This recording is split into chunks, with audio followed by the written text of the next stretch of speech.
The Light of Egypt, or the Science of the Soul and the Stars, Volume 2, by Thomas H. Burgoyne.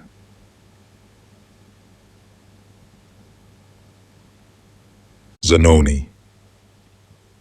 Write the things which thou hast seen, and the things which are, and the things which shall be hereafter, the mystery of the 7 stars, which thou sawest in my right hand. Revelations, chapter 1, 19 and 20. Dedication. To the budding spirituality of the Occident and the rising genius of the Western race, this work is respectfully dedicated by the author. Preface. These lessons were issued to a few of my pupils as private studies in occultism several years ago. The time has now come to give them to the world as a companion to the first volume of The Light of Egypt. It is the duty of occult students to familiarize themselves with the subjects herein discussed. They should know the ideas of our ancestors regarding them and be familiar with their thought in order to appreciate the sublime wisdom and knowledge of nature as taught by them. Otherwise, we are sure to do them, as well as ourselves, great injustice. The history of occultism bears out the fact that there is very little that is new to the present time. The arrangement and classification of thought differs during each cycle of time on the different spirals, and like the fruitage on lower rounds of nature's progressive wheel of destiny, variety and quality are diverse. So likewise do we find the mental manifestations. This age, however, is blessed with a great variety and abundance of thought, in clear-cut language that should enlighten the races of the earth with Mother Nature's modus operandi in every department of human thought. We hope these chapters will aid to this end, and doubtless many students will find in them the key to unlock the mysteries veiled in symbol and hieroglyphic by ancient writers. The author's object has been to make plain and easy of understanding these subjects. Much, however, has been left for private study and research, for many large volumes might be filled if a detailed description of each subject were entered upon, which task is left for those who feel so inclined. A rich reward is in store for those spiritual investigators who will follow out the paths and lines herein mapped out on spiritual astrology, alchemy, and other subjects. Meditation and aspiration will open up hidden treasures that will prove a boon to occult students, for astrology and alchemy are the 2 grand sciences that explain the why and reasons for what we see and experience on every plane of life. In this age, there should be no concealing of these divine truths. We cannot hide anything in the air, and for this reason, the sun in Aquarius will unearth and reveal to man all that the present cycle has to give during the sun's passage through this airy sign. The watery sign, Pisces, through which the sun manifested during the past 2,160 years, gave up to man their secret powers and hidden attributes in steam as a motive power, which man has completely mastered. He will likewise master the airy forces during the present subcycle of the sun in Aquarius. Already, we see him using liquid air and compressed air as a motive power, which will gradually take the place of steam as the sun gets farther into the sign or constellation of Aquarius.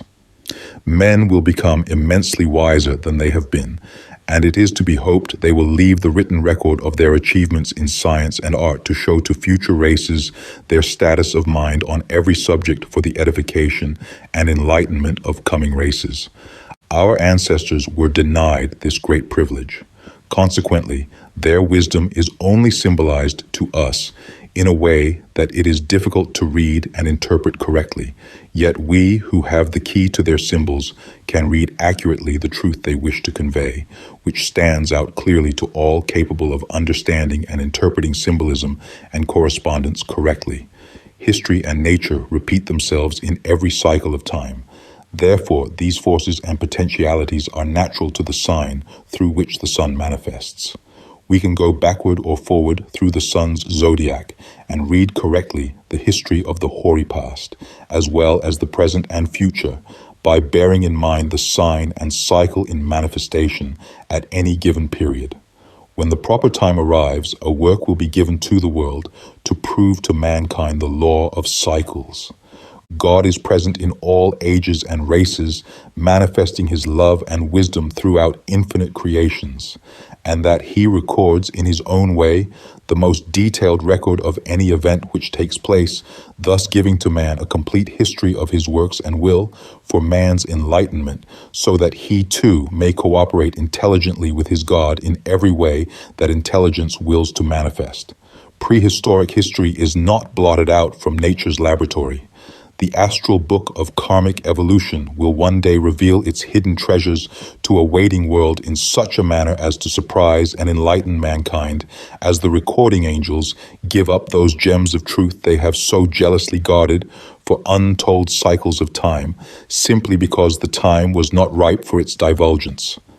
There is a time for everything, and when that time arrives, all past history of our planet's evolution will be written in an intelligent manner for the illumination and education of man as the masterpiece of the living God.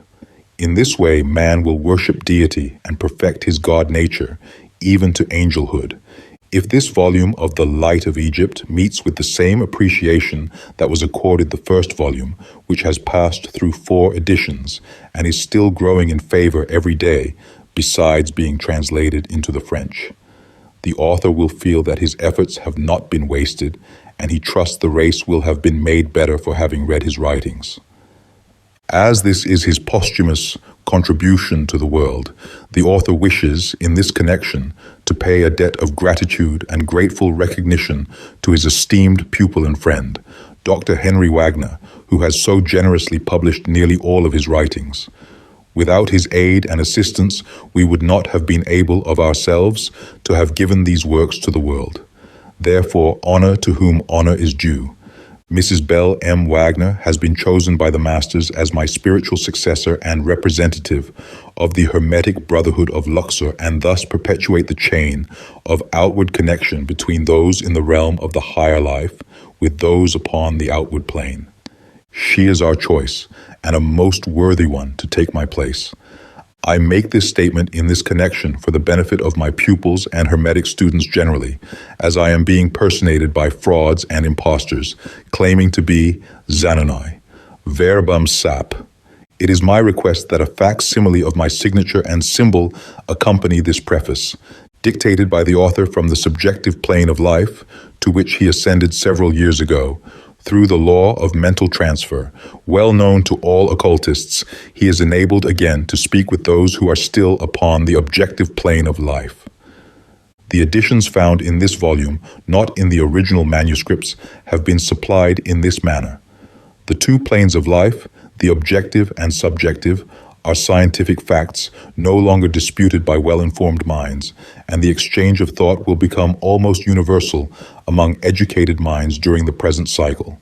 Hence, great progress will come to the earth during the next 2,160 years, while the sun manifests his glorious influence through the symbol of the man. Thanking each and all who have aided in any way to give my writings to the world, I am in love and fraternal greetings. Ever yours, Omnia Vincit Veritas. Introduction to Volume 2. What study is more sublime, inspiring and profitable, in the highest sense, than the language of the stars, those silent monitors of the midnight sky, who reveal his will as secondary causes in the administration of universal law? The science of the stars is the divine parent of all science. The more earnest our study, the more recondite our research and thorough our investigation of the science of the stars, the more fully shall we realize the truth of the teacher's words. Astrology is the key that opens the door to all occult knowledge. It is the key that unlocks the mysteries of man's being, his why, whence, whither. Within the temple of Urania lies concealed the mystery of life. The indices are there, written by the finger of the infinite in the heavens above. It is our privilege to make this language our own, and it should be the earnest work of every true student of nature to acquire a right understanding and correct interpretation of these divine symbols. and as thorough students of any language seek out the derivation of words and expressions, search for the root or stem word and its origin, so should the student of astrology, by sincere desire and earnest study, seek to know the origin and root of these starry words and complex expressions of the language of the stars. The sun, moon, and 5 planets of our solar system are to us symbols of the reflected and refracted rays of the triune attributes of the great central spiritual sun, life, light, and love, analogous to the 3 primary colors in nature, which become still further refracted into 4 secondary or complementary colors, rays or attributes, the 7 constituting the active principles of nature, the 7 rays of the solar spectrum, the 7 notes of a perfect musical scale, there being throughout a perfect correspondence, and all are but different modes of vibration or activities of the supreme intelligence. Uranus and Neptune belonging to a higher octave, and as we know, the 7 rays of color reflect an almost infinite variety of tints that, octave upon octave, are built upon the 7 natural tones in music. So also are these 7 active principles divided and subdivided into innumerable forms, qualities, and manifestations of the first Trinity: life, light, love. Life being the manifestation of the second 2, love and wisdom, which in turn are the dual expressions of the one. Upon the knowledge of these divine truths, Pythagoras built the theory of the music of the spheres. Let us pause and listen to this celestial music. Suns and their systems of planets sound forth the deep bass tones and rich tenor, while angelic races take the silvery treble of the divine melody, octave upon octave, by more and ever more ethereal system upon system, to the very throne of deity, the infinite, eternal source of light, life, and love. Let us learn, through the knowledge of the stars, to attune our souls to vibrate to the divine harmony, so that we may take our places in the celestial choir and blend our voices with those of the celestial singers, chanting the divine anthem, "We praise thee, O God." To resume.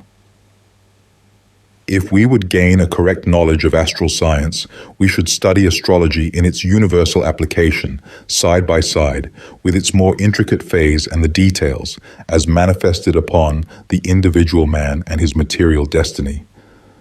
Let us digress for a moment.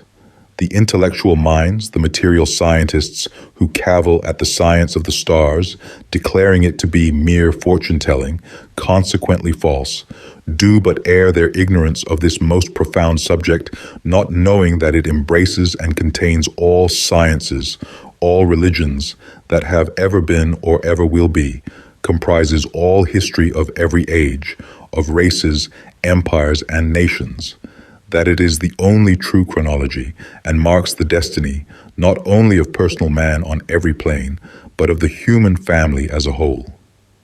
All mythologies find their explanation in this starry language, and every religion is founded upon the movements of our solar system. The rise and fall of empires and races of men are written in its pages. To master as far as we are capable, and our limited space of life here will permit, we must pursue the study in its broad sense, as already stated, in the external application of the starry influx, and upon the interior planes of action from God to the mineral to man, I and man to the angel, finding in every section a complete and perfect correspondence. To master the alphabet should be the first step, whose vowels, diphthongs, and consonants are the planets and shining zodiac. It is very essential to clearly comprehend the action and reaction of the planets upon the human organism as an integral part of the universal organism, ever remembering that the starry vowels, in combination with the consonants, or zodiac, form the infinite expressions comprising the language of the starry heavens in their threefold manifestation upon the external planes of life, while the radiant constellations are the ideas which find expression through this language, which is likewise a science, accurate in its mathematical construction and perfect in geometric proportion. The student should ever bear in mind that astrology, like every other science, is progressive. The underlying principles are always the same. These are like the laws of the Medes and Persians, but the plane of action is constantly changing. It is a well-established and indisputable truth that from the sun, the solar center of our system, is derived all force, every power and variety of phenomena that manifests itself upon Mother Earth. Therefore, when we remember that the solar parent passes through one sign of his celestial zodiac in 2,160 years, a 12th part of his orbit of 25,920 years, we see that from each sign in turn he, the sun, rays forth an influx peculiar to that special sign.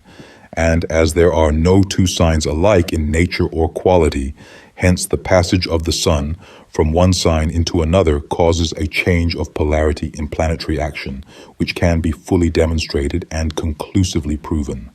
It follows as a natural sequence that the rules formulated and taught by astrologers in reference to the plane of planetary influence in one subcycle will not hold good in the next. To illustrate, in the year 1881, the sun passed from the sign Pisces into Aquarius, thus beginning a new cycle of solar force. The human race has entered upon a cycle in every respect differing in nature and action from the past cycle of 2,160 years. The sign Aquarius is masculine, electric, positive. It is intellectual in character, scientific, philosophic, artistic, intuitive, and metaphysical. It is the sign of the man. The truths of the past are becoming etherealized. Our solar parent has scarcely crossed the threshold of the sign Aquarius, and already we observe in many directions the activities of the peculiar influx. True, it is but the first flush of the dawn of a new era, the harbinger of a glorious day to our race. In the light of this truth, ponder well on the nature of the influx radiating from the solar center, each orb of his shining family absorbing a different ray or attribute of solar energy corresponding to its own peculiar nature. The Earth, in her annual passage about her solar parent, receives the harmonious or discordant vibrations of this astral influx according to the many angles she forms to the various planets. We see then that the Earth is enveloped in an atmosphere or zone of occult force we recognize as humane, mental, positive, etc., acting and reacting upon the human family through the laws of vibration in strict and exact ratio to its interior capacity to receive and ability to externalize upon the material plane of being. The results, as far as this stage of existence goes, will be manifest as man vibrates harmoniously or otherwise to the stellar cause. The present subcycle, producing an entirely different influence to that of the past cycle, whose force was watery, magnetic, and feminine, causes a warring of elements, confusion, and uncertainty, until the old are displaced by the new conditions. We should learn from these facts that it is folly to brand as false and condemn as worthless the rules and formulas, and even religious thought of the past, when we find upon careful investigation and crucial tests their inadequacy to account for present conditions. They were true in their cycle and applied to past conditions and states of mental development. But in this new era, upon whose threshold we now stand, the vibrations become more intense. Man's whole nature is being tuned to a higher key.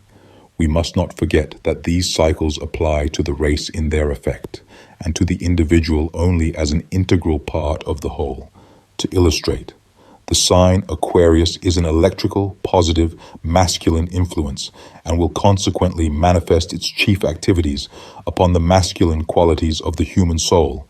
And today, we have evidence of this in the gradual enfranchisement of woman, arousing the positive attributes of her nature in demanding equal rights with her brother, man, in the political arena, as she has already done in the educational field.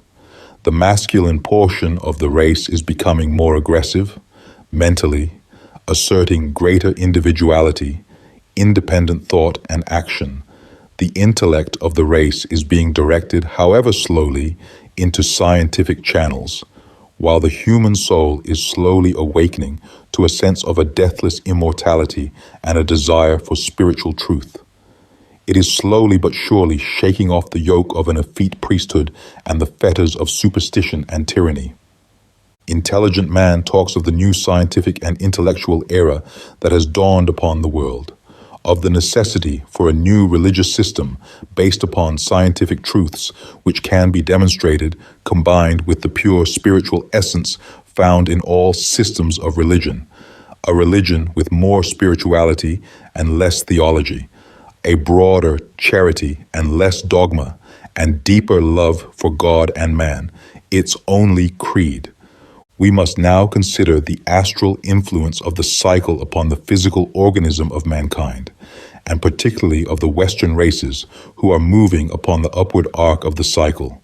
It is quite evident that a radical change must take place in the physical form and constitution with the influx of more intellectual, ethereal, and spiritual vibrations.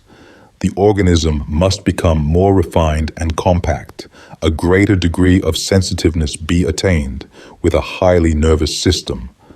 The forerunner of this superior organism is now apparent in the numerous schools of physical culture and gymnasiums throughout the land, the many articles and pamphlets on deep, rhythmic breathing disseminated among the people, and last but not least, the various schools of mental healing, etc. The masses look on and wonder while they exclaim, "What marvelous changes are coming to the world," but are utterly ignorant of the cause of the mysterious change. To the student of Hermetic philosophy, there is no mystery involved. He knows the cause and confidently watches for the effect.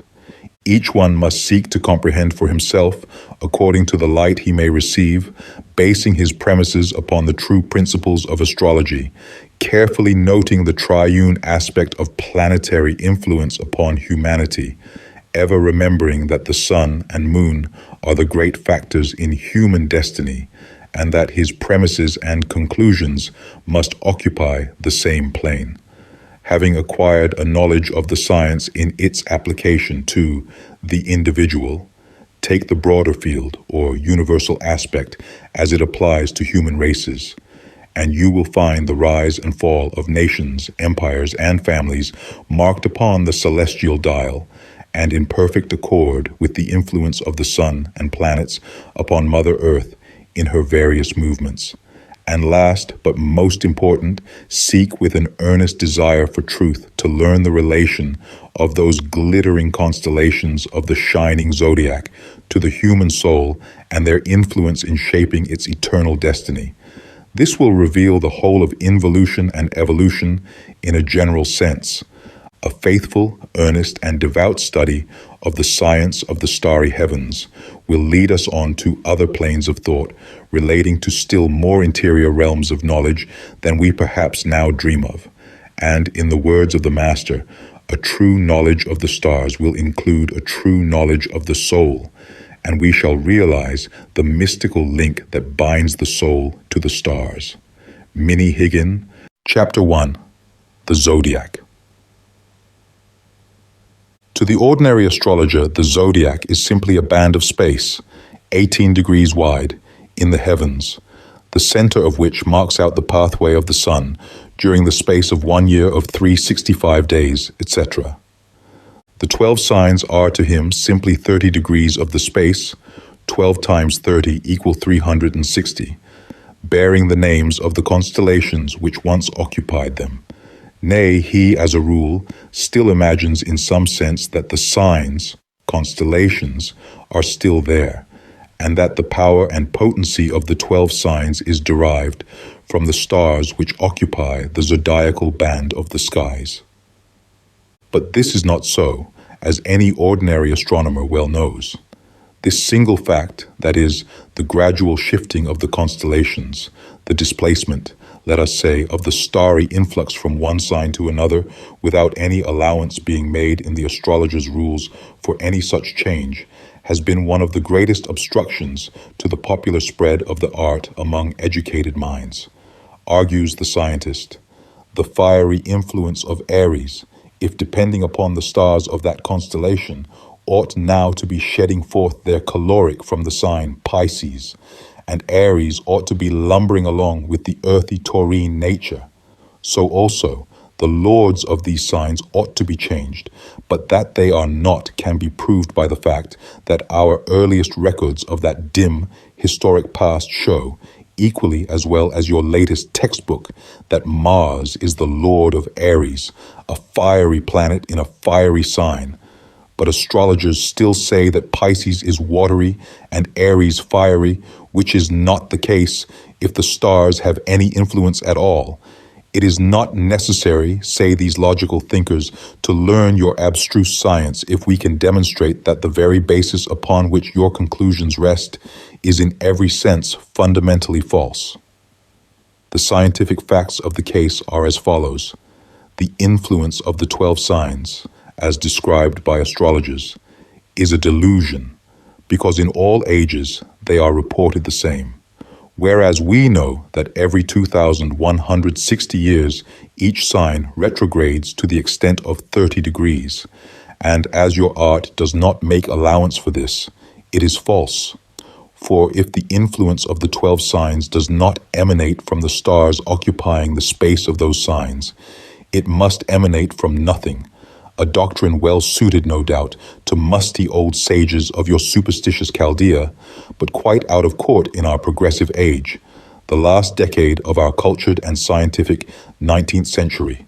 So far, so good. And so the world rolls along its bright pathway in the heavens, little heeding the logical conclusions of an exact science, but to an initiate of those inner principles of our planet's constitution.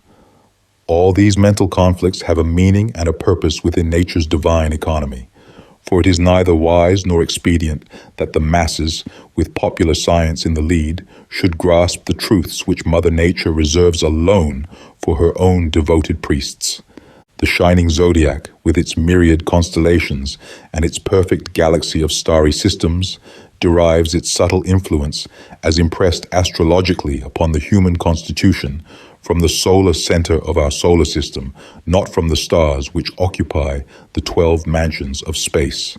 Aries, the fiery, and Pisces, the watery, are always there, and instead of its being an argument against astrology, it is one of its grandest truths that in all ages and in all times, Aries, the first sign of the zodiac, has been found ever the same, equally as well as Pisces the last. In order to convey our meaning, let us digress for a moment and bring forth a fitting illustration. The condition of our atmosphere and the surrounding objects, vegetation, etc., have a peculiar condition and a magnetism wholly their own when surveyed exactly at sunrise. There is a freshness and peculiar sense of buoyancy not visible at any other time. If this state could be registered by any instrument and compared with any other set periods during the day, it would offer a remarkable contrast. 2 hours later, there is a very different influence, and at noon, there is a wonderful contrast. The same may be said of sunset, and again at midnight. And lastly, note the difference 2 hours before dawn. This is the coolest period of the whole 24 hours. These are facts, and yet our hearts are all beating to the same life flow, and the earth is no farther away from the parent sun. And yet it is the angle at which we, the inhabitants, receive this sun's light that makes all the difference between dawn and sunset, noon and midnight. When to these facts it is further added that it is sunrise, noon, sunset, and midnight at the same instant all the time, to some of the various different portions of the globe, it demonstrates most conclusively that the earth itself is enveloped, so to say, in a complete circle of conditions very similar to the 12 signs of the celestial zodiac. If we apply the foregoing illustration to the 12 signs of the zodiac, we shall see a perfect analogy. We shall find that when the sun reaches the celestial equator so that it is equal day and equal night on the earth, that he is on the line of the celestial horizon. It is cosmic sunrise. Hence Aries, the fiery Azoth, begins his active influx and extends for 30 degrees, equal to 2 hours of the natural day. It is the fiery red streams of awakening life that we all manifest at sunrise. Then comes a change of magnetic polarity after the first fiery flush of cosmic life, the gleeful chattering of the birds, and the cackling of the poultry. A reaction is noted. All things before active become restful and quiet. So it is with vegetation, so it is with infant life, and so it is with cosmic conditions. This corresponds with the sign Taurus. It is the solar influx, 30 degrees removed from his point of equilibrium toward the north. As this sign represents the powers of absorption, we see that at this period vegetable and animal life is quietly absorbing, for its own use, the fiery streams of solar life. Again, we view the activity of solar influx from a different angle and change of polarity, and all things become active. It is executive force. This corresponds to the sign Gemini. It is the solar influx, 60 degrees removed from his point of equilibrium. Then comes another change of magnetic polarity. It is rest from labor. It is noon. This corresponds to Cancer. The analogy is perfect. It is the solar influx, 90 degrees removed from his point of equilibrium toward the north, and the highest point in the arc of his apparent journey and of cosmic life. It is the equilibrium of life forces. Again, the fiery influx begins its activity, and as the hottest part of the day is about 2 hours after noon, or middle of the day, so is solar influx most potent at this point in the zodiac. This corresponds to the sign Leo. It is the solar influx, removed 120 degrees from his point of equilibrium and 30 degrees toward the south, and so on month after month until the last one, Pisces, which well corresponds to the watery skies of February and the lifeless period 2 hours before dawn of a new day upon the earth, a new year to man and a new cycle in the starry heavens. The zodiac, then, as it applies to the human constitution and the science of astrology, has its foundation in the sun, the center and source of life to the planet, and the 12 signs are the 12 great spaces of our Earth's annual orbit about her solar parent, each one typical of its month, and each month typical of its corresponding action upon our earthy conditions. As each sunrise is different in its aspects, so are no two signs of the zodiac alike. The sunrise on the 1st of March is wholly different from the sunrise upon the 1st of May. So is the beginning and ending of each sign, and the beginning and ending of each natural day, peculiar unto itself. When we reflect upon the inner laws of this action and interaction, we come nearer and nearer to the one great occult fact, vis-a-vis the divine oneness of life. We find a perfect analogy between the destiny, the life, and expression of life on the earth, and the life and material destiny of embodied man. He, too, has his sunrise, the beginning of a new day of life, the seed time, the flowering season, when life wears a roseate hue, the ripening fruits of experience, his harvest time, it may be tares or golden grain, his gradual decay, the ebbing of the life forces and the icy winter of death, his gentle zephyrs and destructive hurricanes, floods and tempests, periods of drought and plenty. Within his triune constitution, there are spring tides and low tides of physical, intellectual, and spiritual forces. Man also makes the annual journey about the solar center, when, at the beginning of each new year to him, the life forces of his soul are renewed, regalvanized, so to say, according to the magnetic polarity of his constitution. And so, every form of life has its zodiac, its orbit of life and destiny. It may be infinitesimal or vast beyond conception, each in its own peculiar plane.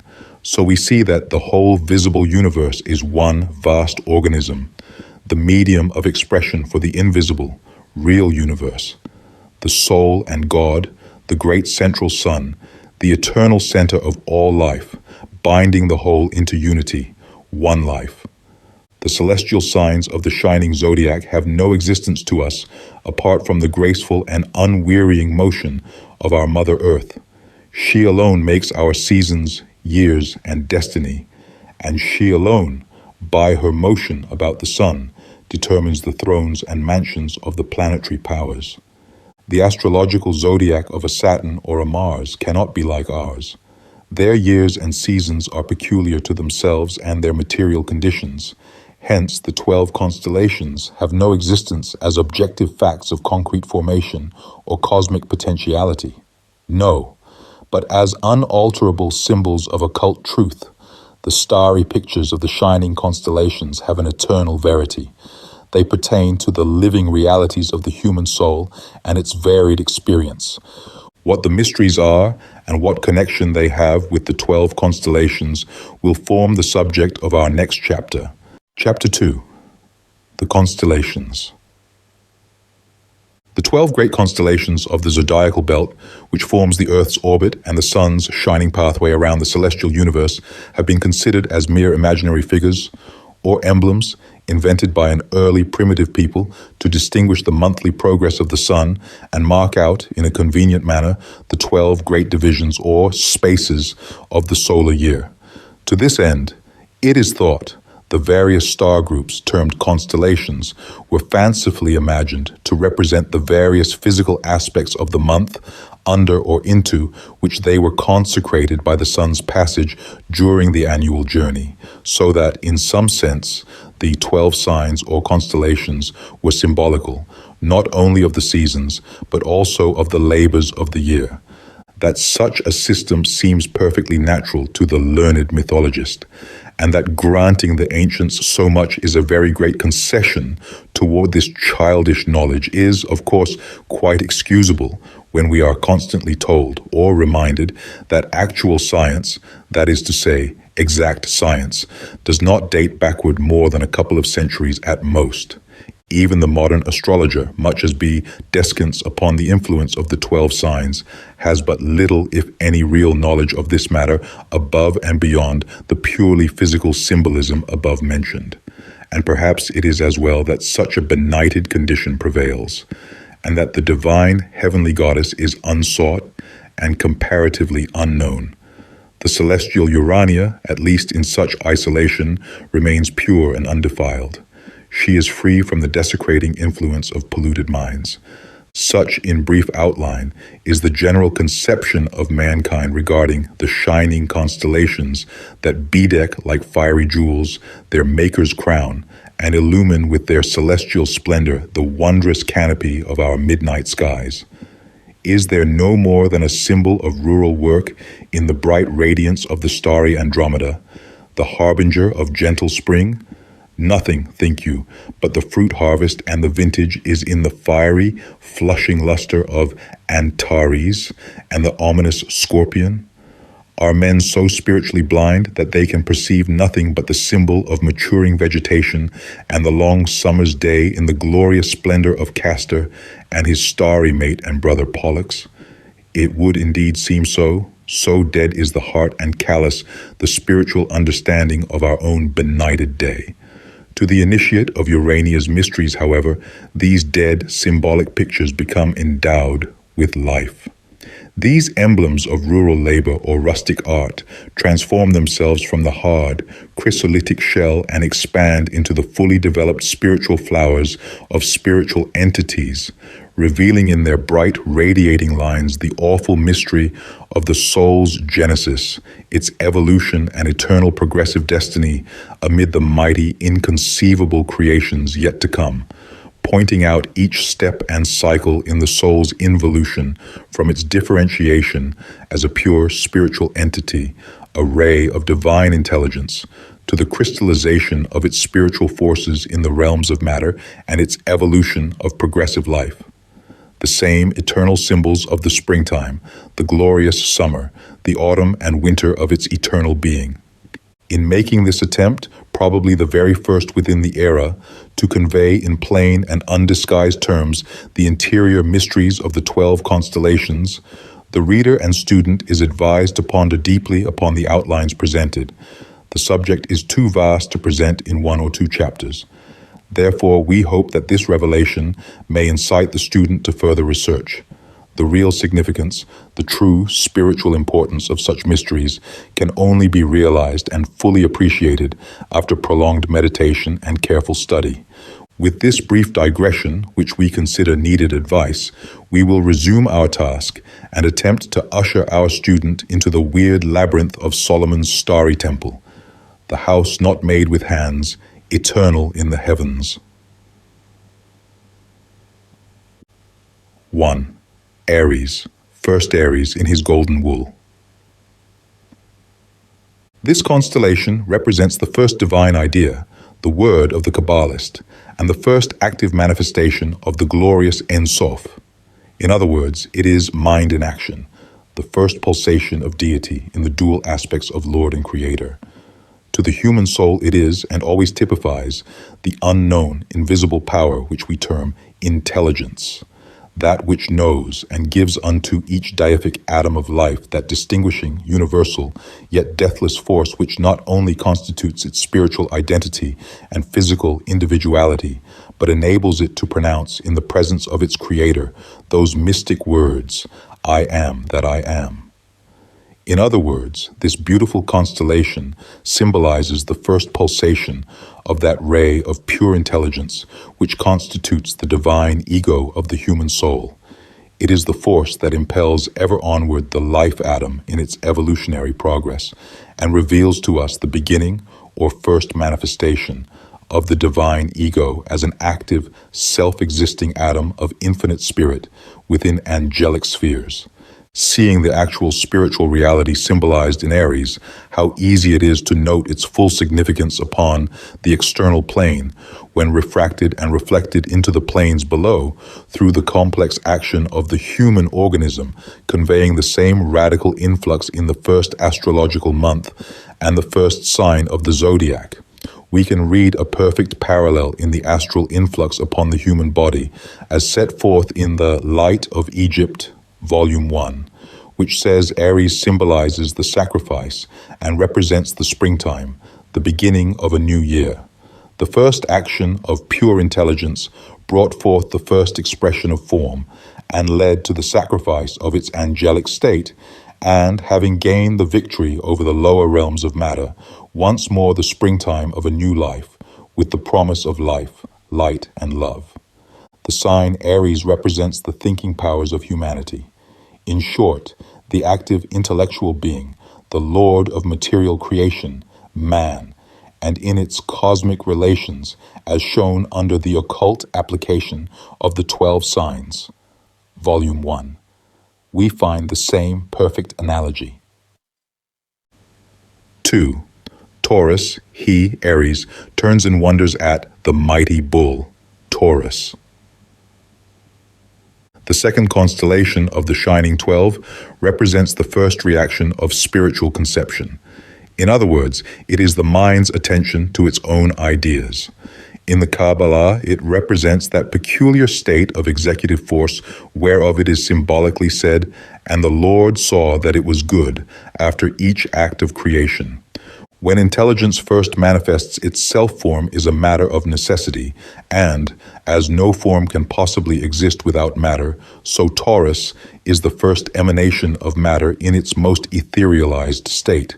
Hence it is feminine, Venus the ruler thereof, and it represents the first pure form of the human soul, as it existed in its bright paradise within the angelic spheres of its parents, and reveals to us the first surprise of intelligence in embryo, the first sensation of consciousness, so to say, conscious of its divine selfhood.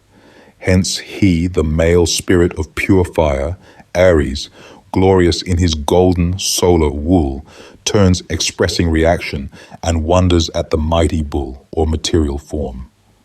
Thus, the first idea of pure intelligence in embryo, the result of action in Aries, becomes objective to its consciousness and is surprised at its own conception. It is the first sensation of pure, divine love within angelic realms, and it, the male spirit of pure fire, sees that it is good. Bringing this spiritual reality within our conception and comparing it with its reflected astrological influx, what a beautiful harmony we find, and yet so simple that verily we cannot refrain from once more quoting our old-time, worn yet nevertheless golden law, as it is above, so it is below, as on the earth, so in the sky. Reflecting that Taurus is an earthy sign and a symbol of servitude, we see that matter is ever the servant of spirit, a necessary means for the manifestation of intelligence, again recognized in the fecundating forces of this astrological sign on every plane of its action. And it is ruled by Venus, the love element in nature, her sympathies ever finding expression in this beautiful sign. What can be clearer, more understandable, than that the involved principles and deific attributes, as represented by the shining constellations, when refracted through the human organism, so complex in its constitution, reflects qualities which are the external and parallel expression of the subjective principles, and further, that form is absolutely necessary for the manifestation of intelligence. 3. Gemini. He, Taurus, bending lies with threatening bead, and calls the twins, Gemini, to rise. They clasp for fear and mutually embrace. This bright constellation, Castor and Pollux, Gemini, is spiritually representative of the second spiritual action. Hence it is, of course, a masculine sign and positive. We have witnessed Act 1 of the soul's drama, and, as some have said, tragedy. And in this, the third of the Shining 12, we find the opening scene of Act 2, vis-a-vis the evolution of the twin souls, or more correctly, the differentiation of the divine soul into its two natural component parts, male and female. Here we approach one of the most arcane secrets within the wide scope of occult philosophy, hence must be exact and at the same time clear in our statements. Note then that after the male spirit of pure, ethereal, divine fire, Aries, bad conceived the first idea, and Taurus, the material envelope, had given that idea objective existence to its, the ego's, consciousness, we find sensation as the result. No sooner sensation than aspiration, that is, longing. This closes the action and the reaction. Ever in obedience to the unsatisfied wants of an immortal soul, nature immediately responds.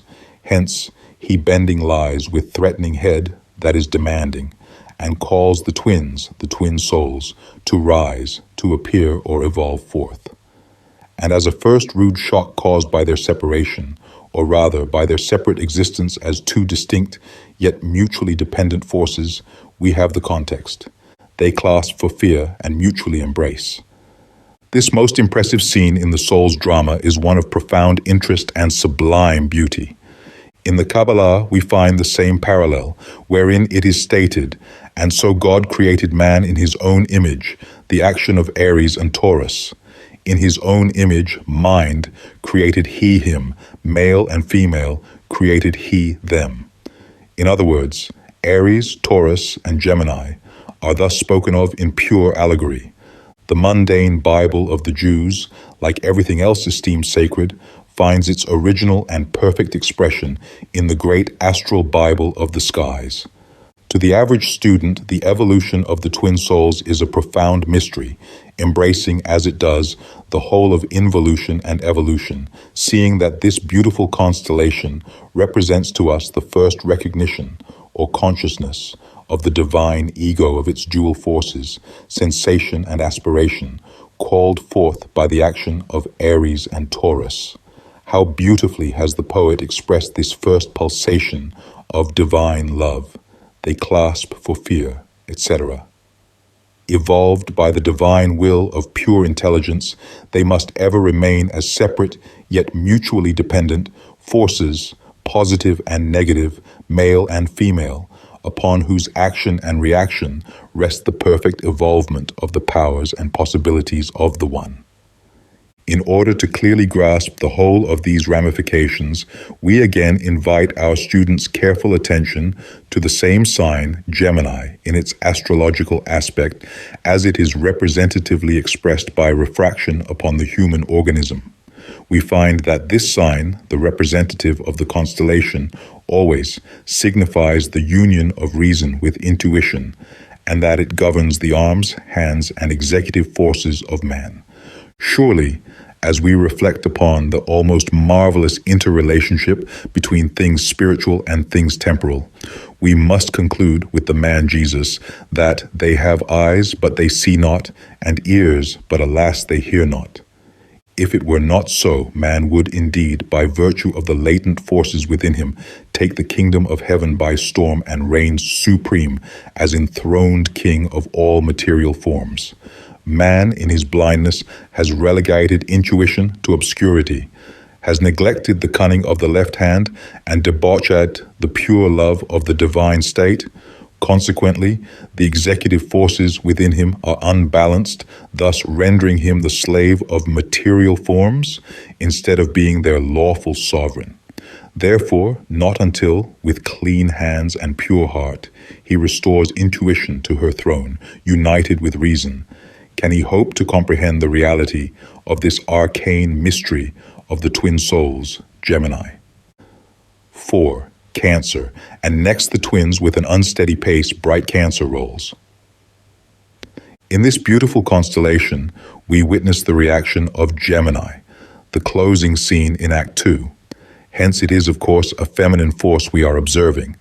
In other words, it is that period, or rather one of them, wherein the Kabbalah expresses the reaction of the Ein Sof via his creators, as, and behold, the Lord saw everything that he had made, and behold, it was very good.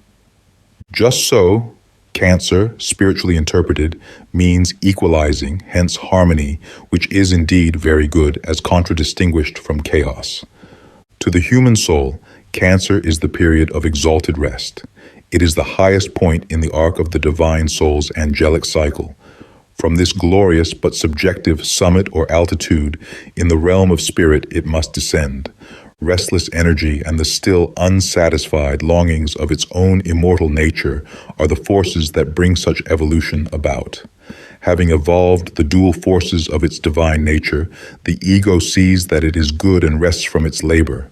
But as this exalted state is purely subjective and ideal, it must of necessity, to satisfy the longing for further unfoldment and desire to know, descend into material realms and conditions. From this point begins the soul's involution downward, until the lowest point in the arc is reached, vis-a-vis Capricorn. Refer now to the sign Cancer, and carefully study out the parallel upon its astrological planes, and also under its occult aspects, as given forth in the Light of Egypt, Volume 1, where we read, Cancer rules the respiratory and digestive functions of humanity, and governs the reflective organs of the brain. Note the parallel. Within subjective realms, the divine soul has inspired and assimilated all that is possible to that angelic state, and knows a period of blissful rest. But the longings of its immortal nature urge on the soul. So we see that the sign Cancer symbolizes tenacity to life. To live, we must breathe and eat and assimilate upon every plane of our being. It necessarily follows that the mentality expressed by Cancer must be susceptible to inspirational currents. To inspire is to indraw. In its application, we find that this sign symbolizes love. How beautiful the harmony and contrast of the constellation and its astrological representative. 5. Leo. Then Leo shakes his mane. Herein is typified the third grand spiritual action which, as we find throughout nature, travel in pairs. Hence, Leo is a positive masculine constellation. Having attained the highest point in the supercelestial states of subjective, embryonic existence, having evolved sensation and aspiration, now inspired by a desire for immortality, the dual soul of the divine ego is once more impelled forward. But as all evolution works in spirals, it cannot ascend higher without first apparently descending lower, so ever onward in its eternal march. This beautiful constellation symbolizes the first action on the downward portion of the R. It is the affinities of the heart, so to say, working from within to without. Matter in its more etherealized form begins to assert its sway. The allegorical serpent of Eden is working upon the feminine portion, symbolized by the heart, and, like a magnetic tractor, the the soul's affinities are drawn downward, and, as if in defiance of all responsibilities, consequences, and karma, the soul, lion-like, shakes his mane in the imperiousness of deathless courage. As we read these weird allegories, written by deity in the starry vaults of heaven, the interested soul bows in reverence and awe before that almighty power we term providence, and the profane call God. No man has altered these pure records of divinity. No finger has interpolated one single line. They are as beautifully clear to the soul now as they were in the very dawn of nature's awful creation. To the initiate into Urania's mysteries, it is unnecessary to draw a parallel between the constellation and its astrological sign. They are too clear, magnificent, and impressive to escape notice. To the majority of students, the resemblance may not be so apparent. Hence, for their benefit, we will point out a few aspects of this interesting parallel.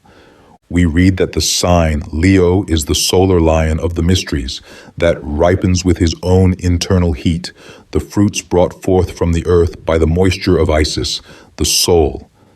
Just so, the divine ego, by its eternal energy and strength, the pure fire of intelligence, externalizes through material forms the principles involved in the downward portion of the arc as qualities and attributes of the soul, reflected in the physical man as traits and qualities. Again, we are told, this sign reveals to us the ancient sacrifice and the laws of its compensation. In the imperiousness of a deathless courage, the soul defies all consequences and responsibilities. Surely this is the supreme sacrifice, to leave its pure Edenic state, to gain knowledge, to evolve its latent forces. And from this lion of the tribe of Judah is born that divine love and sympathy which ultimately redeems and purifies the soul and saves it from death in matter. The laws of its compensation are fulfilled in the prefected man. In its intellectual aspect, we learn that the mental forces of those dominated by this sign are ever striving to attain unto some higher state. Their ideas are grand, compared with the nature of the constellation and all that it implies. The reflection is clear, natural, and beautiful. When we reflect upon this awful period in the involution of the dual souls of the divine ego, as symbolized by the constellation, and the grand truths represented by the astrological sign when refracted through the human organism, the reason for Leo being named the royal sign becomes quite plain. 6. Virgo, and following Virgo calms his rage again. Beautifully expressive are these lines to those who read their mystic import aright. Virgo is the reaction of the leonine force and is, consequently, a feminine symbol. Action and reaction are the eternal laws upon which the cosmos is founded. They constitute the inseparable affinities, attraction and repulsion of everything within the realm of manifested being. In this mystic constellation, we see the first ideas of maternal instinct arise. This is a necessary result of the impulsive action of the heart in Leo, the reaction from a state of imperious defiance. The heat of rage or energy and deathless courage results in the ideas of something to be encountered, overcome, and of self-preservation. The dual soul descends still another volve in the spiral of its celestial journey toward crystallized forms. Virgo, the virgin of the skies, and eternal symbol of that divine immaculate conception, shows wherein these forces lie. Here is conceived, in a pure, holy sense, the first instinct of love within the dual soul. It represents that awful period in the biblical Garden of Eden, wherein the virgin wife stands before the tree of knowledge, of good and evil, where she is fascinated by the allurements of matter and is unconsciously becoming enveloped in the coils of the serpent. In other words, after the cosmic force had shaken its mane in defiance of material forces, it is the reaction of his subjective half which sees how good material things are. Or, in other words, and following Virgo calms his rage again. The masculine half, or positive force of the soul, yields to temptation and is soothed by the alluring prospects. It will be noticed in this connection that pity, reflection, and compassion are the peculiar actions of the sign Virgo in the Zodiac, not the constellation, and that astrologically it governs the bowels. This symbolism is really very beautiful when closely compared and studied. That immaculate conception of pure love of the soul for its other half upon the astrological plane becomes refracted and reacts as compassion and pity. Again, the soul, within subjective realms, sees how good material things are, and its refraction represents the assimilating functions of the human organism. It also reveals to us the significance of the Lord's Supper. At this stage of its journey, the divine ego knows for the last time that close communion with the twin soul before the crucifixion, the wine typical of the sacrifice, the bread, and the sustaining forces of its own immortal being. The intellectual aspect of the sign Virgo forms a perfect analogy to the constellation and is too evident for further remarks. 7. Libra. Then day and night are weighed in Libra's scales. Equal a while, at last the night prevails.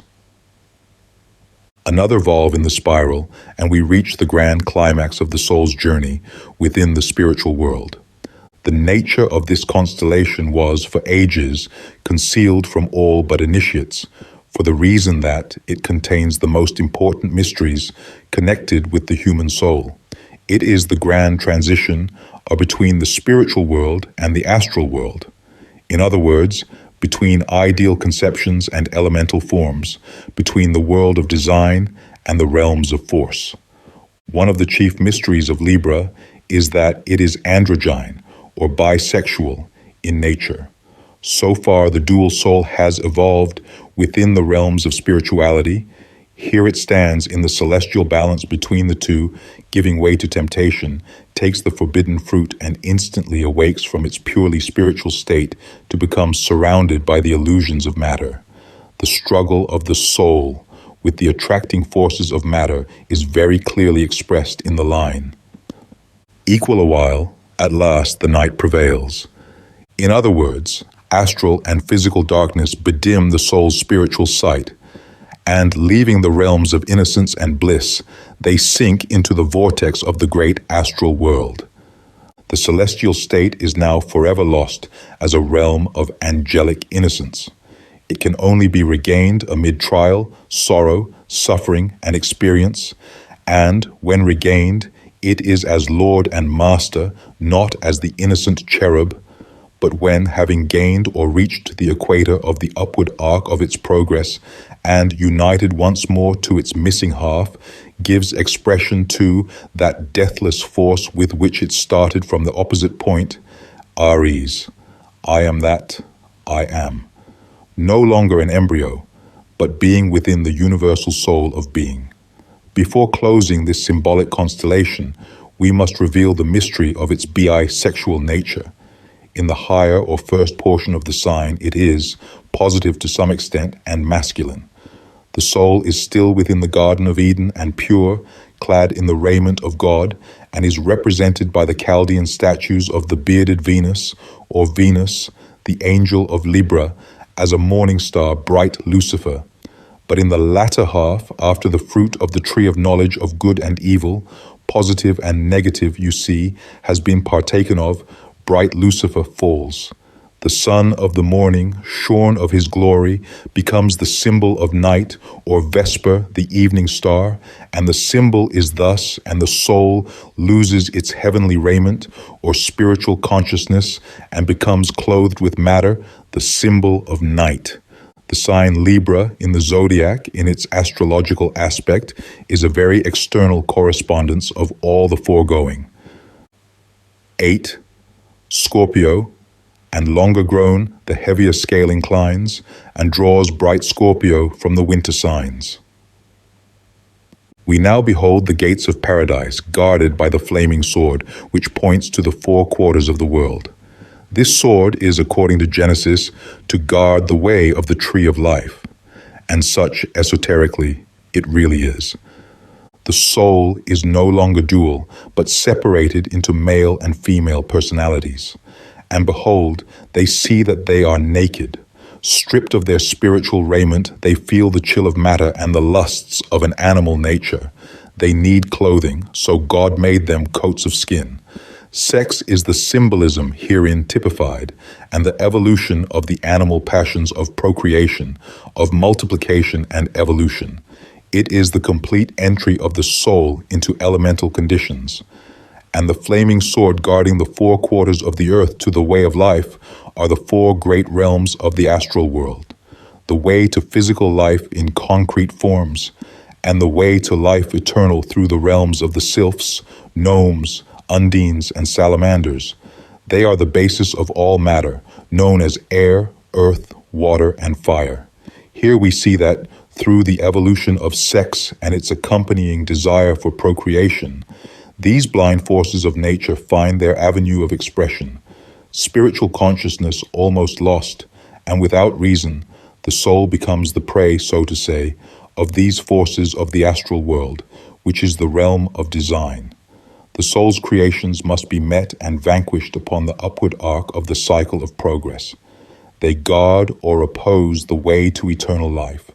Here the soul, having gained the victory, stripped forever of its earthy raiment and the lusts of the flesh, arrayed once more in its spiritual raiment, purified and sanctified, it will stand once more at the gates of paradise, where, reunited with its missing half, it will partake of the fruit of the tree of life and become as gods. Astrologically, the correspondence is perfect and so thinly disguised as to need no explanation. 9. Sagittarius.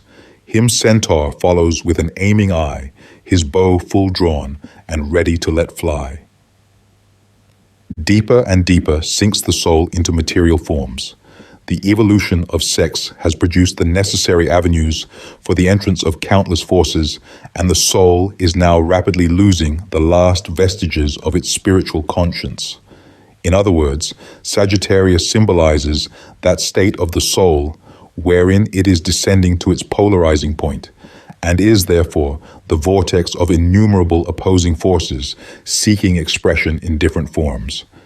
It is the bow, strength or force of the soul, full drawn and ready to let fly, its arrows of energy in any direction that may afford proper opportunity.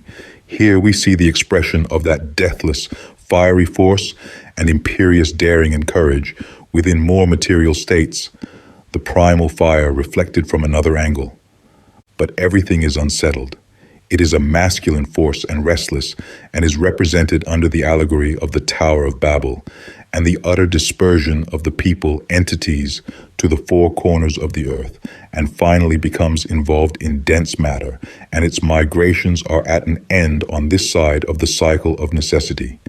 Upon the astrological plane, the zodiacal sign Sagittarius rules the motive forces and the pedestrian instinct, the thighs, or basis of locomotion. Hence, we see even here a most perfect analogy. This sign symbolizes also the governing forces of humanity, which see the necessity of law and order, hence government. In this expression, we find the bow, strength, or force ready to let fly its arrows of energy in any direction the opportunity may afford.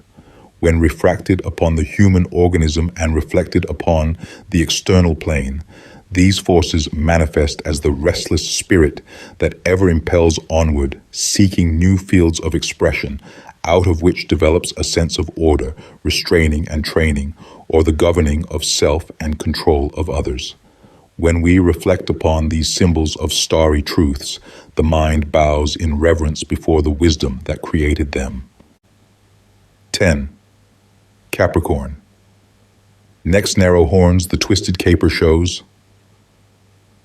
The goat, and in the realms of spirit, the crystallized mineral is the reaction of the former and shows to us death, inertia, and rest. Hence Kronos, or Saturn, the symbol of death, is lord of this state and condition.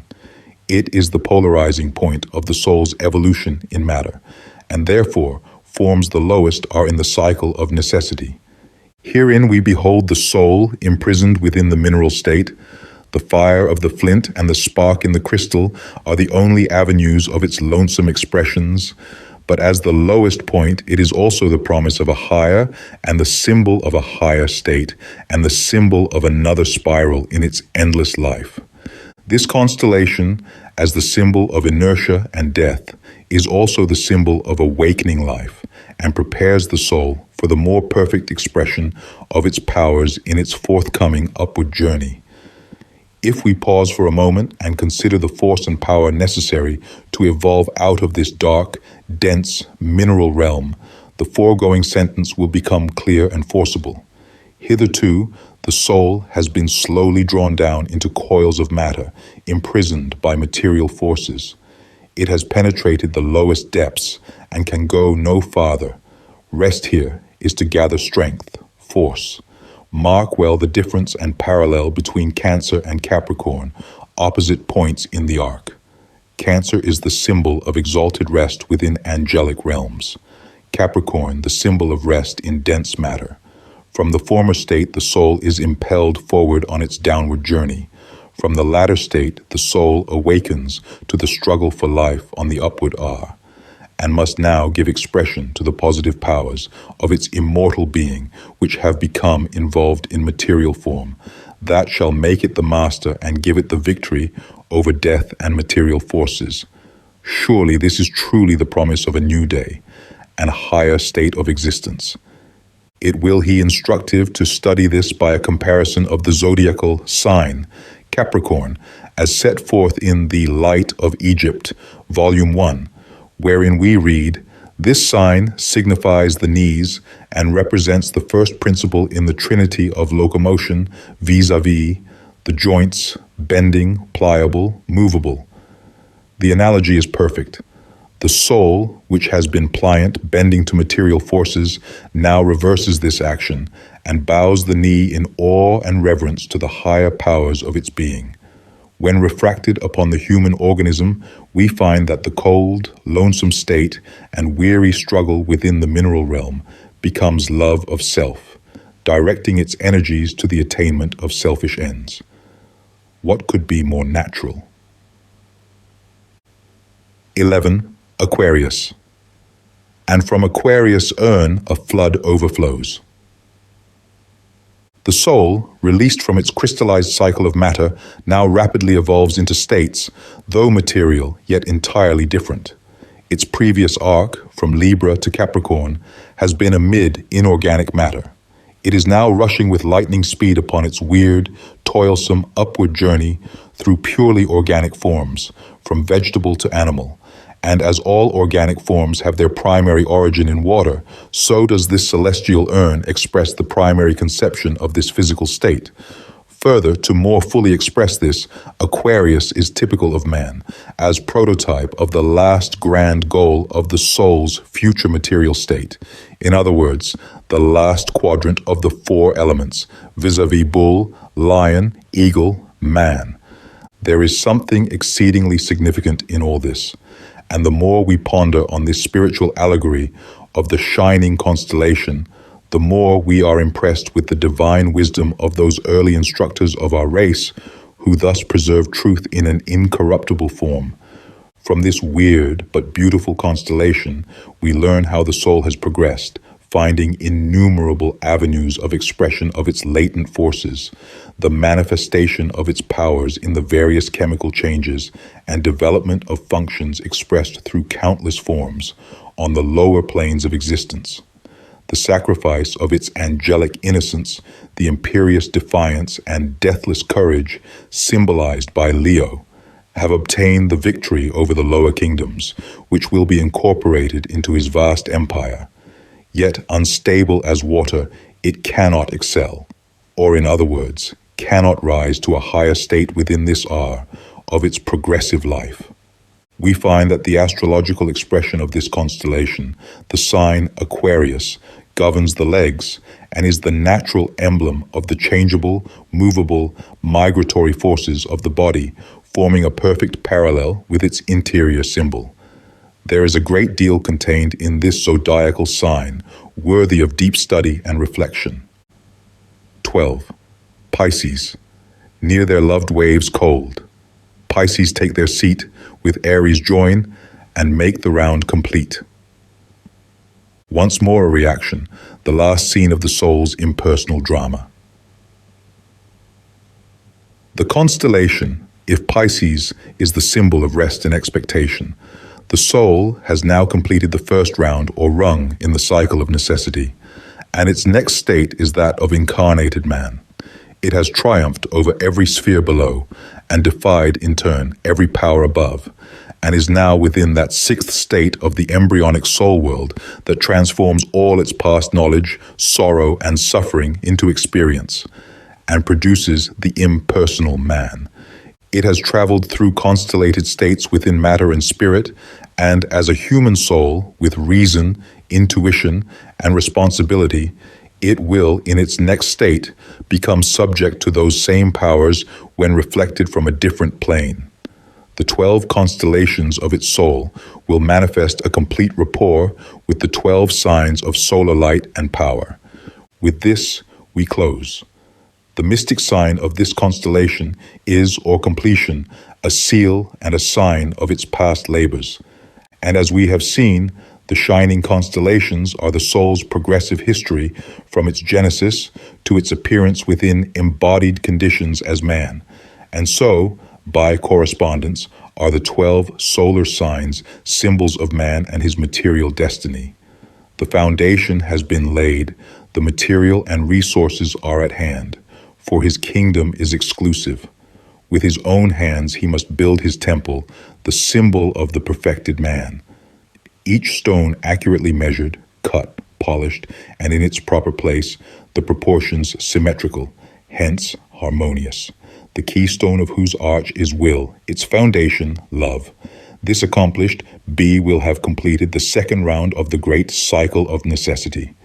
And who, after contemplating the wondrous harmony of this beautiful system and the complete accord of each part, can refuse to agree with the truly inspired Addison that, ever moving as they shine, the hand that made us is divine. Chapter 3. The spiritual interpretation of the 12 houses of the horoscope. As a sequel to the foregoing subjects, vis-a-vis the Zodiac and Constellations, we will add the spiritual interpretation of the 12 houses of an horoscope, which completes the triune expression of these celestial symbols of eternal truths. In revealing this mystery, we would impress upon the mind of the student that the order of the Zodiac is the reverse of the external in its spiritual application to the 12 houses of the horoscope, as the 4 cardinal signs, vis-a-vis, Aries, Cancer, Libra, and Capricorn, correspond to the 4 angles of a natal figure. It is our purpose to explain first the symbology of the 4 angles, or cardinal points, believing the whole revelation will thus become clear and forcible. The 4 angles of the horoscope correspond to the 4 elements, the 4 triplicities, and the 4 cardinal points or epochs in the soul's involution from pure spirit to the crystallizing inert mineral state. The first angle is the ascendant or house of life. It is the eastern horizon and symbolized by Aries. Upon the interior, this first angle stands for the birth or differentiation of the divine ego as the result of the creative action or impulse of the deific mind. The ego rises upon the eastern horizon of celestial states, a glowing, scintillating atom of pure intelligence, an absolute, eternal ego rising out of the ocean of infinite love. The south angle, meridian, or 10th house pertaining to honor, etc., is symbolized by Cancer, the highest point in the arc of the soul's involution, as a differentiated atom of deity within angelic spheres.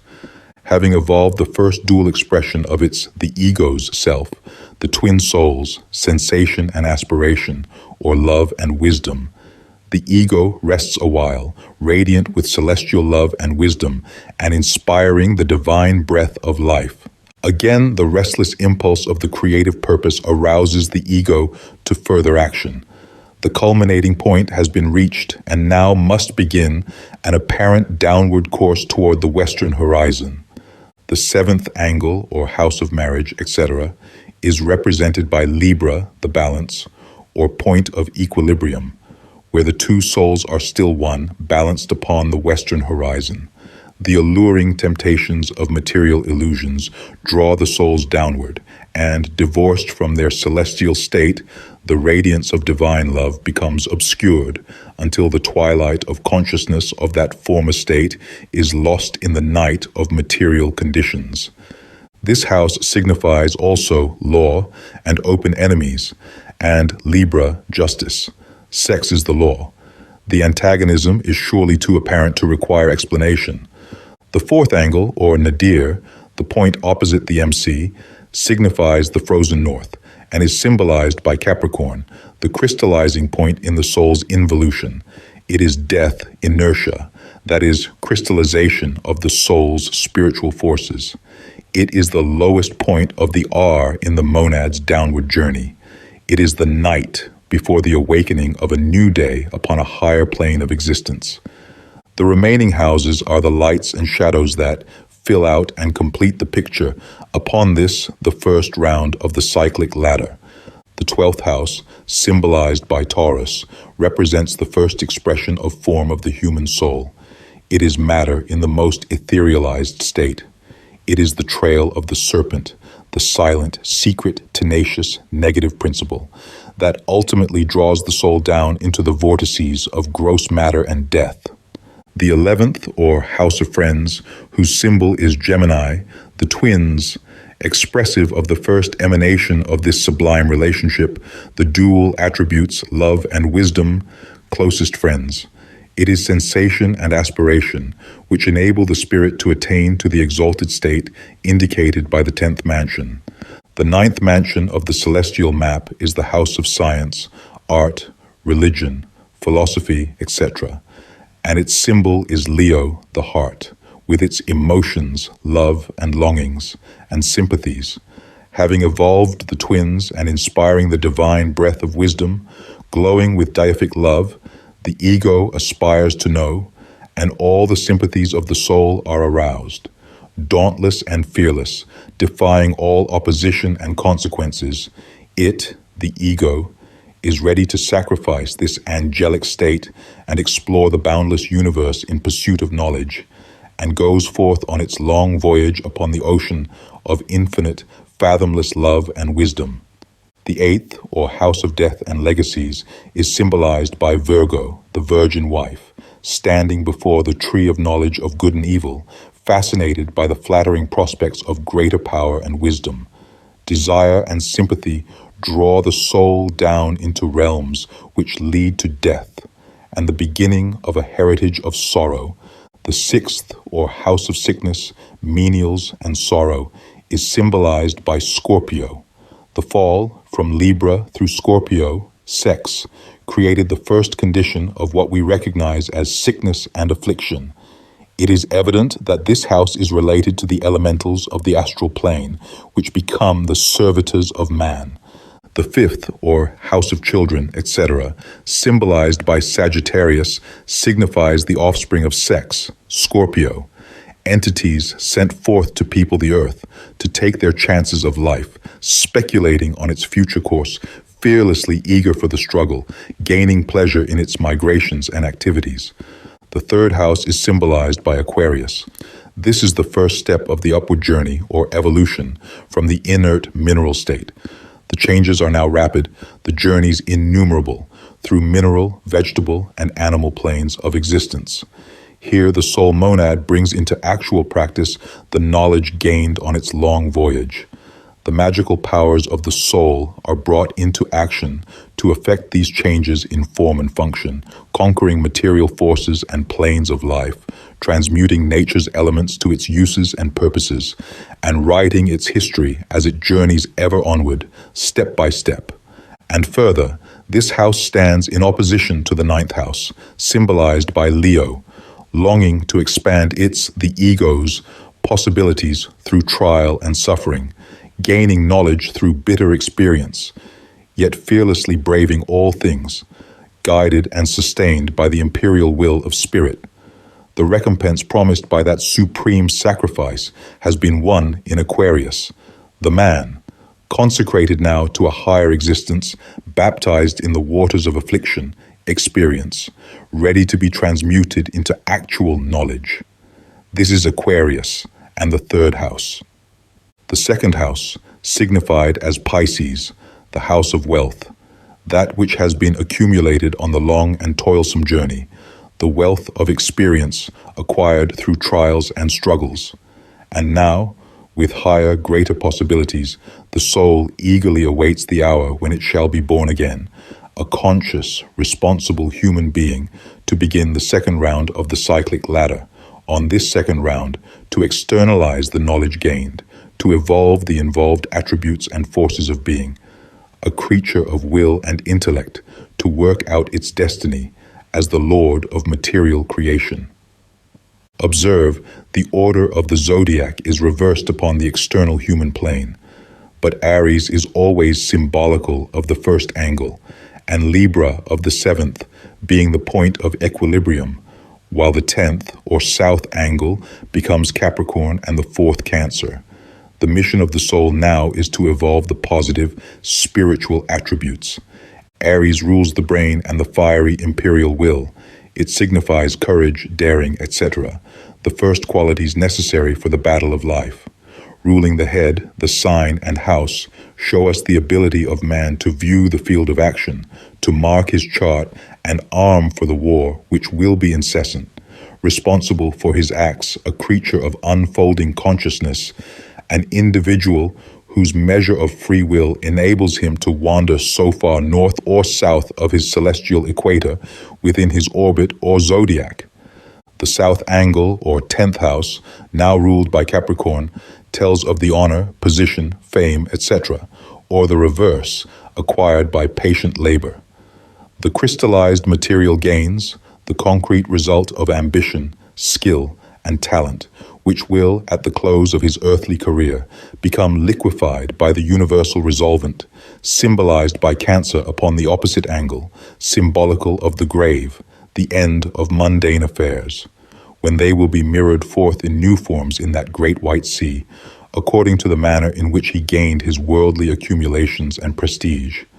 The seventh angle is Libra, house of marriage, that all-important relation which may make or mar a life. The balance is so easily disturbed in its equilibrium. To preserve its harmony, equality must reign, blending love and wisdom. It is the perfect poise of body, mind, and soul, achieved by loving obedience to the higher laws of our being and the true union of intuition and reason. The second house, now represented by Taurus, shows us that personal wealth and possessions must come through patient servitude, steady application, and diligence in being able to choose and assimilate the knowledge that will enable man to battle with material conditions and wrest from the abundant sources of Mother Nature his share of treasure and experience. It is the battleground to which humanity, armed with brain and will, life and energy, goes forth to battle with material forces for the bread he must earn by the sweat of his brow, and through the silent, subtle forces of mind and soul conquer matter, thus storing up a wealth of knowledge and experience. The third house is ruled by Gemini, the twins, reason and intuition, the brethren who aid and guide us on our many journeys in the pursuit of knowledge. As this sign governs the hands and arms and the executive forces of humanity, we see that the hands become the magical agents of mind, molding into outward form the ideas conceived in the mind, projecting these into the field of active life, that he may write a bright record in the book of life. The hands should be kept clean, the images pure, and the perfect poise gained by the equal exercise of love and wisdom, intuition and reason, making the basis of education, the evolution of the interior or real self. This is the true meaning of this house upon the external plane. It is occult because it means projecting the powers of the soul into conscious life, externalizing the qualities and magical forces of spirit, as shown in the first instance by Aquarius. This can be accomplished only through pure desire and aspiration. Otherwise, the unbalanced scales, with floods and cataclysms, will be the results. The fifth house, ruling children, etc., is symbolized by Leo, the heart. The joys and sorrows that offspring of every kind bring all belong to this house of the heart. The sacrifice indicated is too obvious for comment. The sixth house governs sickness, disease, etc., and its symbol is Virgo, an earthy sign, clearly showing us that the material form is the matrix, out of which are born disease and suffering, but the perfect assimilation of the fruit of the tree of knowledge of good and evil, transmuting the trials, experiences, sorrows, and suffering of the physical and external life into true wisdom, makes man master of his material universe, and the blind forces of nature become his servants.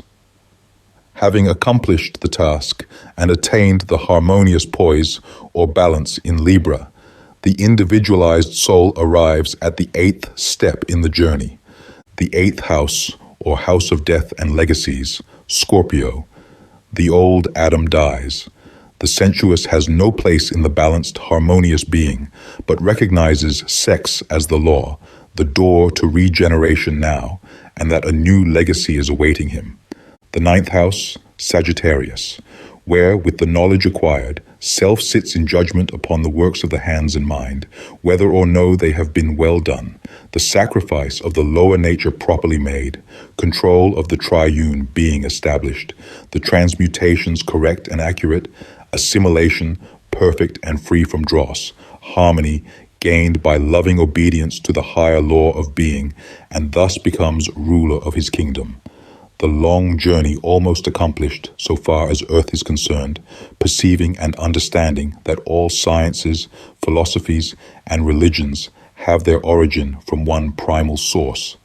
Having penetrated the depths in reverent obedience to the divine law of creation and evolved the attributes of the dual constitution, the forces of his being become crystallized. He has reached the culmination of his earthly pilgrimage and stands forth the perfected human reflection of the higher self. The 11th house is represented by Aquarius on the human plane. Friends surround and welcome him. These friends are the pure thoughts, noble impulses, lofty ideals, and generous deeds. The bread cast upon the waters of life returns to nourish and sustain him in his encounter with the secret foes, symbolized by the 12th house and Pisces.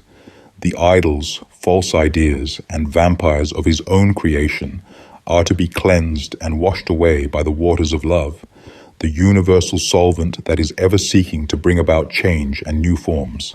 Born again of water to make the round of the astral zodiac, until, having again reached the equator of the ascending aura, where he is reunited to the missing half of his soul, the true friend of the Edenic state, the highest point in the arc of human progress won, the honor and glory of a perfected soul, the Lord and Master, the I am that I am, to rest in peace in the heart of infinite love and wisdom. Chapter 4, Astro-Theology. There is one species of divine revelation which has not and cannot be tampered with, one great Bible, which forms the starry original of all Bibles. This sacred Bible is the great astral Bible of the skies. Its chapters are the 12 great signs. Its pages are the innumerable glittering constellations of the heavenly vault.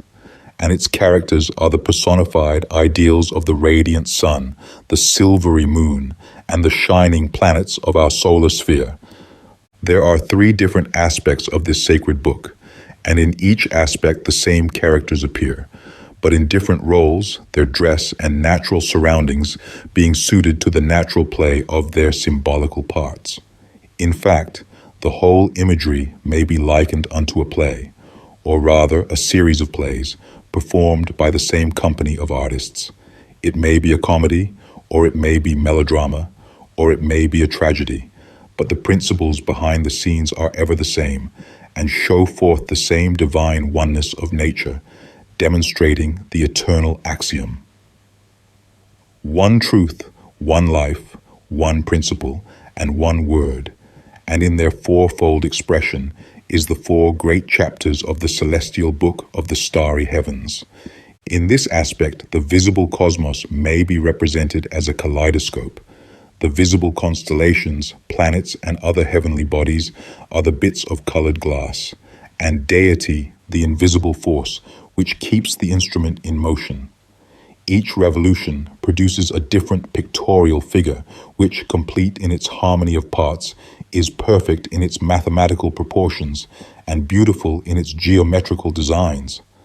And yet each creation, each form, and each combination of forms are produced by the same little pieces of glass, and all of them in reality are optical illusions, that is, natural phenomena, which deceive the physical senses. So it is with cosmic nature.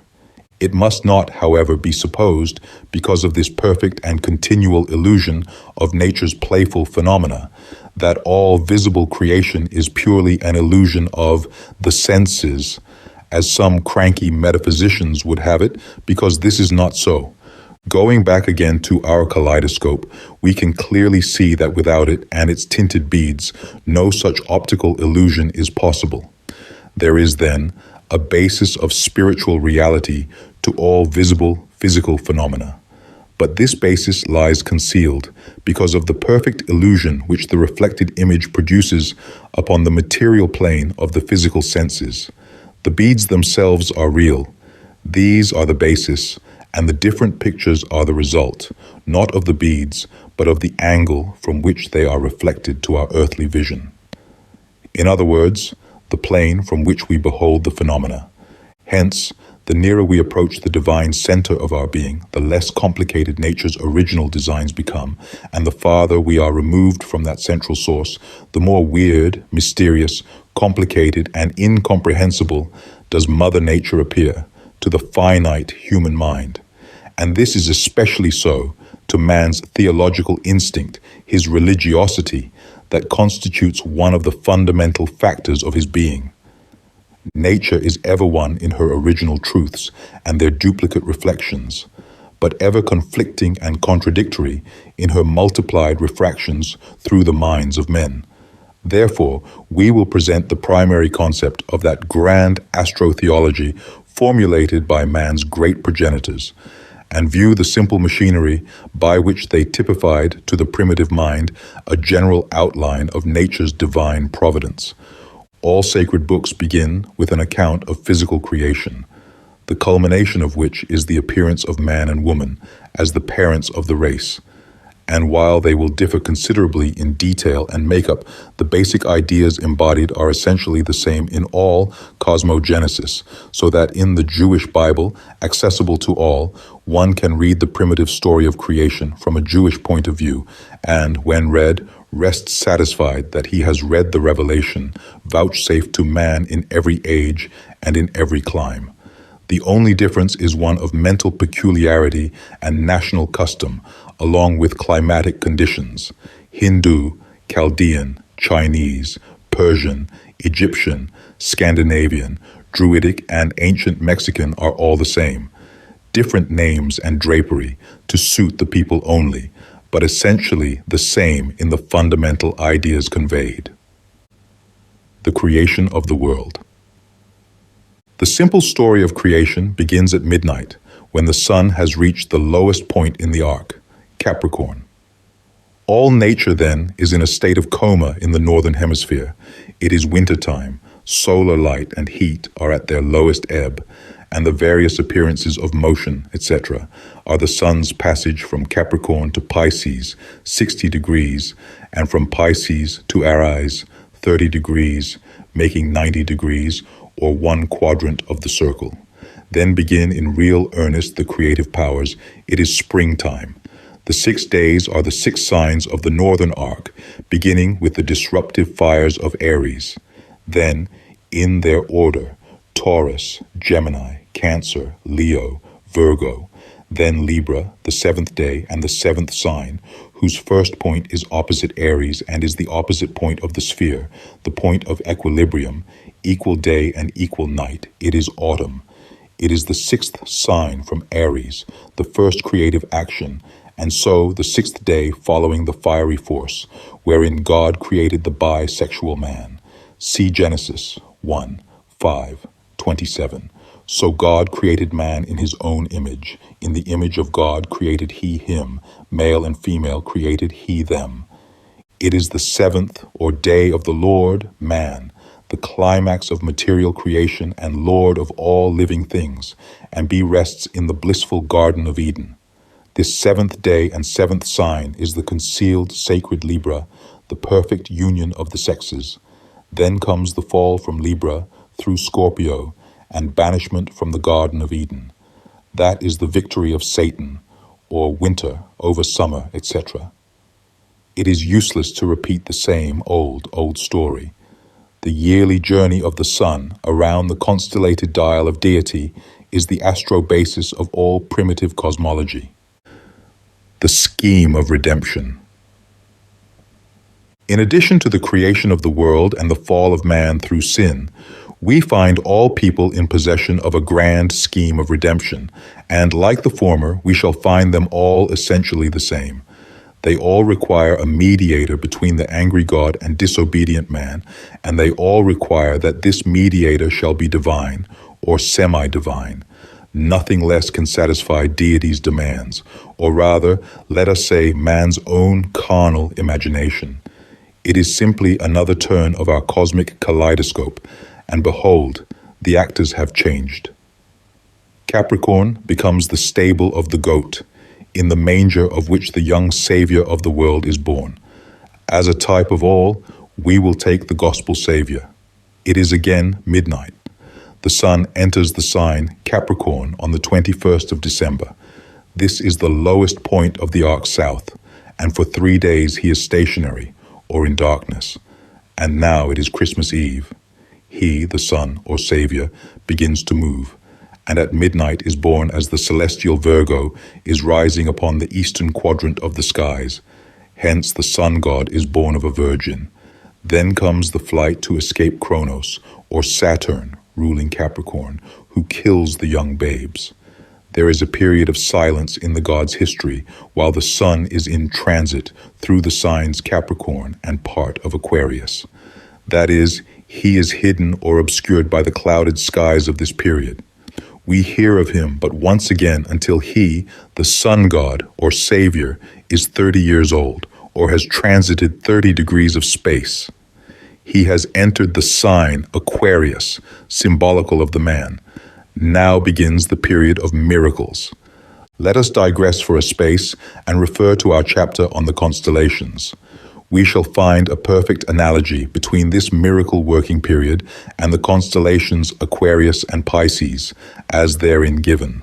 The first miracle we read of is turning water into wine. This may be seen in a threefold aspect.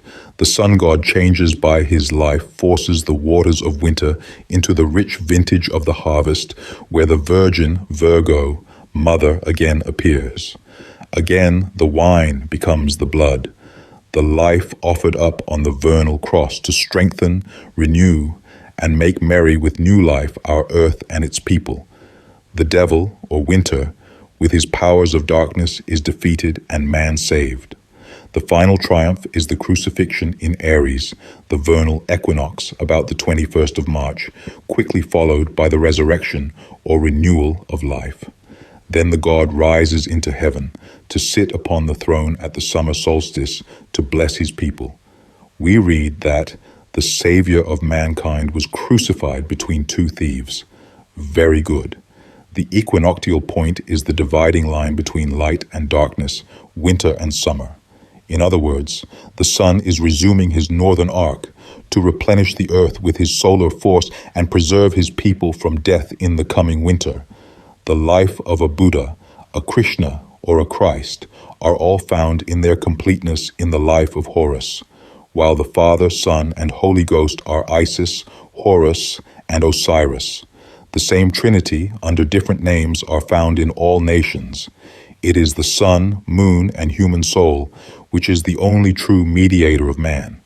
There is another version of this celestial crucifixion, wherein the sun god Savior, after the supper of the harvest in Virgo, is crucified at the autumnal equinox upon the equator.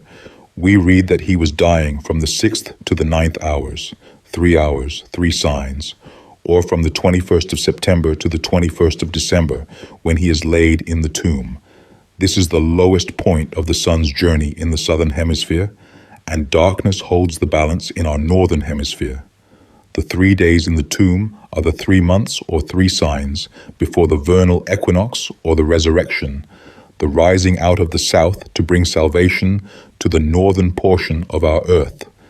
We have now only to glance over various diverging lines of the same cosmology and the same redemption. All these allegories typified truths. They all teach the initiate the mysteries of creation, of man's destiny, and his necessary cycle of material probation. Some of the most beautiful parables may be read in this light. Abraham and the story of his wanderings in the deserts of Asia Minor, of Lot and his unfaithful wife, are to be seen still written in the heavens. Hagar and Ishmael are still there. So also are Esau and his brother Jacob, the story of Joseph and his brethren, of Samson and his 12 labors. This is the same beautiful story. The sun, shorn of his glory, or solar force at the autumnal equinox, stands upon the equator between the 2 pillars of the temple, or light and darkness, and pulls down the temple, or signs, into the southern hemisphere. And behind this we have the eternal truth of the soul, when, giving way to the allurements of matter, Delilah, the soul is shorn of its spiritual covering or conscience, and sinks into matter and death. And the story of David and Goliath can be read today as clearly as of yore. They are eternal spiritual verities of human nature, and record not only the history of the human race, its mutations and transmutations, but of the individual man and the suffering and delusive joys of his material life. It is the record of all his past existence and a type of his eternal destiny in the future. Another turn of our cosmic kaleidoscope, and lo, the scene changes, the play extended, the angles greater, caused by the revolution of our solar parent through his celestial zodiac. As the sun passes out of one sign into another, or in other words, forms a different angle to his own center of force, a new dispensation is born to the world, or rather, reborn under a new guise. The great sun god appears to change his nature and manifests an entirely different set of attributes. That is the way man personified this play of nature, through his imperfect conception of the cause of this change. But to him it was and is a truth, and man's effort to externalize these attributes in a divine personality was and is strictly from the plane of his mental development and spiritual unfoldment. The 2 pictures of this Astro-Theology, as set forth in the 2 divisions of the Jewish Bible, will illustrate our meaning. The sun had entered the sign Aries sometime prior to the exodus from Egypt. Aries is the constellation of Mars, the fiery, destructive, and warrior element, or force in nature, and we find the Jewish conception of God a perfect embodiment of these attributes. The Lord of hosts, a God mighty in battle, delighting in the shedding of blood and the smell of burnt offerings, ever marshalling the people to battle and destroying their foes and the works of his own hands. A God imbued with jealousy, anger, and revenge. This was the type set up by the Jewish savior and lawgiver, Moses. After a period of 2,160 years, we find the Christian cosmology ushered in. The sun has entered the sign Pisces, which is ruled by Jupiter, the beneficent father. The Christ, or mediator, of the Christian gospel was an embodiment of the joint qualities of the sign and ruling planet. Gentle, loving, and merciful, his words were messages of love and peace. His work was with the poor, oppressed and fallen. He eschewed sacrifices and burnt offerings. A contrite heart was the best offering. He taught the people that God was their Father, loving all, just, yet merciful. But a strong taint of the old conception has remained with the human race, hiding, at times, the beauty of the latter concept. These are, again, the refractions of eternal truths, viewed by man from his material plane. The elements are here presented, the alphabet and its key clearly defined. Therefore, let each one explore this tangled labyrinth of astro-theology for him or herself and work out the various correspondencies at leisure. It is enough to indicate the starry originals of all this seemingly confused mass of so-called divine revelation in sacred books. They, one and all, pertain to the same celestial phenomena, and the various Bibles are the outcome of man's serious attempt to tabulate and externalize this heavenly order, to record his conceptions of these starry aspects and movements with their corresponding effects upon the earth. Probably the purest system to us is that which may yet be derived from Chaldean sources. This sacerdotal caste were the most perfect in their astral conceptions and complete in their symbolic system of recording. And if the great work found in King Sargon's library in 70 tablets is ever translated, it will prove of priceless value to the student of these weird but sublime astrological mysteries. In conclusion, as we reflect upon the fourfold aspect of the subject that we have presented in outline in these pages, the whole imagery passes in review before the mental vision. We see that the radiant constellations of the heavenly vault, with the beautiful reflection and counterpart, the shining Zodiac, are the two halves of the great cycle of necessity, the spiral of eternal universal life, which binds the whole into unity and unity into infinity. It is the grand scheme of creative life. The seven principles of nature or divine activities are the forces producing the phenomena within seven angelic states, seven kingdoms, and by seven planets upon the external plane. The planets being the passive mediums of the positive spiritual forces. Upon this dual spiral, which reflects the seven rays of the solar spectrum, is produced seven musical notes, one half of the spiral in sound and color being the complementary of the other half.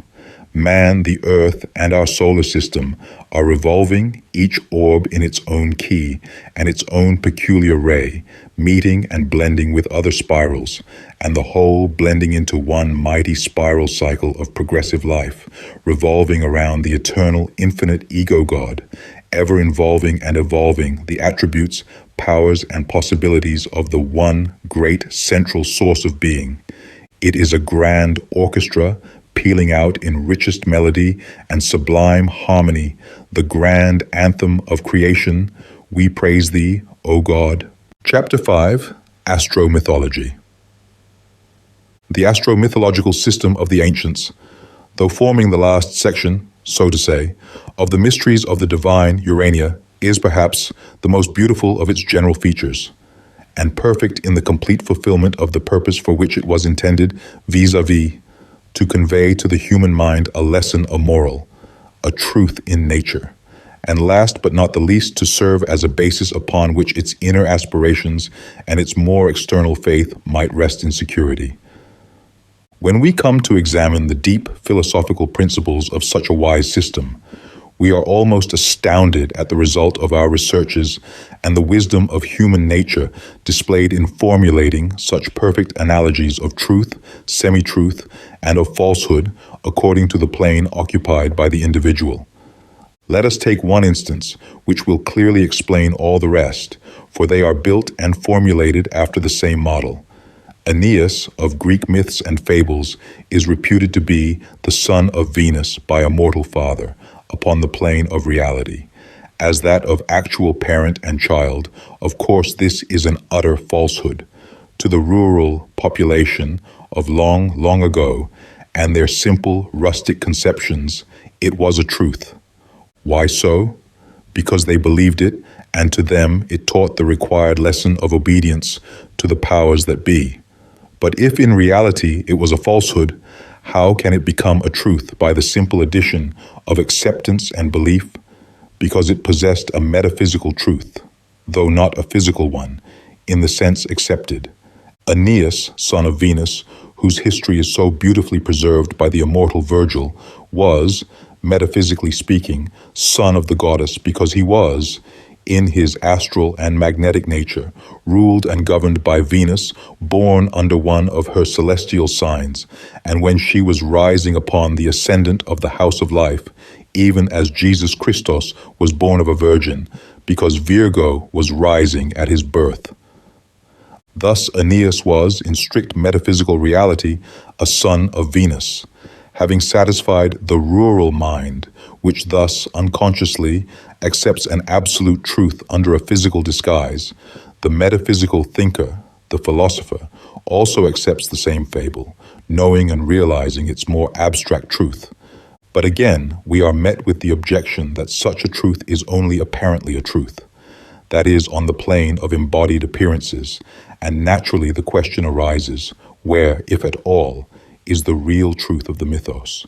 That truth which is beyond the mere metaphysical thinker and commonplace philosopher, the truth which the initiates recognize, where is it? That truth lies far beyond the purview of astro-mythology.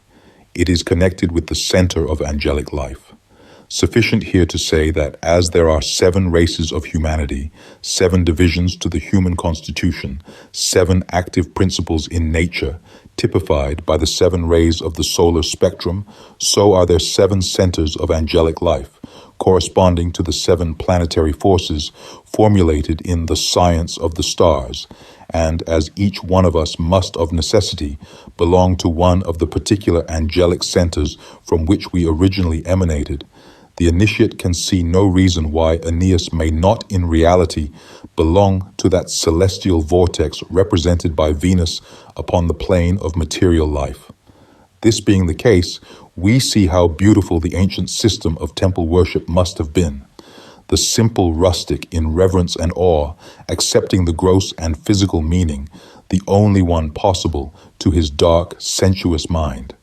The scholar and philosopher bow their wiser heads with equal humility, accepting with equally sincere faith the more abstract form of the allegory, while on the other hand, the priest and the initiate, lifting their loftier souls above the earth and its formulas of illusion and matter, accept that higher and more spiritual application, which renders them equally as sincere and devout as their less enlightened worshippers. It is thus we find these astro-myths true for all time, true in every age of the world, and equally true of all nations. And this is the real reason why we find every nation under the sun possessing clear traditions relating to the same identical fables, under different names, which are simply questions of nationality. And when mythologists, archaeologists, and philologists once recognize the one central cardinal truth, they will cease to wonder why nations so widely separated by time and space possess the same basic mythology. They will then no longer attempt its explanation by impossible migrations of races carrying the rudiments with them. They will find that this mythology was a complete science with the ancient sages, a universal mystery language in which all could converse, and that it descended from the Golden Age when there was but one nation on the face of the earth, the descendants of which constituted the basic nucleus of every race which has since had an existence. In this light, all is simple, clear, and easy to comprehend. All is natural. The astronomer priests of the hoary past, when language was figurative and often pictorial, had recourse to a system of symbols to express abstract truths and ideas. In order to impress the minds of pupils with a true concept of the attributes of the celestial forces we call planets, they personified their powers, qualities, and attributes. Just as the average mind of today cannot conceive of deity apart from personality, so did primitive man clothe his ideas in actual forms. And in these impersonations, they combined the nature of the celestial orb with that of the zodiacal sign or signs, in which the planet exerted its chief and most potent activities. For instance, the planet Mars, whose chief constellation is Aries, was described as a great warrior, mighty in battle, fierce in anger, fearless, reckless, and destructive, while the mechanical and constructive qualities were personified as Vulcan, who forged the thunderbolts of Jove, built palaces for the gods, and made many useful and beautiful articles. Then again, we find that Pallas Athene was the goddess of war and wisdom. She sprang from the head of Zeus. Ares rules the head and represents intelligence. Athene overcame her brother Mars in war, which shows that intelligence is superior to brute force and reckless courage. Here, we see three different personages employed to express the nature of the powers and phenomena produced. They were called gods and goddesses. This was quite natural, as the planets of our system are reflections of divine principles. Esoterically, Mars symbolizes strength, victory, attributes of deity. Mars is said to have married Venus, teaching us that the union of skill and beauty are essential in all artistic work.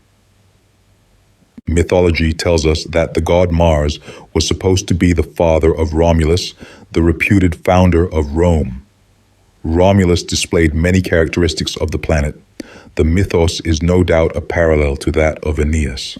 Rome was founded when the sun in his orbit had entered the sign Aries, and Mars was the god most honored by the Romans. In time, with the degeneration of human races and their worship to the rural mind, the subjects of the mythos became actual personalities, endowed with every human passion and godlike attribute, the former characterizing the discordant influence of the heavenly bodies upon man. Guy, Rhea, and Ceres, or Demeter, Greek, represent the triune attributes of Mother Earth. Guy signifies the earth as a whole, Rhea the productive powers of the earth, and Ceres utilizes and distributes the productive forces of Rhea. In the charming story of Eros, divine love, son of Mars and Venus, he, Eros, we are told, brings harmony out of chaos. Here, we see the action of Aries and Taurus, ruled respectively by Mars and Venus. The beautiful myth of Aphrodite, born of the sea foam, is Venus rising out of the waters of winter to shine resplendent in the western skies at evening, and typifies the birth of forms, as all organic forms have their origin in water. In all lands, the sun was known under various names, typical of solar energy, especially in reference to the equinoctial and solstitial callers. Henry Melville, in his valuable work, Veritas, says no reliance can be placed upon ancient dates, either of Europe, Asia, or anywhere else, and he conclusively shows that such dates are astro-Masonic points on the celestial planisphere, the events recorded being, as it were, terrestrial reflections of the celestial symbols. To attempt to wade through all the various systems of mythology and explain each in its proper order would be to write a large encyclopedia upon the subject. We have given a few examples as keys and suggest works for study. We have here given the real key, and the student must fathom particulars for himself. The chief work, and most valuable in its line, is Ovid's Metamorphoses. The next, also the most valuable in its line, is the Mythological Astronomy of the Ancients. With notes, these latter are the gist and constitute the real value, by S.A. Mackey. And last, and perhaps in some sense not the least, is The Wisdom of the Ancients by Lord Bacon. This is published in Bacon's Essays. A careful study of Ovid, with the key which this chapter supplies, will reveal all that pertains to ancient gods, demigods, and heroes, while a study of Mackey and a careful comparison with La Clef and La Clef Hermetique will reveal all that pertains to cosmic cycles and astral chronology, which is the only chronology that is quite trustworthy as far as ancient history is concerned. While we are on this subject, we must point out some of the delusions into which the subtle, magical teachings of the Orient would lead the student. All the monster sphinx, half human, half animal, etc., which the ancients have preserved, are simply records of the past. They are chronological tables of cosmic time and relate to eras of the past, of the sun's motion, and not by any means to living creatures of antediluvian creations, as some wiseacres have imagined. Many of these ancient monuments, monstrous in form, are records of that awful period of floods and devastation known as the Iron Age, when there was a vertical sun at the poles, or in other words, when the pole of the earth was 90 degrees removed from the pole of the ecliptic. To those who can read aright, every lineament tells as plainly as the written word the history of that awful past, marking the march of time, recording the revolutions of the sun in his orbit of 25,920 years, and relating with wonderful accuracy the climatic changes in their latitudes, which took place with each revolution of the sun and corresponding motion of the earth's pole of less than 4 degrees. All the greater myths of the dim past were formulated to express cosmic time, solar and polar motion, and the phenomena resulting therefrom. These monuments of antiquity prove that the ancients knew a great deal more of the movements of heavenly bodies and of our planet than modern astronomers credit them with.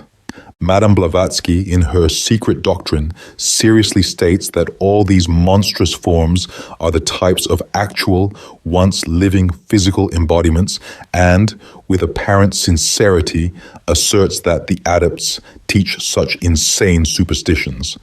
Such, however, is not the case. Neither is there anything true, or even approaching the truth, in the cosmogony given in the work in question. And lastly, we have but one more aspect of the grand old astro-mythos to present to your notice. This aspect reveals the whole of the ancient classification of work and labor, and gives us a clear insight into the original designs, or pictorial representations, of the 12 signs and the 12 months of the year.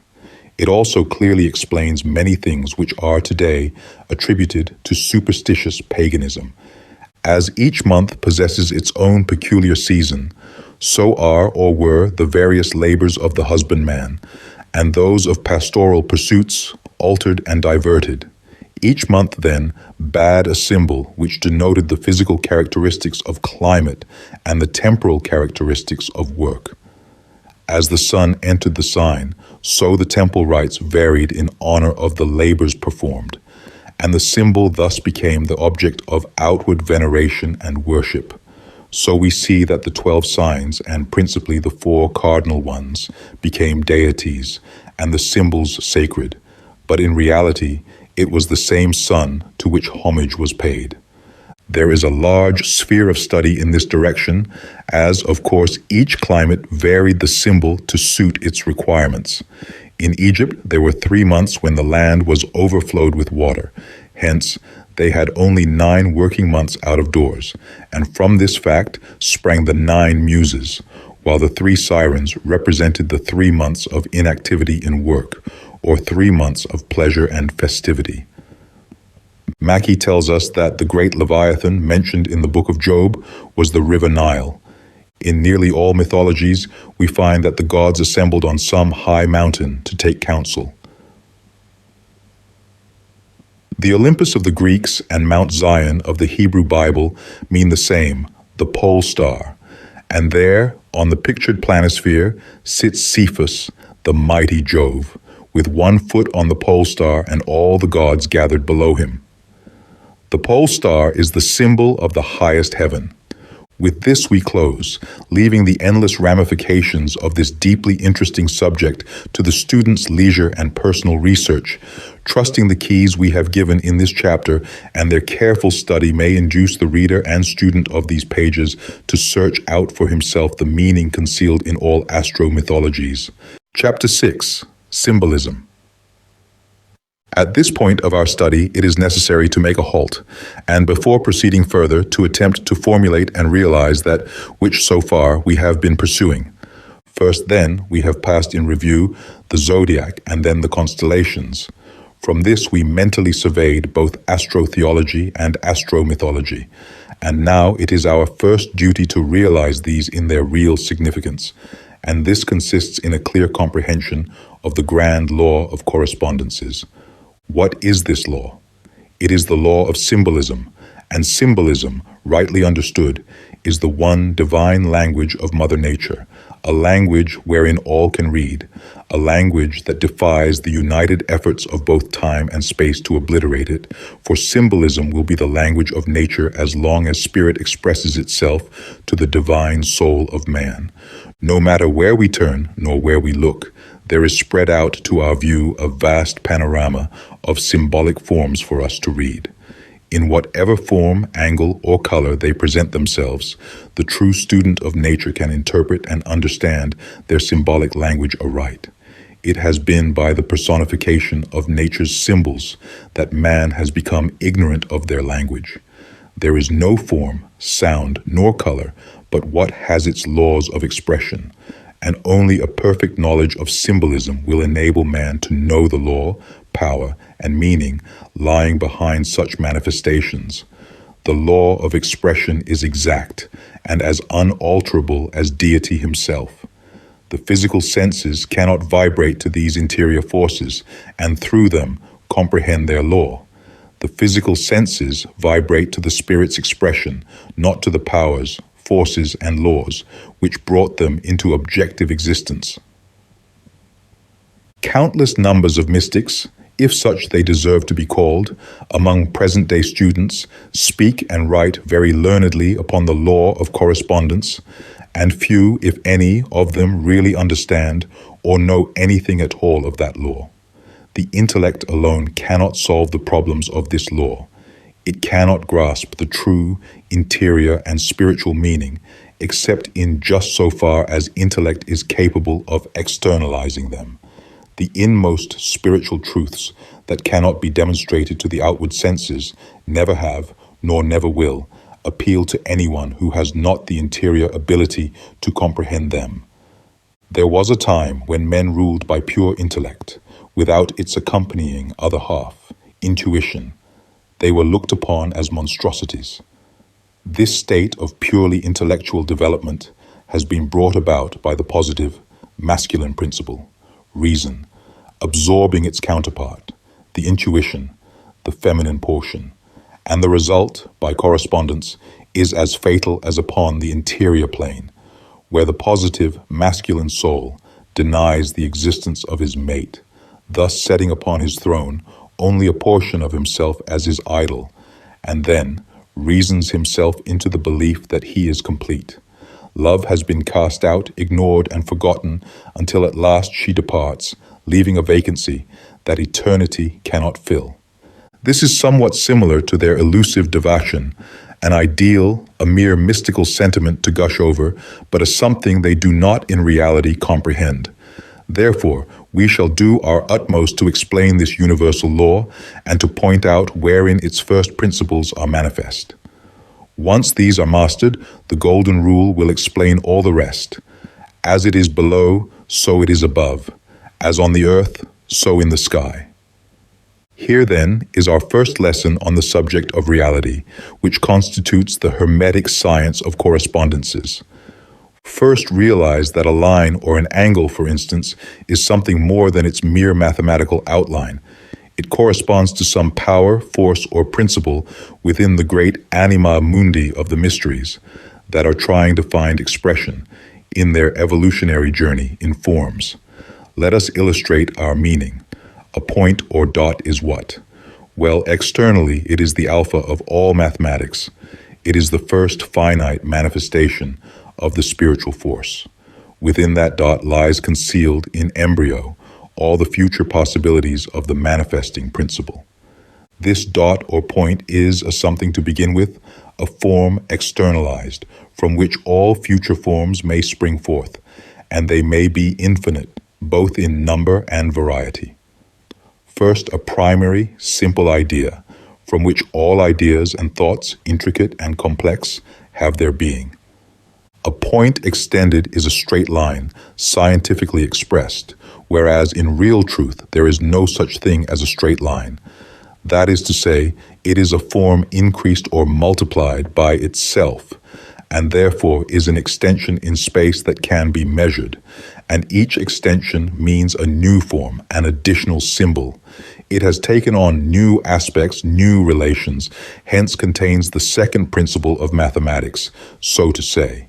But besides being points, they are symbols. They are principles in nature as clearly related to each other as the leaf and the stem of plant life. Each monad or point in the universe is the beginning of something. Equally so, it is also the termination of its own forces in that particular action, and will remain inert until it becomes acted upon by something else. A point, then, is a primary, simple idea, a straight line. An angle is the same idea, rendered greater and more complex, and refers to the same forces upon a different plane. And the more we multiply the angles, the more complex and far-reaching becomes the symbol, and the more numerous and diverse become its planes of action. Here we will introduce an example. A trine represents three forces or angles, and when united form a trinity, hence harmony. Its apex, when above, is celestial, therefore represents the male forces of spirit. A trina reversed also represents the same forces, with its apex in matter, hence it is negative. In these two complex ideas, clearly represented by these symbols, we have all matter and spirit, and yet they are but extensions of our point in space, rendered far-reaching and complex by the position and the number of angles presented. Let us turn the key once again, and we find that both spirit and matter possess the same outline in their primal concept, except reversed, polarized.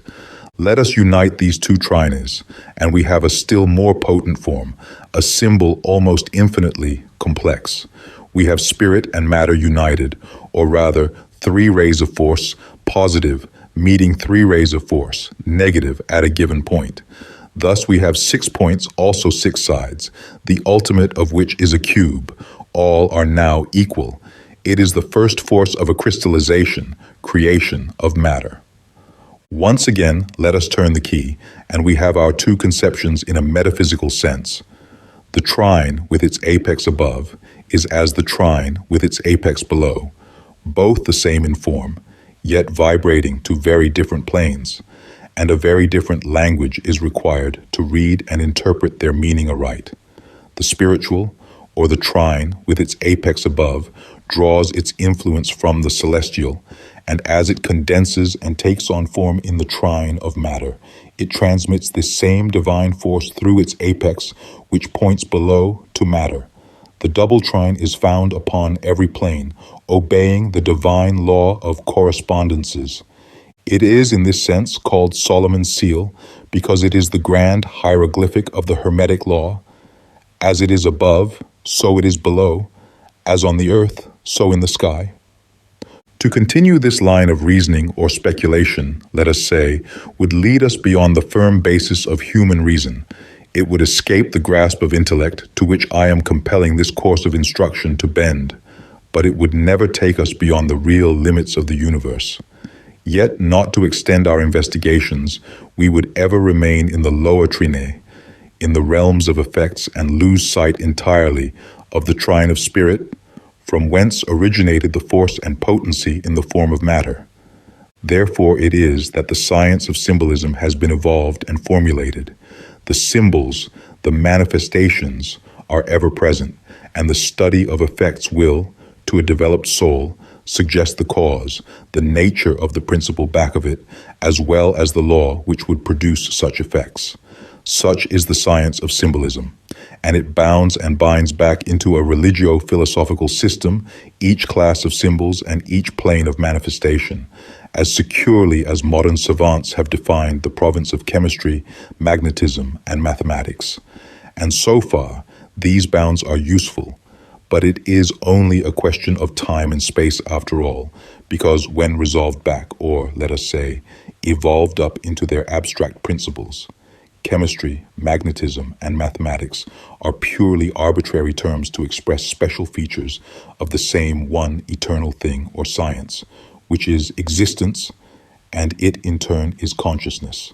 Not that external consciousness of existence, not that knowledge and love of living, but that interior conscious knowledge which tells us why and how we exist, by what force and power we are sustained and permitted to obey and carry out the law of mediumship, reception and transmission, attraction and repulsion, spiritual and material, that ultimately blend and become as one, the double trine, and united with the divine ego of its being, becomes complete. 7, the perfected number of form. The sum total, then, of all, and the value it may possess to the individual, is measured by his ability to perceive, for there is nothing external that is not in some sense mental, and there is nothing mental that is not in some sense spiritual. The sides of the triangle, physical, mental, and spiritual, and the apex, where meet the mental and spiritual, forms the center of contact to higher trines in realms above. Where mind is not, there are no symbols, no ideas, no manifestations. The spirit has not yet reached that point in its evolutionary journey where it can yet crystallize its projected force, power, or ideas into forms. For everything that is the outcome of divine thought and expresses within itself the symbol of its being. This is the arcana of the law of correspondences. Remember the above teaching, because upon its full comprehension rests the ability to read symbols aright. It will aid the soul to fully realize that the vast universe is but the mental image of the Creator, that there is no such thing as manifested existence apart from mind, and consequently the infinite worlds that float securely in space, blushing and scintillating with light of life and love of the Father, revealing to mortal minds some faint conception of the awful resources and recesses within nature's star-making laboratory, are but the scintillating reflection of life, the reactions of mental phenomena. So too, with the mental creative powers of the mind of man, for not a vibration that proceeds from his every thought, but what creates its correspondence in the creative realm of spirit. Hence, symbolism continues giving to the soul of man throughout eternity food for thought and contemplation. All symbols, then, are objectified ideas, whether human or divine, and as such possess a real meaning. And this meaning is altered, extended, and rendered more complex with every additional thing or influence by which we find it surrounded, or with which we find it correlated. For instance, $1 means $1. Add 6 ciphers to the left 0, 0, 0, 0, 0, 0, 1. And it is still the same $1 and no more because their position is previous or before the 1. But add the same number of ciphers to the right, $1, 0, 0, 0, 0, 0, 0, and lo, we find a wondrous change of force, power, and consequence. We see all the mighty power of our million of money and the possibilities and responsibilities with which in these days it becomes associated. So it is with everything else in nature. Man pays the penalty by increased responsibility for every step in knowledge that B takes, as well as every dollar in gold B procures. Dollars, as well as talents, have to be accounted for, and their usefulness increased tenfold. The dollars must not be buried nor hoarded any more than our talents, but each unfolded and doubled so that we may be instrumental in helping our co-workers in their upward path in the cycle of necessity. Knowledge is the basic foundation in reading nature's language. Purity of thought, truth in motive, and unselfish benevolence will lift the veil that now lies between the two trinities, cause and effect, spirit and matter. We have given the key and explained the alphabet of this wondrous law. Therefore we close. Each must, by the same rules, work out the special links in the chain for him or herself. The angle from which each take their view determines the reading and interpretation of the symbols presented, whether that be from the apex, the sides, or the base, for every symbol has its trinity in principles and form. Cause and effect are but the action and reaction. The result is the symbol which reveals the correspondence of both. Chapter 7, Alchemy, Part I.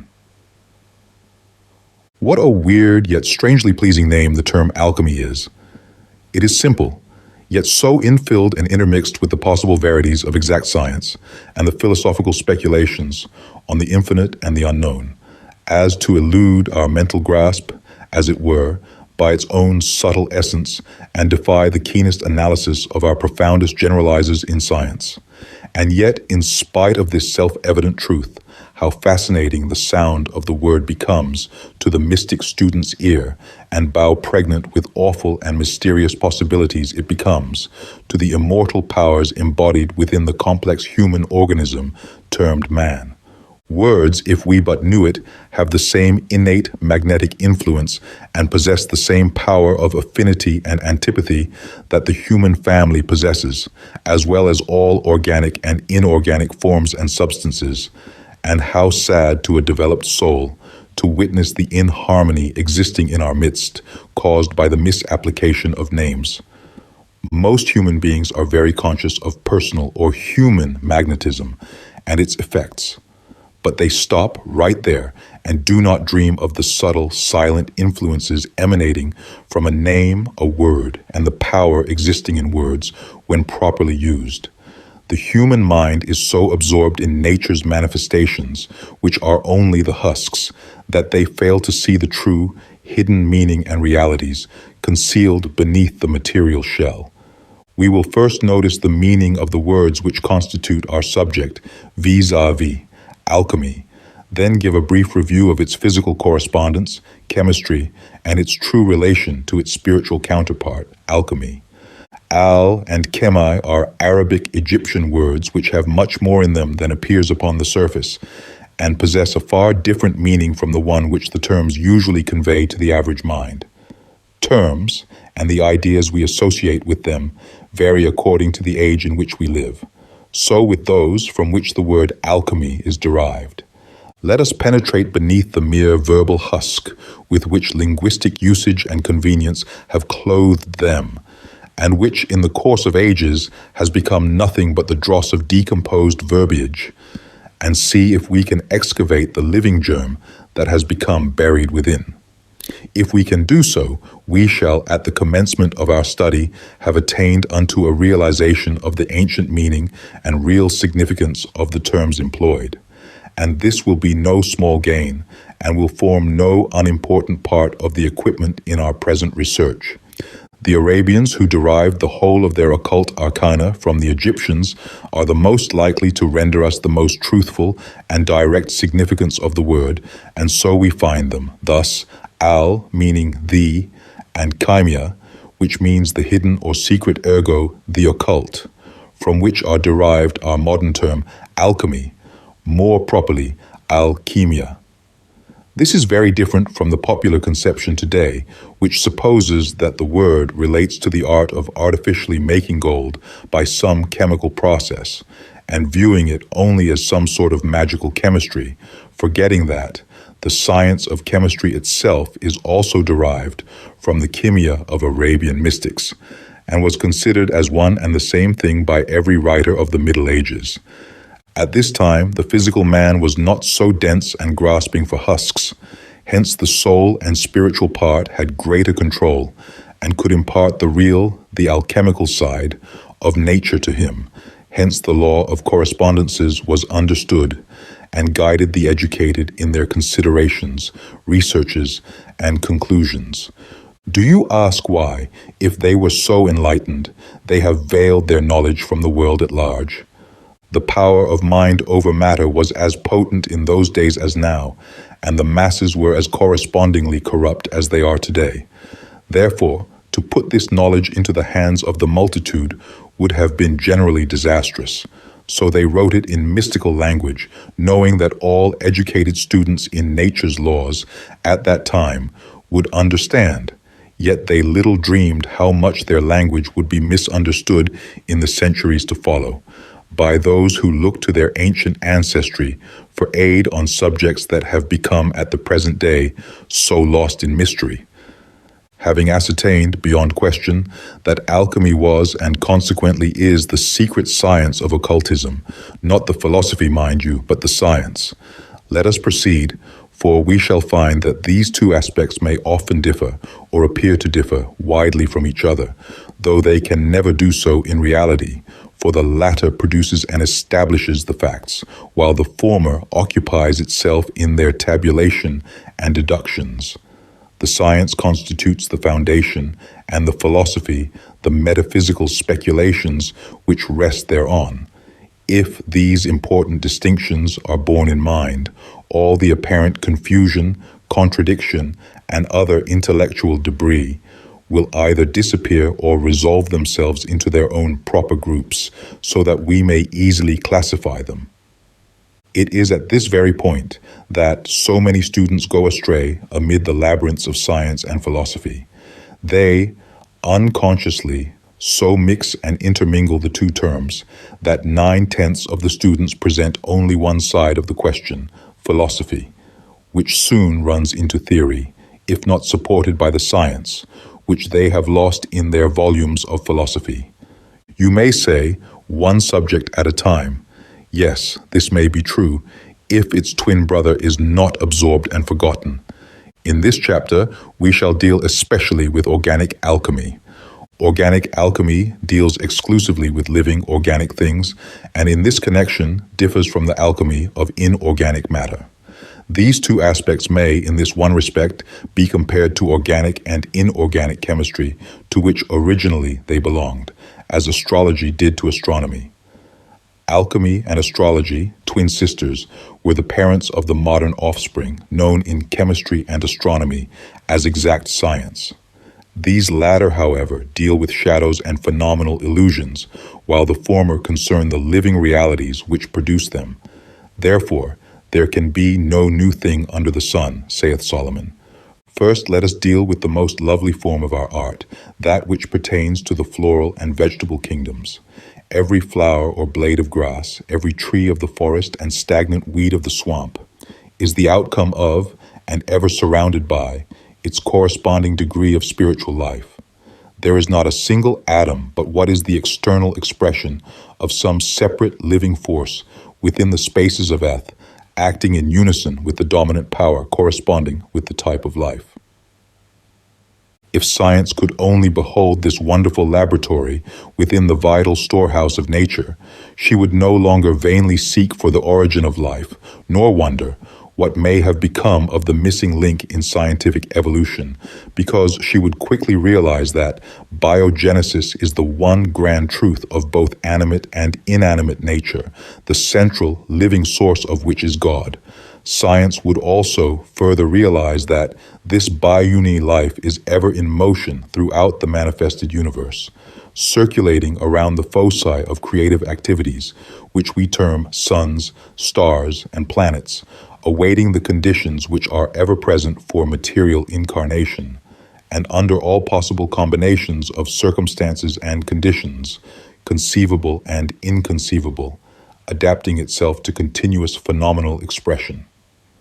Links, so-called, in this mighty chain of evolution may appear to be missing here and there, and, for that matter, whole types may seem to be wanting, but this is only because of our imperfect perception, and in any case, can make no real difference with the facts, because if such be a reality, if there be what we may term missing links in the scheme of evolution, it only shows that spirit, although associated with, is ever independent of matter.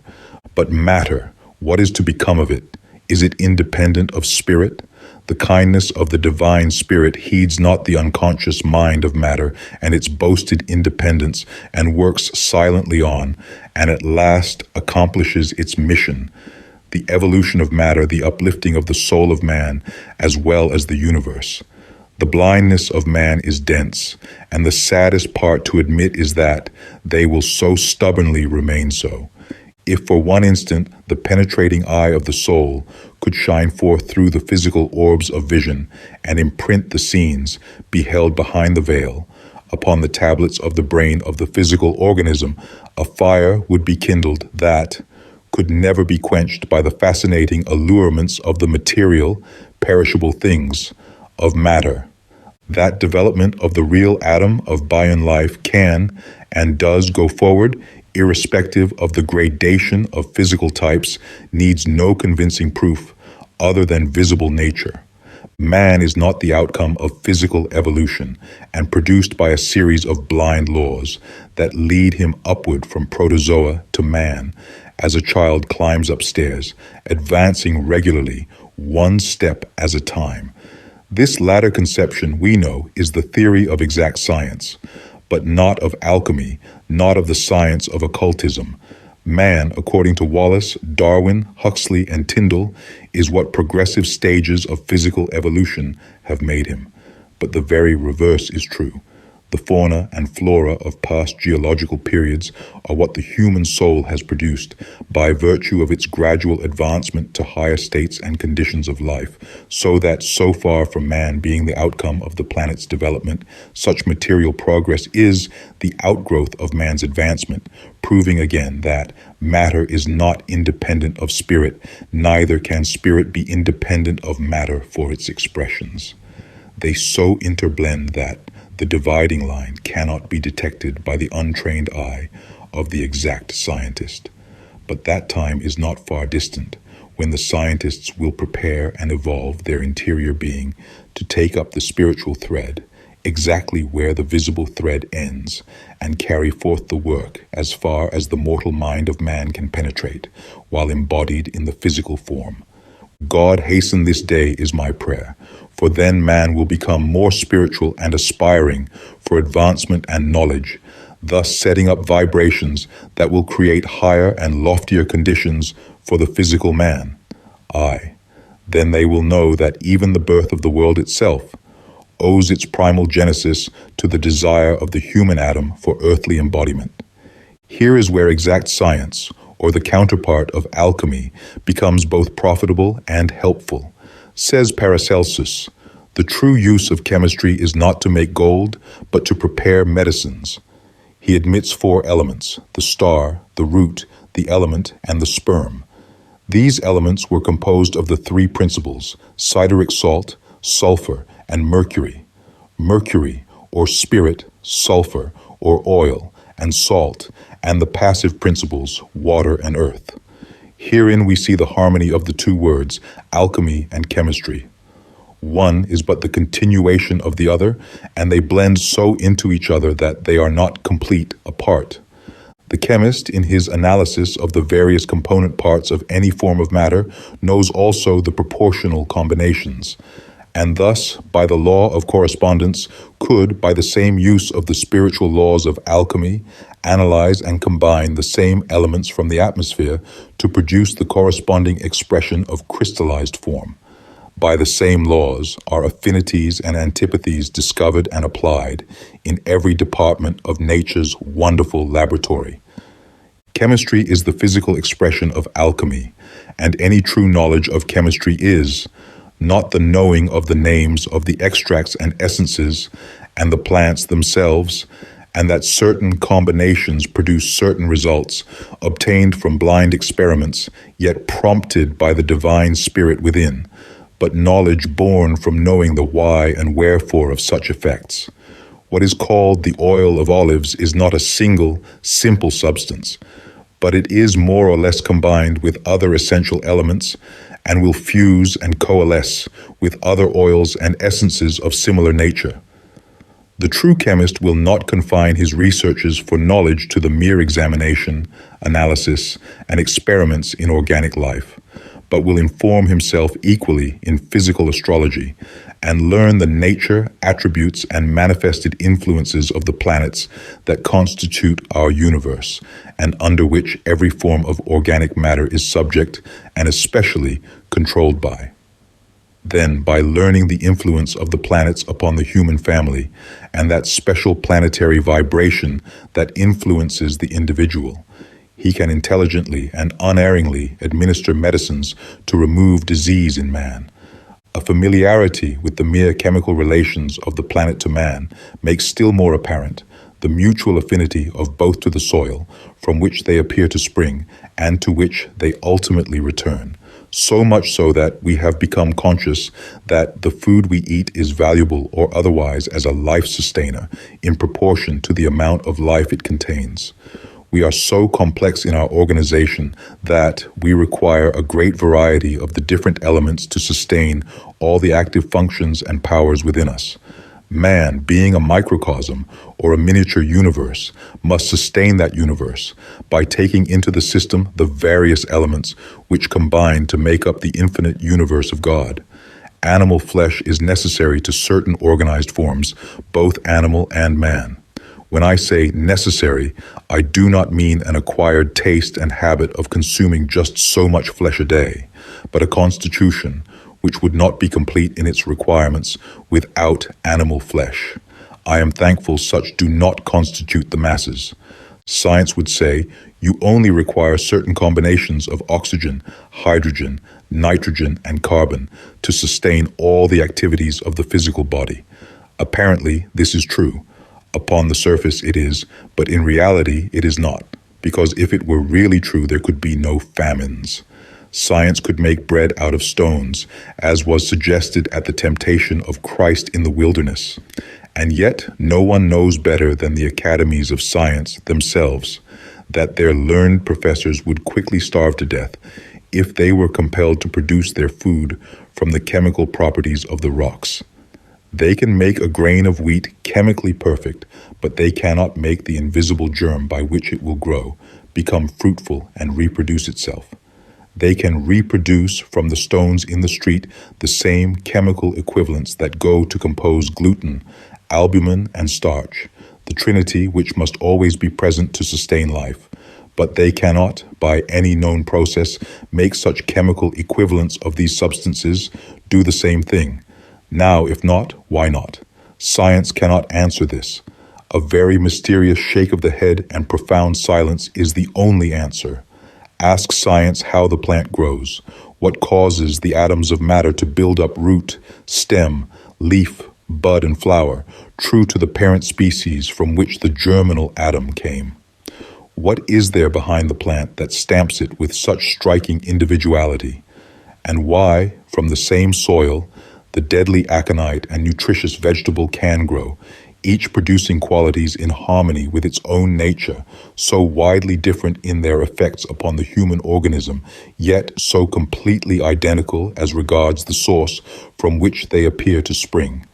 There must be a something to account for this, and this something, ancient alchemy alone can scientifically reveal and expound.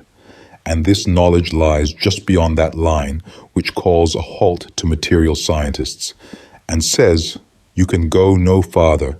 This is beyond your purview. The end of the material thread has been reached, and unless you can connect it with the thread of the next plane, your researches must stop. Before entering upon and answering these vital questions, we must digress a little and make ourselves perfectly familiar with the ideas and revelations of advanced physical science upon the subject. And for this purpose, no more trustworthy guide can be consulted than the new edition of The Chemistry of Common Life by the late James F. W. Johnson, M.A., England, and revised by Arthur Herbert Church, M.A. In Chapter 4, on page 56 of this work, upon the anatomy of plant life, we read, how interesting it is to reflect on the minuteness of the organs by which the largest plants are fed and sustained. Microscopic apertures in the leaf suck in gaseous food from the air. The surfaces of microscopic hairs suck a liquid food from the soil. We are accustomed to admire, with natural and just astonishment, how huge rocky reefs, hundreds of miles in length, can be built up by the conjoined labors of myriads of minute zoophytes, laboring together on the surface of a coral rock. But it is not less wonderful that, by the ceaseless working of similar microscopic agencies in leaf and root, the substance of vast forests should be built up and made to grow before our eyes. It is more wonderful, in fact, for whereas in the one case, the chief result is that dead matter extracted from the sea is transformed into a dead rock, in the other, the lifeless matter of the earth and air are converted by these minute plant builders into living forms, lifting their heads aloft to the sky, waving with every wind that blows, and beautifying whole continents with the varying verdure of their ever-changing leaves. Further on in the same chapter, on pages 62, 63, the same eloquent writer continues, "But the special chemical changes that go on within the plant, could we follow them, would appear not less wonderful than the rapid production of entire microscopic vegetables from the raw food contained in the juice of the grape. It is as yet altogether incomprehensible, even to the most refined physiological chemistry, how from the same food taken in from the air, and from generally similar food drawn up from the soil, different plants and different parts of plants should be able to extract or produce substances so very different from each other in composition and in all of their properties. From the seed vessels of one, the poppy, we collect a juice which dries up into our commercial opium. From the bark of another, cinchona, we extract the quinine with which we assuage the raging fever. From the leaves of others, like those of hemlock and tobacco, we distill deadly poisons, often of rare value for their medicinal uses. The flowers and leaves of some yield volatile oils, which we delight in for their odors and their aromatic qualities. The seeds of others give fixed oils, which are prized for the table or use in the arts. These and 1,000 other similar facts tell us how wonderfully varied are the changes which the same original forms of matter undergo in the interior of living plants. Indeed, whether we regard the vegetable as a whole or examine its minutest part, we find equal evidence of the same diversity of changes and of the same production in comparatively minute quantities of very different yet often characteristic forms of matter. From the whole of the foregoing, we observe the exact position to be the one we have previously stated. If such wondrous things can be revealed to us through the physical science of chemistry, what think you must be hidden from our physical sight and knowledge by the veil which hangs between matter and spirit? Think you not it is worth the effort to penetrate beyond that point where the atom disappears from the view of the scientist?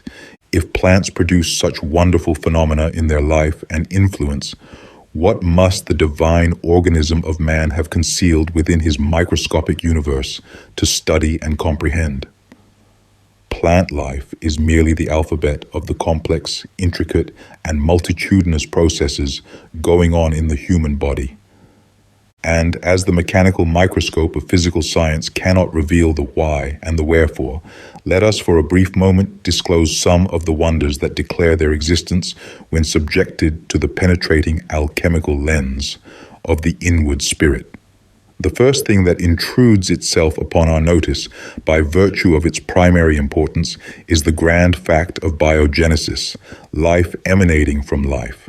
We perceive every external form to be the physical symbol of a corresponding degree of spiritual life, that each complete plant represents a complete cycle, state, or degree of interior existence, that it is made up and consists of countless millions of separate atoms of life, that these atoms of spiritual activity are the real instigators of the life and motion of corresponding material atoms, that they ever obey the divine impulse of cooperative unity in their chemical as well as their spiritual affinity. Consequently, everything in the form of material substance must be and is but the means for the phenomenal expression of incarnating spirit, the organism of man, a tree, a plant, or an animal, being no exception to this divine, omnipresent law of creative life. To the true alchemist, there can be no mystery surrounding the wonderful phenomena mentioned in the work we have quoted, in plants extracting from the same rocks, soil, and air, qualities so manifestly different, deadly poisons, healing balsams, and pleasant aromas, or the reverse, from the same identical plant foods. Nothing is more wonderful or mysterious than the same alchemical processes which are hourly being enacted within our own bodies.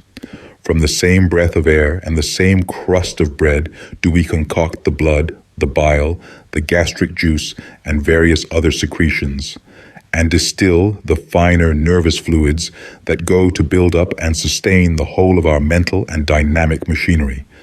It is the same ancient story of the atoms. each part and each function endowing the same inorganic chemicals with their own spiritual, magnetic, and physical life qualities, by what appears to the uninitiated observer a miraculous transmutation of matter, but which is in reality the evolution of organic form from inorganic materials, in obedience to the divine law of spiritual progression. Who could stop with exact science? For when we come to consider the apparent mysteries of life and growth by the aid of this alchemical light, the shadows flee and all the illusions of nature's phenomenal kaleidoscope vanish before the revelation of the underlying spiritual realities. We know that the plant, being the physical expression upon the material plane of a more interior life, endows its outward atoms with their peculiar qualities. These qualities are not drawn directly from the soil only becoming the medium for their complete or incomplete expression, as the case may be, that is, supplying the necessary inorganic atoms, hence the deadly qualities of aconite and the generous life-sustaining qualities of the nutritious vegetable, being spiritual life. Endowments conveyed to the material substance, abstracted from the soil and withdrawn from the atmosphere, are no mystery, their effect upon the human organism being exactly that, which is produced by their spiritual affinity or antipathy, as the case may be. And this also shows and explains why purely inorganic chemical atoms, though they be exactly the same as the organic substances from a strictly scientific standpoint, yet fail to support life, because such chemical equivalents lack the organic spirituality of the interior life, which alone gives them the power and function to support the same. They fail to fulfill the requirements of the alchemical law of life for the support of life, in other words, biogenesis. And two, this inorganic life may be parted from the plant or vegetable if it be too long severed from the medium which transmits the spiritual life, from the inorganic world to that of organic matter.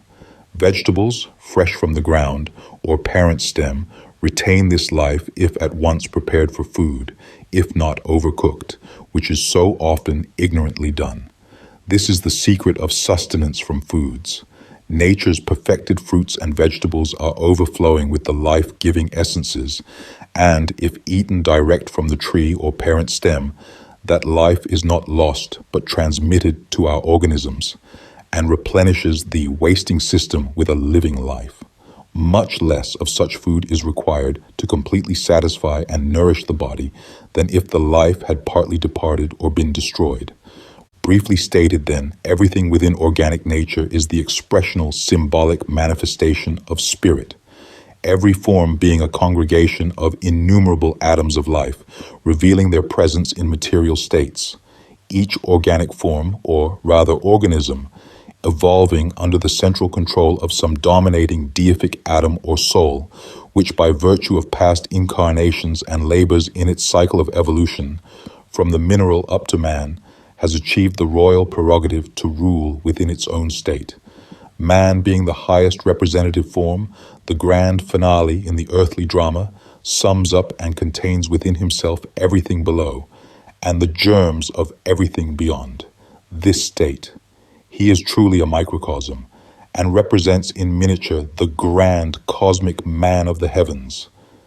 Every living force beneath him corresponds to some state, part, or function, which he has graduated through and conquered, and which in him has now become embodied as a part of his universal kingdom.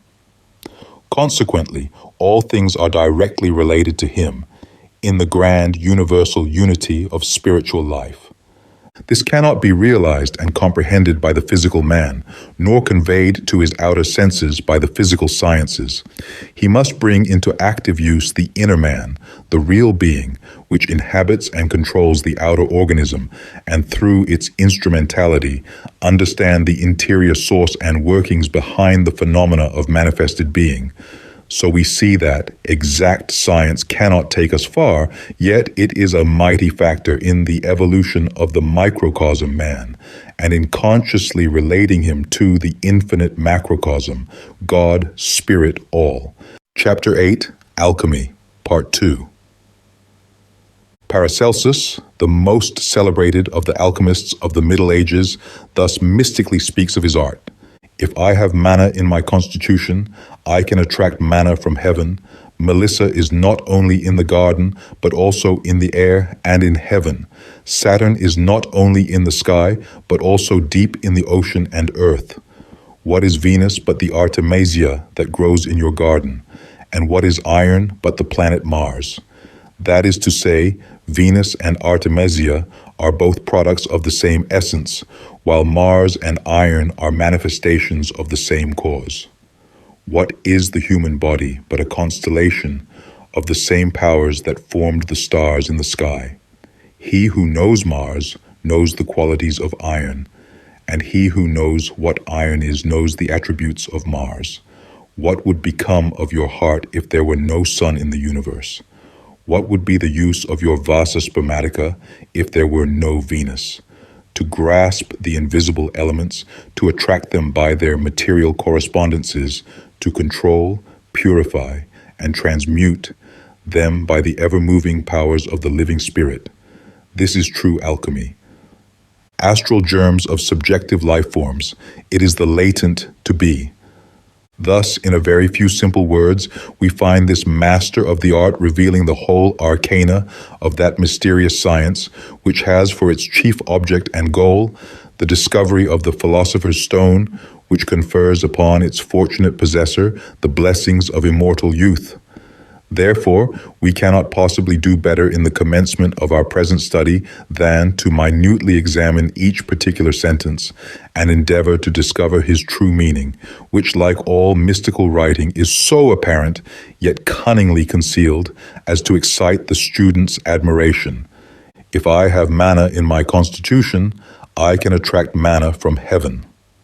The manna here spoken of does not specify any particular thing, but is of universal application, and is simply used as an unknown quantity, like X, Y, Z in mathematics. But ever since the days of Paracelsus, half-initiated mystics and bookworm occultists have endeavored to discover what this manna really was. Some, the more spiritual, were of the opinion that it was spiritual power or purity of spirit. Others imagined it to mean special magnetic qualifications, similar in nature to the so-called gifts of modern spiritualistic media. The concealment of the truth is unique and consists in its very simplicity, and, when correctly expounded, should read, I am the microcosm, and all the visible and invisible universe dwells within me, so that whatsoever power I have in my constitution, I can attract its correspondence from heaven. Paracelsus must have smiled to himself when he wrote, If I have manna, etc., because his whole writing strived to prove man the miniature of deity. Further along, he explains himself by pointing out the real law of correspondence. Thus, Melissa is not only in the garden, but also in the air and in heaven. Saturn is not only in the sky, but also deep in the ocean and earth. The illustrations are beautiful. The life of the plant, the anima floralis, pervades the atmosphere and the interior states of spiritual life, where it becomes in the highest degree beautiful and beneficial to the soul. A reference upon this point to the Light of Egypt, Volume 1, may not be considered out of place. Upon page 74 it is written, The flower that blooms in beauty, breathing forth to the air its fragrance, which is at once grateful to the senses and stimulating to the nerves, is a perfect specimen of nature's faultless mediumship. The flower is a medium for the transmission to the human body of those finer essences and of their spiritual portion to the soul, for the aroma of the flower is spiritualized to such a degree as to act upon the life currents of the system, imparting to the spiritual body a nutriment of the finest quality. Thus, here is where the knowledge of the alchemical attributes of plants, as applicable to man, can be most beneficially utilized. Plants and flowers, whose attributes and aromas harmonize with the complex organism of man, should be selected for the house and garden, for they are mediums to transmit the finer essences and aromas to the spiritual constitution of man. the plant to the physical, and the aromas and essences of the flowers to the soul. Antipathies in plants and flowers would bring a similar evil influence as the discords of the antagonistic human magnetism. It would not be so apparent, but more subtle, yet nevertheless effective in result. Our attention is next drawn to the planet Saturn, which, we are informed, is not only shining in his starry sphere of the heavens, but is also buried in the ocean depths and embodied in the stratas of the earth. It is almost needless to add that our author refers to those substances naturally Saturnine in their quality of life and expression, such as lead, clay, and coal, among the minerals, and various deadly plants among the flora, the chief of which is the aconite or monkshood, so significant of Saturn and the isolated monkish hermit. After some repetition, in order to impress the truth of correspondences, our author exclaims, "What is the human body but a constellation of the same powers that form the stars in the sky?" Truly, what else? For he who knows Mars knows the qualities of iron, and he who knows what iron is knows the attributes of Mars. Could anything be plainer? We think not. From the foregoing, which a long experience and much critical investigation and research have demonstrated as true, we cannot avoid the conclusion that alchemy, equally as well as every other science, religion, or system of philosophy formulated by man, resolves itself, ultimately, in all its final conclusions, into the one universal parent of all wisdom. Astrology, the science of the stars, in unison with the science of the soul, was and still is the one sublime center of real learning. It constituted the sacred fountain of living waters, from whose placid depths there rayed forth the divine revelations of man, his whence, where, and whither. And under the careful conservation of a long line of gifted seers, it shone forth to the sons of men, as the sacred hermetic light in the astro-Masonic wisdom of Egypt's ancient priesthood. It is not lost to us today. The same book lies open before us that faced our ancient forefathers. It is standing out clear and distinct, waiting to be read by the sons of men. We can learn its language, and from its pages, we ourselves can read our relation to God and our fellow man. Shall we not heed the whispering intuitions of the soul and place ourselves in conscious rapport with the whole? This sublime book of wisdom was written by God himself to convey to his children the knowledge of his powers, attributes, and relation to all creative life. We cannot see that divine spirit which we call God. No, but as long as the finite form exists as such, we will have the Spirit's manifestations to learn from. Never will the book of God be closed to the searching eye of the soul. There will always be presented to his vision lessons to study and practical experiments to perform to lead the soul into deeper mysteries. Until man fathoms his own universe, he cannot understand God. Know thyself is as applicable today as when the famous, immortal, and mystic utterance was inscribed on the porch of the temple at Delphi. Before this wonderful, divinely elaborated, but complex system can be fully realized, it is necessary that the student should comprehend very distinctly the two states of existence, the internal and the external, and become familiar with the laws of correspondences. And it seems strange that, of all sciences, that of medicine should have so completely failed to grasp this living truth, since every atom of medicine administered invariably acts upon this alchemical principle. When the human organism has become discordant in some of its parts, it is because the interstellar vibrations have aroused various states within the human kingdom into a condition of rebellion against the supreme will. Man's ignorance favors such seditious movements, and his general habits and code of morals stimulate them to undue activity.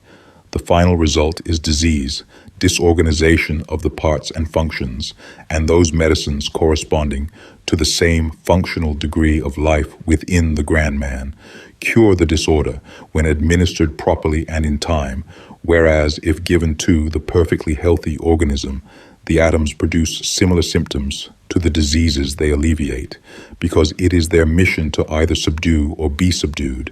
And when disease prevails, the medicinal atoms, acting in unison with the natural parts and functions they affect, conquer or subdue the inharmony, and vice versa, as before stated. In all cases of disease and medicine, it is a simple question of a war between the atoms, and therefore, the most potential forces within nature are always at the command of the true alchemist, because he knows how and when to select his fighting forces and when to set them in motion for the best results. Hahnemann, the founder of the homeopathic system, has approached the nearest to this alchemical truth, and as a consequence, we find it is in actual practice the most natural, scientific, and successful system of medicine yet given to the world, based as it is upon the well-known law of affinites, similia similibus curantur, like cures like, being a very ancient axiom in the astrological practice of physic. Bulwer Lytton, who had become thoroughly convinced of the great value and importance of uniting ancient alchemy with modern medicine, makes the hero of his immortal story declare, "All that we propose to do is this, to find out the secrets of the human frame, to know why the parts ossify and the blood stagnates, and to apply continual preventives to the effects of time. This is not magic. It is the art of medicine, rightly understood." It is a fact that the molecules of the body are all changed within 12 months, that every cell in the human organism is born and grows to maturity within that space of time. Nature is absolutely impartial. She draws from the atmosphere that she may reproduce a facsimile of everything she finds upon the surface of the body. So if there be a sore or festering ulcer, the atoms which are thrown off attract similar atoms so as to reproduce the ulcer or sore, and thus prevent the disease from getting well of itself until it has worn itself out. Further, every vein and canal throughout the entire body, from youth to maturity, is being coated with carbonate of lime, or lime in some form. The coating of the walls of the veins in such a manner prevents the free circulation of the living matter. Then, the real vitality of the food which we eat is simply passed off through the pores, or through the bowels, or through the system, because it is unable to penetrate through the lime. If that prevention which produces old age can be attained, then physical youth will continue. The first step to take is to dissolve the lime in the body. Drink nothing but distilled water in either tea, coffee, or any other form, and drink freely of the sweet juices of the grape and apple. The food that we eat contains lime in a living form, and it is the living lime we need to build up the living bones, for the lime and the magnesia that we take in the water is crystallized dead mineral, possessing no responsibility of life, and the lime in our food is quite sufficient for all purposes. For everything we take in excess, nature makes us pay the penalty. The first principle of long living is to keep all channels of the body perfect and free from coatings of lime. The second is that of youthful ideals of the mind. The soul never grows old. The third principle is dynamic breathing, which is storing up the oxygen in sufficient quantities to supply the tissues with sufficient fuel for combustion. These three principles, acting in unison, contain the true basis of physical life and a means of long living. Old age is simply the petrifaction of the body through lime and the incorporating of erroneous thoughts into the organism. It is the true alchemy of human existence, and the preventives in each and every case must contain the spiritual correspondence to the cause they seek to remedy. And though the followers of Hahnemann base the whole of their procedure of treatment upon their master's fundamental law of similia similibus curantur, yet there may be a few rare cases wherein this undeviating method would not apply with the required effect. In such a case, the alchemist would resort to the well-known law of opposites and base his treatment upon the dogma of contraria contrarius curantur, so long the pet theory of the allopathic school. They work upon the hypothesis that like attracts like, and if disease exists, those elements must be administered to set up the vibrations that will produce the polar opposite. If the body was racked with pain, those medicines would not be given that would create or increase similar conditions, but their antipathy would be introduced into the system or applied locally to extinguish the foe. So long as mankind remain within the semi-crystallized state of soul development so as to require the aid of external forces to support the human throne within its earthly temple, mercenary troops will exist to supply these supposed supports. Unquestionably, the astrological law is the true system of medicine, which treats disease by sympathy or by antipathy, according to the nature of the case and the efficacy of the remedies at hand. This method is the only natural one and has been thoroughly demonstrated by the numerous provings of drugs under Hahnemann's law. Happily, the time is not far distant when the incarnated spirit will be able to use its own slumbering forces and subdue all suffering and symptoms of disease in their very first inception, by virtue of its purer life and the dynamic potencies of its own interior spiritual thought.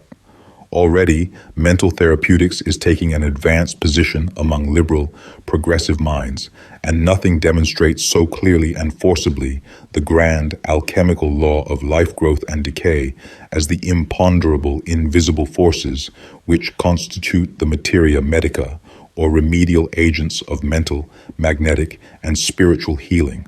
Perhaps the most recondite subject connected with the healing art divine is the modus operandi of medicinal action upon the human body.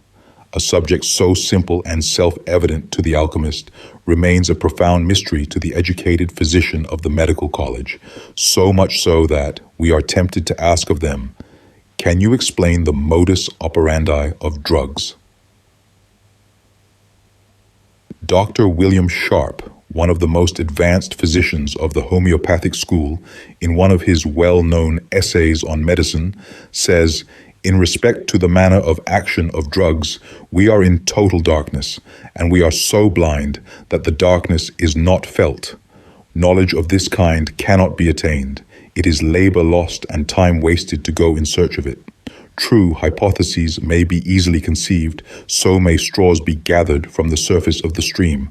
But what are either of them worth? There is this difference between them. Straws may amuse children, and hypotheses are sure to mislead physicians. It is when the occult initiate observes to what helpless conditions the practice of medicine has fallen, that he would, if he could with any possibility of success, implore the angelic guardian of the human race to open the spiritual sight of men, that they might see, as he sees, the divine relationship and spiritual correspondence of everything in the wide universe to man. Nature's laws move slowly and imperceptibly, yet surely and exact, and the time will certainly come when man will be forced into consciousness of these laws, whether he will or no. Nature is no respecter of persons, and those who will not move and progress in harmony with her laws of advancement must of necessity pass out with the old. Alchemy, as it relates to the healing art, is the most noble in its object and beneficial in its effects of all the many subdivisions of the sciences, because it alleviates the pains and morbid afflictions of suffering humanity. We have given quite sufficient of its astrological aspect in the second part of The Light of Egypt, Volume 1, wherein the four ancient elements are translated into their chemical correspondences of oxygen, hydrogen, nitrogen, and carbon, which still constitute the four primary elements of the most advanced chemistry today. They enter more or less into every organic form and substance which is known in various combinations and proportions. The human organism is principally composed of them. So, likewise, is the food that supports physical life, and the air we breathe is but modifications of the same atoms. As man's constitution embraces a microscopic atom of all the essences and elements corresponding to the whole, so does the air, and much that we depend upon our food to supply can be extracted from the atmosphere by breathing. Every breath we breathe is new life or death. Herein is the secret of success or failure in certain localities and under certain conditions. If we have iron within us, could we extract or attract iron from Saturn's district? Or if the element within us could attract gold, could we obtain it from the coalfields? Therefore, it is only natural that the medical remedies we employ to restore the organism when afflicted with disease should group themselves into similar correspondences, and so, in a general sense, we find them. For we note that the brain, the circulation, the lungs, and the stomach are the four chief citadels of the body. The heart, of course, representing the center of circulation. And this also explains further, if that were necessary, why the principal remedies of the homeopathic system are so speedy and direct in their action. The four principal drugs, which stand as representatives of their class, are aconite, belladonna, phosphorus, and pulsatilla. These represent the quadrant, for light is not more nicely adjusted to the eye, nor sound to the ear, than aconite to the circulation, belladonna to the brain, phosphorus to the lungs, and pulsatilla to the stomach, while ramifying in the 7 directions indicated by the 7 primary planets, we find stimulants, tonics, narcotics, nervines, alteratives, cathartics, and diuretics as the natural material correspondences thereof. That we assign phosphorus to the lungs may appear startling to the orthodox student, especially when he calls to mind the fact that phosphorus has long been recognized in medical science as a brain food and medicine. Anticipating such mental questions, we reply that in medicine, from the alchemical view, we are occupying a wholly different standpoint. That is, the power of controlling the functional action of the body, in this view of the case, and the fact that the lungs and the brain are in the most perfect affinity. There will remain no mystery upon the subject. The alchemy of stones and gems attracts our next attention. Affinities and antipathies to the human constitution are to be found in these crystallized representatives of the subtle, invisible influences emanating from our planetary system. They are the mediums for the transmission of corresponding attributes and influences of existing powers and potencies, and if carried or worn upon the person, they will bring the person in direct rapport with the invisible forces within the universal system. Here again, Hahnemann's scientific philosophy would prove effectual, that similia similibus curantur. Would the fiery influence of a topaz attract much from the realms of a chrysolite? Or the crystallized airy forces of a sapphire be a suitable medium for the earthly forces of a jasper? Gems and stones are dead or living realities. They live, slumber, and die, and have their potent existence as do the organic forms of matter. They are usually imbued with the vivifying spark of divinity and shine forth and exert their influence through the magical powers attracted to them from the forces of nature. A real, living entity abides within them that can be seen by the clairvoyant vision, and to the trained student in occult lore, this entity can be made to become an obedient servant, giving warning of the approach of danger, impressions of men and things, and warding off discordant influences surrounding us, or that which we may contact from the magnetic and personal environments in our relations in the social world, or that which may be projected to us from the invisible realms of life. Think you the pyramids would be intact today if the stones from which they were built had been promiscuously selected? They were chosen by adepts in the knowledge of the laws of correspondence and antipathy and affinity. The Sphinx also stand as monuments to the heights of wisdom that man can attain. Metals also can be followed out on the same lines as the gems and stones. Much as we would like to continue, we are compelled to bring this discourse to a close, even though in doing so, we must of necessity omit much of vital interest to the student. We will therefore only add that the 7 basic metals stand as the crystallized representatives of their respective groups: gold for the sun, silver for the moon, tin for Jupiter, copper for Venus, quicksilver for Mercury, and lead for Saturn. Each finds its own sphere of action within the temporary abiding place of the human soul on earth, the physical body. So likewise the 12 constellations and their corresponding talismanic gems representing in their glittering array the anatomical zodiac of the human frame and typifying the spiritual quality of the atoms, there congregated in every degree of life. These and 1,000 other mysteries, had we the time, might be unfolded to the student's view with considerable advantage, but we are compelled to refrain. The philosopher's stone is near at hand. Seek it not in remote spheres or distant parts of the earth, for it is ever around you and within, and becomes the golden key of true wisdom, which prepares the soul for its higher life and brighter destiny. It is the still, small voice of the awakened soul that purges the conscience from suffering and the spiritual body from earthy dross. It is that which treasures not the corrupting, delusive wealth of earth, nor the transient powers of mammon, but garners the fruits which spring from the pure life and treasures the jewels of heaven. Vainly will you seek for this stone of the wise philosopher amid the turmoils, sufferings, and selfishness of life, unless you accept your mission upon earth as a duty delegated to the soul from heaven. Eschew the evil thereof, and hold fast that which is good. To do this means to expand with the inward truth and become one of the pure in heart, in which blessed state the magical white stone, conveying a new name, reveals the living angel within to the outward man. Then and then alone doth he know the Adonai. Such are the divine, spiritual principles upon which the higher alchemy of life is based. They seek only to establish a divine, conscious at-one-ment between the angel, the man, and the universe. And to this end, we conclude with the words of the immortal Paracelsus: to grasp these invisible elements, to attract them by their material correspondences, to control, purify, and transmute them by the ever-moving powers of the living spirit, this is true alchemy.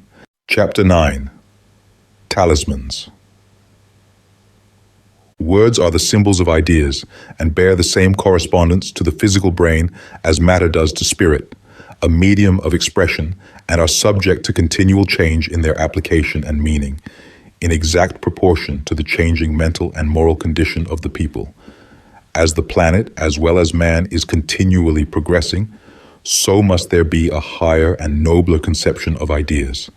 Hence, words or expressions must change to convey the progressive spirit that is constantly taking place.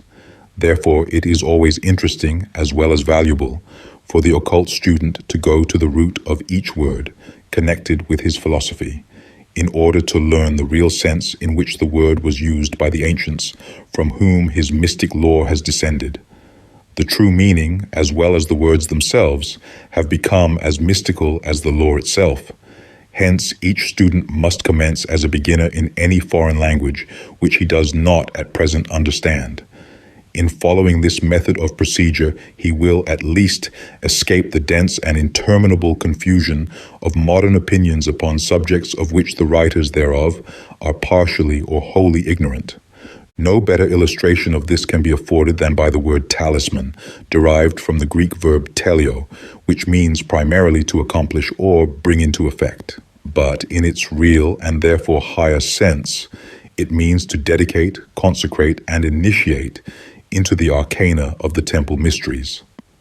But in the present day, it means a piece of imposture, connected with some magical hocus-pocus of the ignorant and superstitious mind, a vulgar charm that is supposed to bring the owner thereof some material benefit, irrespective of his mental, magnetic, and moral condition.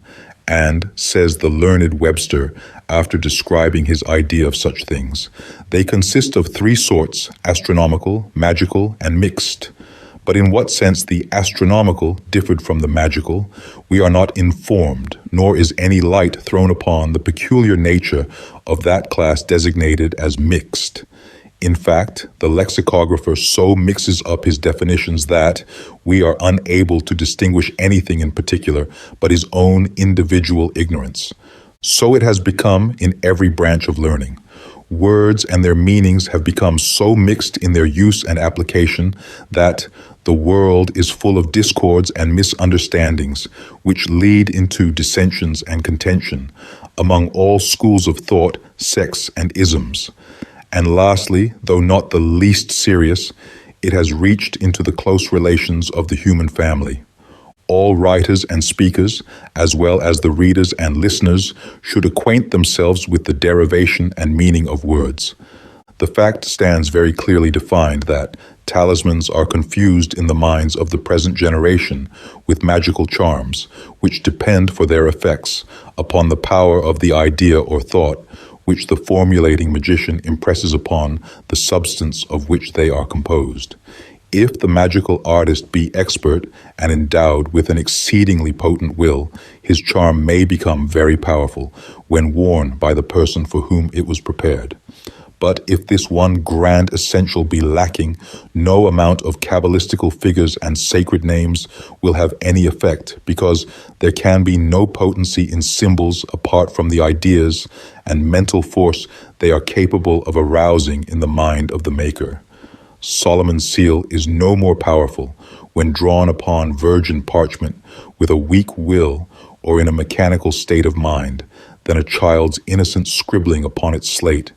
But if the artist realizes the mysteries symbolized by the interlacing triangles and can place his soul en rapport with the invisible elements they outwardly represent, then powerful effects are often produced. I am sorry to say that the knowledge of charms is not confined to the creation of beneficial talismans. Its perversion has led to the diabolical practices of the voodoo and black magician, whose work is holy, either for gain or revenge. Nothing but the most extreme selfishness lies beneath such immoral practices. But, as there must be a light to reflect a shadow, so a charm must follow a talisman. Magical charms, then, are simply natural objects, possessing but little active virtue in themselves, but, owing to the mediumistic nature of their substances, are endowed with artificial powers of temporary duration, by virtue of the idea and thought impressed upon them through the mental magic of the maker. And in this sense, a charm must be clearly distinguished from telio, the talisman. The very names suggest their difference, and above all other men, students in occultism should strive to become thoroughly educated in the true sense of the term, men of letters, by virtue of, as Ruskin calls it, the kingship of words. Charm is derived from the Latin carmen, a song that fascinates and means to control by incantation, to subdue, while telio concerns the secret powers and wisdom of consecration and initiation. It is because of modern misuse of antique terms that we have considered this somewhat lengthy explanation necessary in order to clear away the accumulated debris of the ages from the true foundation of our present study. A talisman is a natural object containing the elemental forces of its own degree of life, in a state of intense activity and capable of responding to the corresponding quality of life outside of itself that emanates from the same spiritual state, either by sympathetic vibration or antagonistic currents, the nature, power, quality, and degree of life which the various natural objects represent, being a part of the temple curriculum of initiation. Hence the name by which the latent power of these natural objects became known was in strict harmony with the facts involved. In order to prevent any possible misconception upon the subject, let us briefly restate the definition in a different way. A talisman is the exact antipodes of a charm.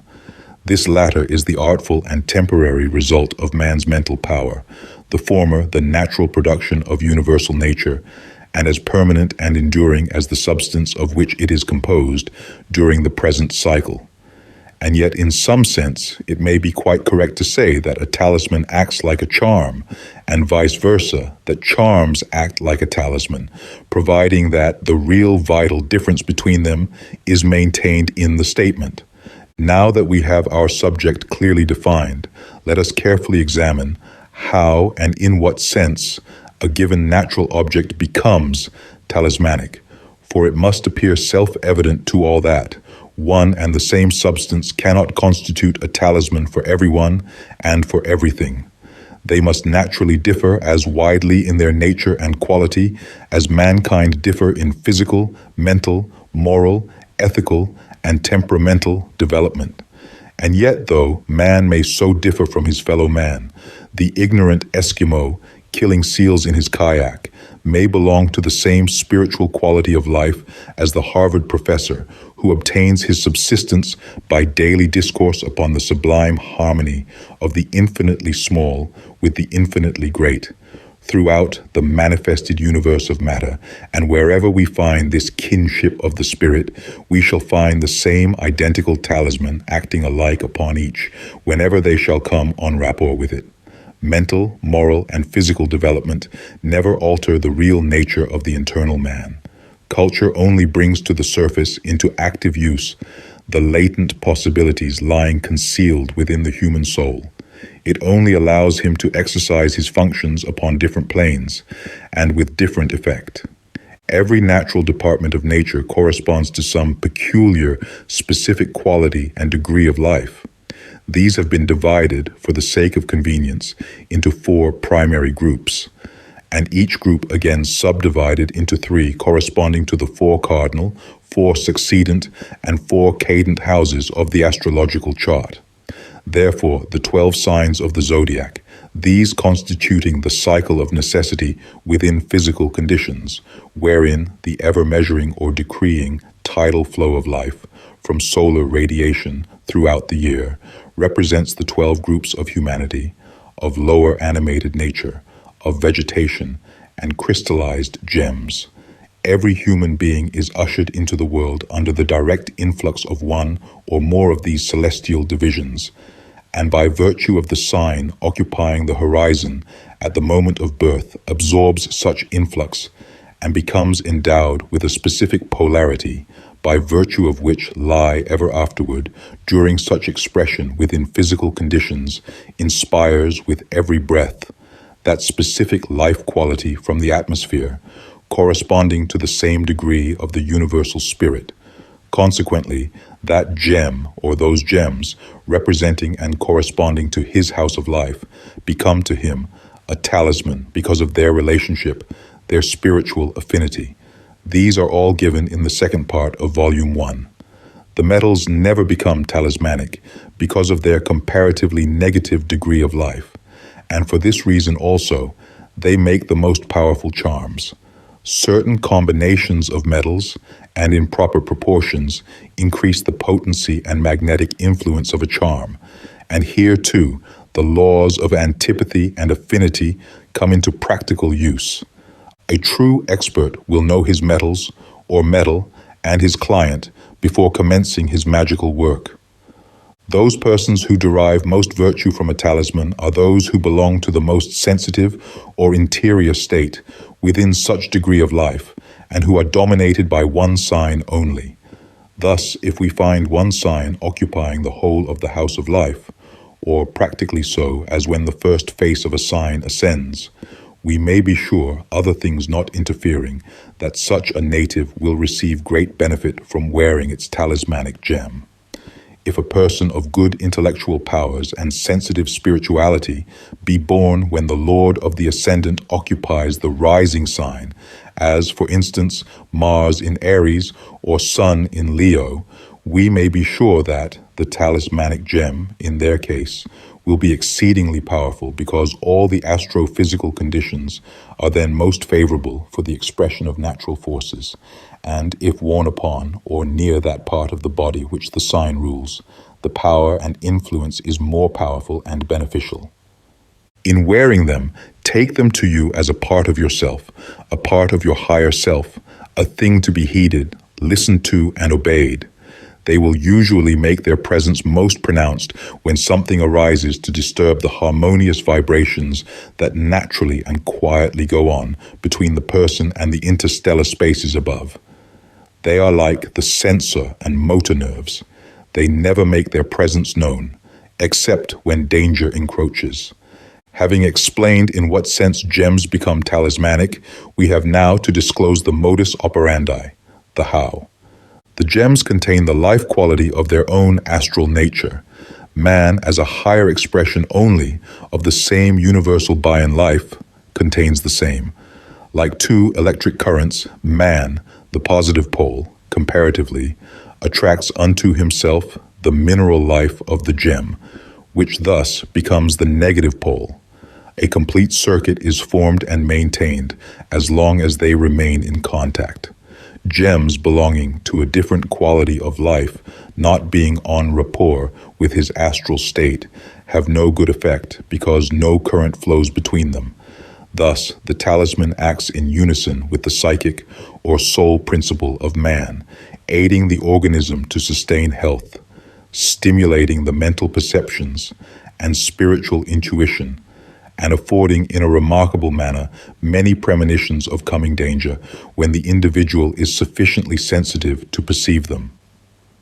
And now, per contra, as there are gems that act in sympathy with man, there must be, and in fact are, gems that act upon contrary principles, that is, antagonistic, and these belong to purely antagonistic elements as air to earth and fire to water, unless the native be born under both forces, as Mars in Cancer rising, or the latter part of one sign and nearly the whole of another of an opposite nature, occupying the ascendant.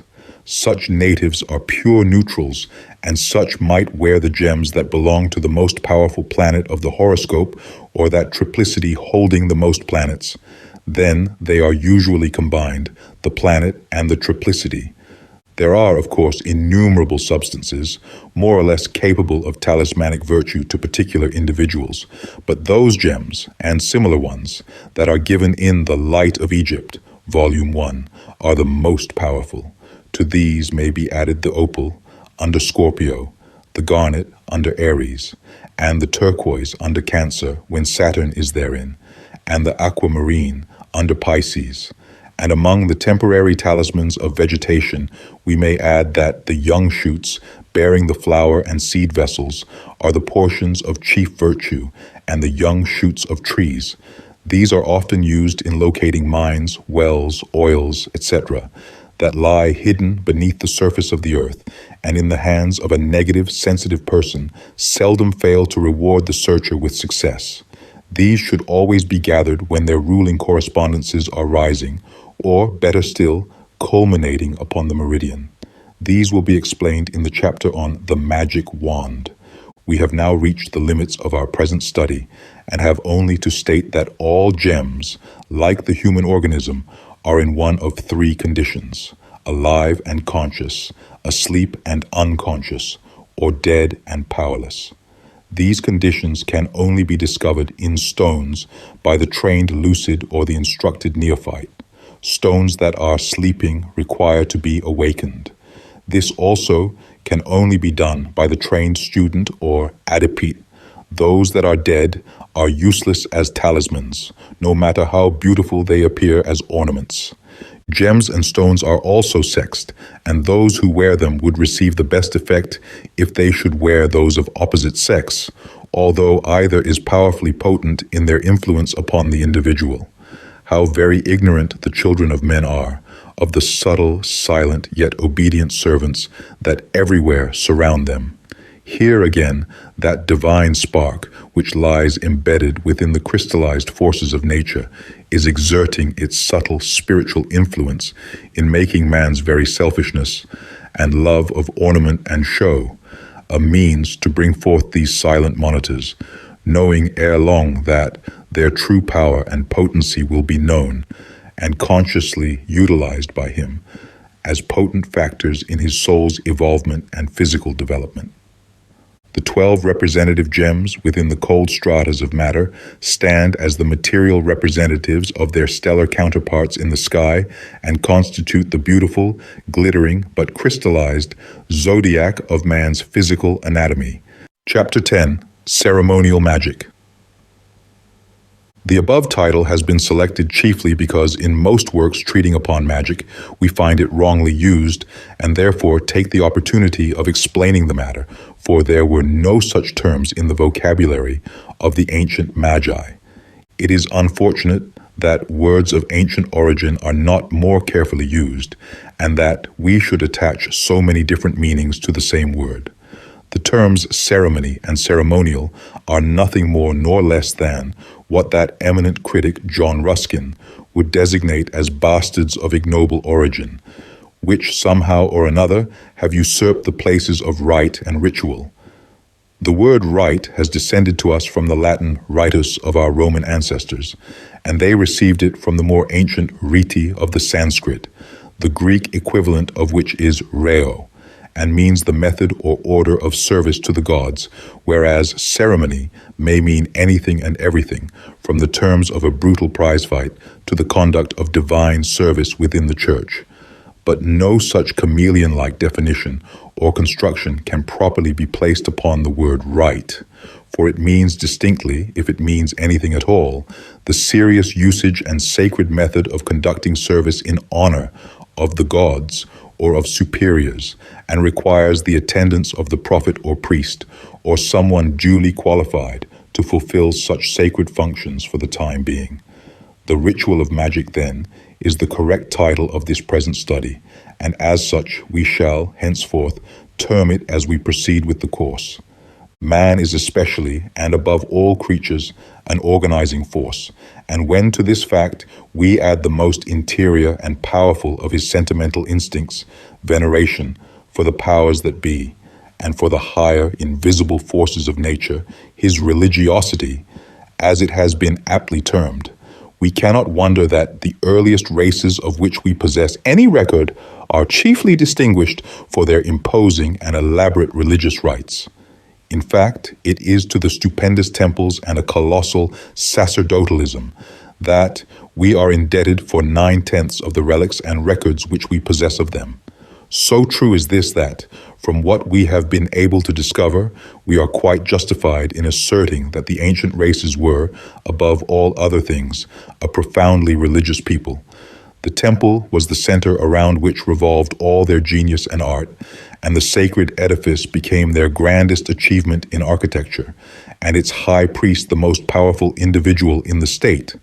In fact, it was in consequence of the real power invested in such sacred office that it was so intimately connected with the throne, and why royalty so frequently belonged to the priesthood or exercised priestly functions.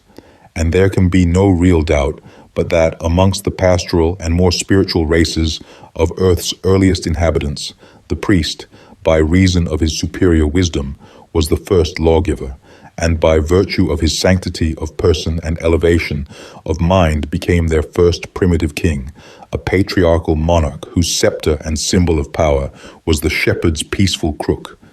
Just as among the ruder nomads of the inhospitable north, we find the greatest hunters invested with the dignity of chief, whose significant symbol and scepter of royalty upon their Nimrod thrones was the trusty, successful spear.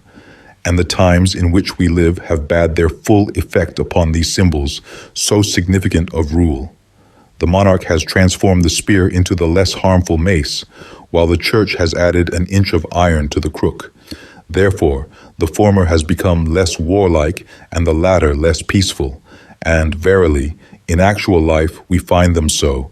The patriarchal sire, head of the tribal household, was the original priest, and the hearthstone the first altar around which the family rites were performed, and from this pure and primitive original have been evolved, through progressive ages, the stately temple and the sacred person of the despotic pontiff. From the sincere prayer, the pure aspirations of the human heart, and the joyous offerings of fruits and flowers to the invisible powers around them, and from the souls of their beloved ancestors has arisen the costly and complicated ritual of theology.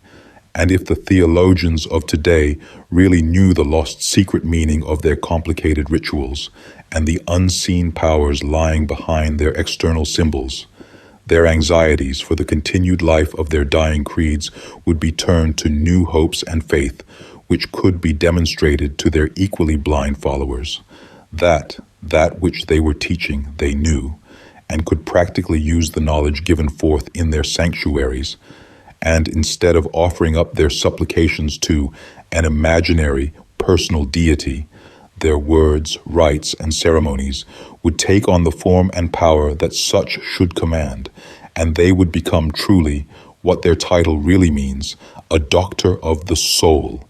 Then could they intelligently lead and direct the souls of their followers to the path of Christ, truth, which leads up to salvation, not a vicarious atonement, but gaining the at-one meant through the individual soul's development to a conscious relation to that divine spirit we call God, where it can say, I know.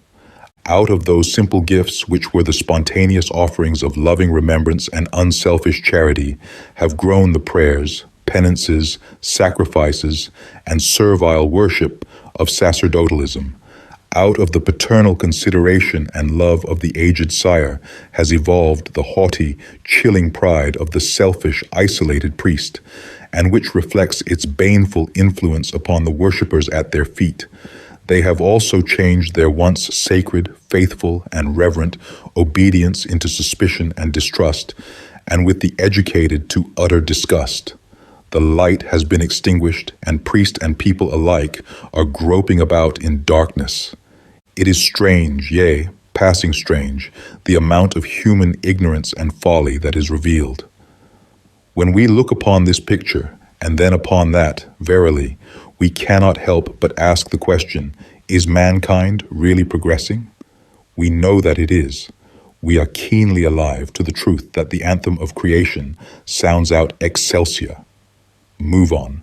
But how, and in what way, spiritually, we fail to comprehend. The cyclic development of the human soul is an inscrutable mystery.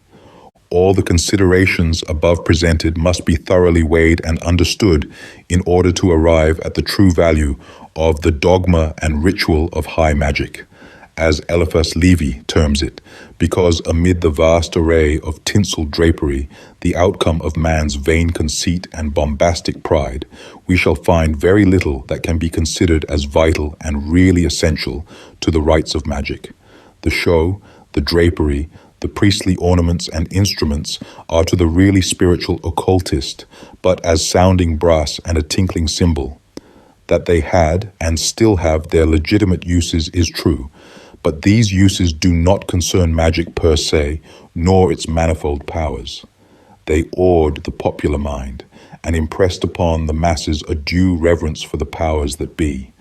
They were instrumental in holding the untrained passions of the common herd in check by a wholesome fear of summary vengeance from the gods, so that this pageantry of magic, the outward priestly show, was more of a politic development than a spiritual necessity, an astute but philosophical method of enabling the educated few to govern the uneducated many. And it was only when the educational and initiatory rites of the temple became corrupt, and the priest became the persecuting ally of the king, when in real fact the priest lost his spirituality in the desire for temporal power and place, that the people began to disbelieve his professions and rebel against his tyrannical control. The powers that be are now wielding their sword of justice and unfurling the knowledge of freedom and truth to the aspiring mind of man. He has begun to feel his bondage and the yoke of oppression. The words of promise and love, instead of lifting him up to the God he has been taught to worship, bow him down in slavish obedience to his priest. Mankind cannot remain in this mental and spiritual darkness much longer. Already I see the break of day, the dawn of a new life, a new religion, or rather, the re-establishing of the true, which is as old as time itself. There is but one law, one principle, one word, one truth, and one God. The original requirements for the office of priest and the rites of magic were, as shown, a primitive, that is, pure mind, one that had outgrown the lusts and passions of youth, a person of responsibility and experience. And even to this day, the priest of the Roman Church is called by the familiar title of Father. And as nature does not alter her laws and requirements in obedience to the moral development of the race, we may rest assured that the same requirements of 10,000 years ago still hold good today. You may enter your magic circle drawn with prescribed rites, and you may intone your consecrations and chant your incantations. You may burn your incense in the brazen censer and pose in your flowing, priestly robes. You may bear the sacred pentacles of the Spirit upon your breast and wave the magic sword to the four quarters of the heavens. Yea, you may even do more. You may burn the secret sigil of the abjurant spirit and yell your conjurations and exorcisms till you are black in the face. But all in vain, my friend, all in vain. It will prove nothing but vanity and vexation of spirit unless the inward self, the soul, interblends with the outward word and contacting by its own dynamic intensity the elemental vibrations of nature arouses these spiritual forces to the extent of responding to your call. When this can be done, but not until then, will your magical incantations have any effect upon the voiceless air. Not the priestly robes, nor magic sword, not the incantations, written word, nor mystic circle can produce nature's response to occult rite, but the fire of the inward spirit, the mental realization of each word and mystic sign, combined with the conscious knowledge of your own deific powers, this and this only creates nature's true magician. Who and where can such be found? Are they so few that the echo answers back where and who? Yet there are many such upon the earth at the present time, but the present mental conditions forbid them making their identity known. They would not be recognized and accepted as the true teachers, but reviled and persecuted and dubbed as insane. But silently, they are sowing the seed of truth that will spring up and bear fruit where and when least expected. Because evil is so active, truth is not lying dormant. The Spirit of God, that divine spark of deity within every human soul, never sleeps, never rests. On and upward is its cry, omnia vincit veritas. The grand sublimity of man's conception of at one with the infinite Father, at one with the limitless universe of being, at one with and inheriting all the sacred rights and inalienable prerogatives of the ineffable Adonai of the deathless soul, is the only test of man's qualification for the holy office. For, as Bulwer Lytton has truthfully said, the loving throb of one great human heart will baffle more fiends than all the magician's lore. So it is with the sacred ritual. One single aspirational thought, clearly defined, outweighs all the priestly trappings that the world has ever seen. The success of all incarnations depends upon the complete unison of voice and mind, the interblend of which produces the dynamic intonation that chords with the inward rhythmic vibrations of the soul.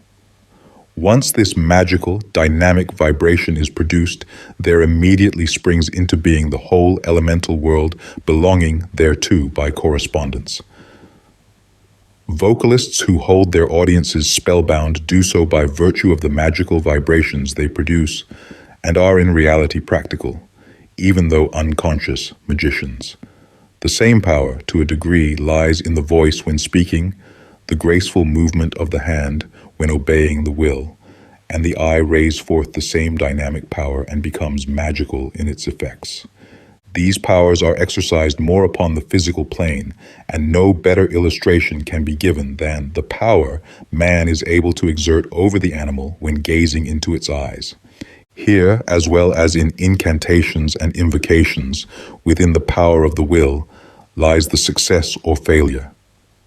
At this point, it may be asked, what then is the use of magical rites, of symbols and priestly robes?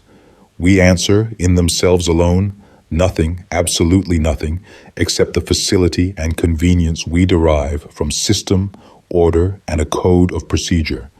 To this may be added the mental force and enthusiasm of soul which such things inspire, just as men and women may feel more dignified, artistic, and refined when dressed in accordance with their ideas. So may the average priest feel more priestly, holy, and consequently more powerful mentally, when arrayed in the robes of his office and surrounded by the outward symbols of his power and functions. But in themselves alone, there is not, nor can there be, any real virtue. The same may be said of the incantations. The words used in their composition are the hieroglyphics of mystical ideas. Therefore, the correct pronunciation of the words, or the grammatical construction of a sentence, is nothing if the underlying idea is conceived in the mind and responded to by the soul.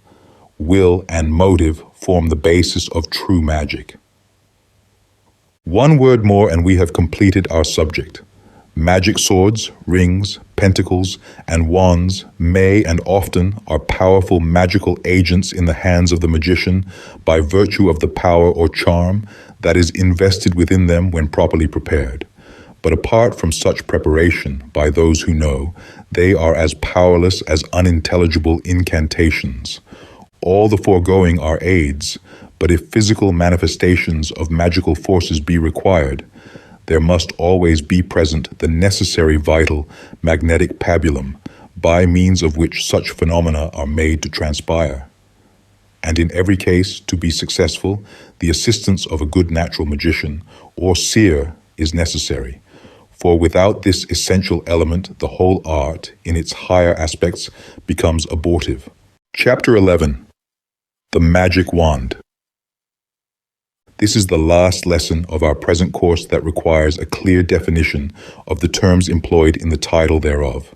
For the 12th and final study is, perhaps, fortunate in having for its title a word that has not so far been misused and distorted from its original sense: the magic wand. The words savor of everything that the young tyro in occult art can picture to his mind, of the midnight magician and his mysterious, if not diabolical, arts, muttering his incantations, working his gruesome spells, and raising the restless ghosts of the dead. Strange fancies these, and yet so corrupt and ignorant have become the conceptions of the popular mind regarding the once sacred science of the temple and the psychological powers of nature, that we very much question if the ideas above stated were not very similar to the originals of each modern student before he had become acquainted with the deeper truths, the realities of occult philosophy. We will commence our study by a careful investigation of the original meaning of the words magic wand, since those who were the masters and originators thereof are far more likely to know more about them than their degenerate offspring of a later age. Few, comparatively, would believe that the words magic, mason, and imagination are the present unrelated descendants of the same original conception, the root idea. But such is the case. First, then, we will examine their modern meanings. Magic is the unholy art of working secret spells, of using invisible powers, and holding intercourse with the unseen world of ghosts and demons by means of enchantments. It also means the expert deception of the senses by the tricks of a conjurer, so-called hocus pocus and fraud. And a magician is either an evil-minded, superstitious mortal, fool enough to believe in charms, or an expert pretender and impostor of the first water who cheats and deceives the people. A mason is the honorable designation of a builder who works in stone, metaphysically a member of a semi-secret society whose sole advantage is social intercourse and standing, who proclaim fraternity and universal brotherhood theoretically and practice the reverse in reality. A man who apes the Egyptian mason knows nothing in reality of Hiram, his master, who knows nothing of the starry Solomon or his mystic temple in the heavens, which Hiram built, and who misconceives the import of the three villains or assassins, and who further knows nothing of that wonderful sprig of myrtle. In short, a Freemason, speaking generally, is a man who delights in ideals, social equality, secret fraternity, and plays at mysticism, who parades on the Masonic stage and enacts a role he doesn't understand. The first meaning, that of a builder, is the most correct. Lastly, the imagination is the exercise of mental imagery, the picturings of silent thought. And now we will proceed backwards. Imagination is from the word image, a form, a picture, and has descended to us from the Latin imago, which in its turn was derived from the Old Semitic root mag. Mason comes to us from the Latin mass, which means to mold and form, that is, to build, and the word mass, through various transformations, was also derived from the root word mag. Consequently, originally, there was but little difference in the ancient idea of building pictures in the mind and erecting the mental idea externally in stone. It is from this fact that we have today mental masons, a la the secret orders, and stone masons who labor for wages. The mental masons have merely lost the knowledge of their art. They should, by rights, be as active and correspondingly useful today as their more physical brothers, the masons of stone. This art would never have fallen into disgrace and disuse if their daily bread or material accumulations had depended upon their efforts in building up the mental, moral, and spiritual attainments of each other and bringing their knowledge into more external use by making the material edifice, the physical body, a purer and more fitting temple for the divine soul. Magic comes from the Latin magi and the Greek word magos, which means wise, learned in the mysteries, and was the synonym of wisdom. The initiated philosopher, the priest, and the wise men are all of them included in the magi. Again, tracing this word to its remote ancestor, we find it terminating in the same Semitic root, mag. But of this strange root, no one was able to say much, except that it seemed to belong to the Assyrian branch of the great Semitic race. But quite recently, thanks to our scientific explorers and archaeologists versed in the mysterious meaning of cuneiform inscription, Assyrian scholars now inform us that they have found the hoary, primitive original of it, of magic, magi, and imago, etc. It is from an old Akkadian word, imga, meaning wise, holy, and learned, and was used as the distinguishing title of their wisest sages, priests, and philosophers who, as may be supposed, gradually formed a peculiar caste, which merged into the ruling priestly order. The Semites, who succeeded the old Akkadian race in the valley of the Euphrates as a mere matter of verbal convenience, transformed many of the old Akkadian words to suit their own articulation, and imga became mag, and thus magi. The blend between the Semitic and the older Akkadian race produced by fusion of racial blood, the famed Chaldeans, so that we see how old are the words which many of us daily use, but with different meaning. Verily, it makes one feel, when B thinks of magic and its origin, as though he were quite nearly related to the people who honored King Sargon the Wise, the earthly original of the mystic Solomon of biblical tradition. The term wand is an old Saxon word which primarily signifies to set in motion, to move. From this, we derive our word wander, that is, to roam, and wandering, that is, moving and continually restless. We have now the original, therefore real, meaning of the words magic wand, thus an object that sets in motion the powers of the magician, and the magician, an initiate of the sacred rites, a master of wisdom, possessing all the resources that enable him to build, mold, and form, to create, in fact, by virtue of his knowledge of the secret powers of mental imagery and the potential use of his own imagination. He is both mental mason and learned philosopher. The student may doubtless ask, why all this care and labor regarding mere definitions?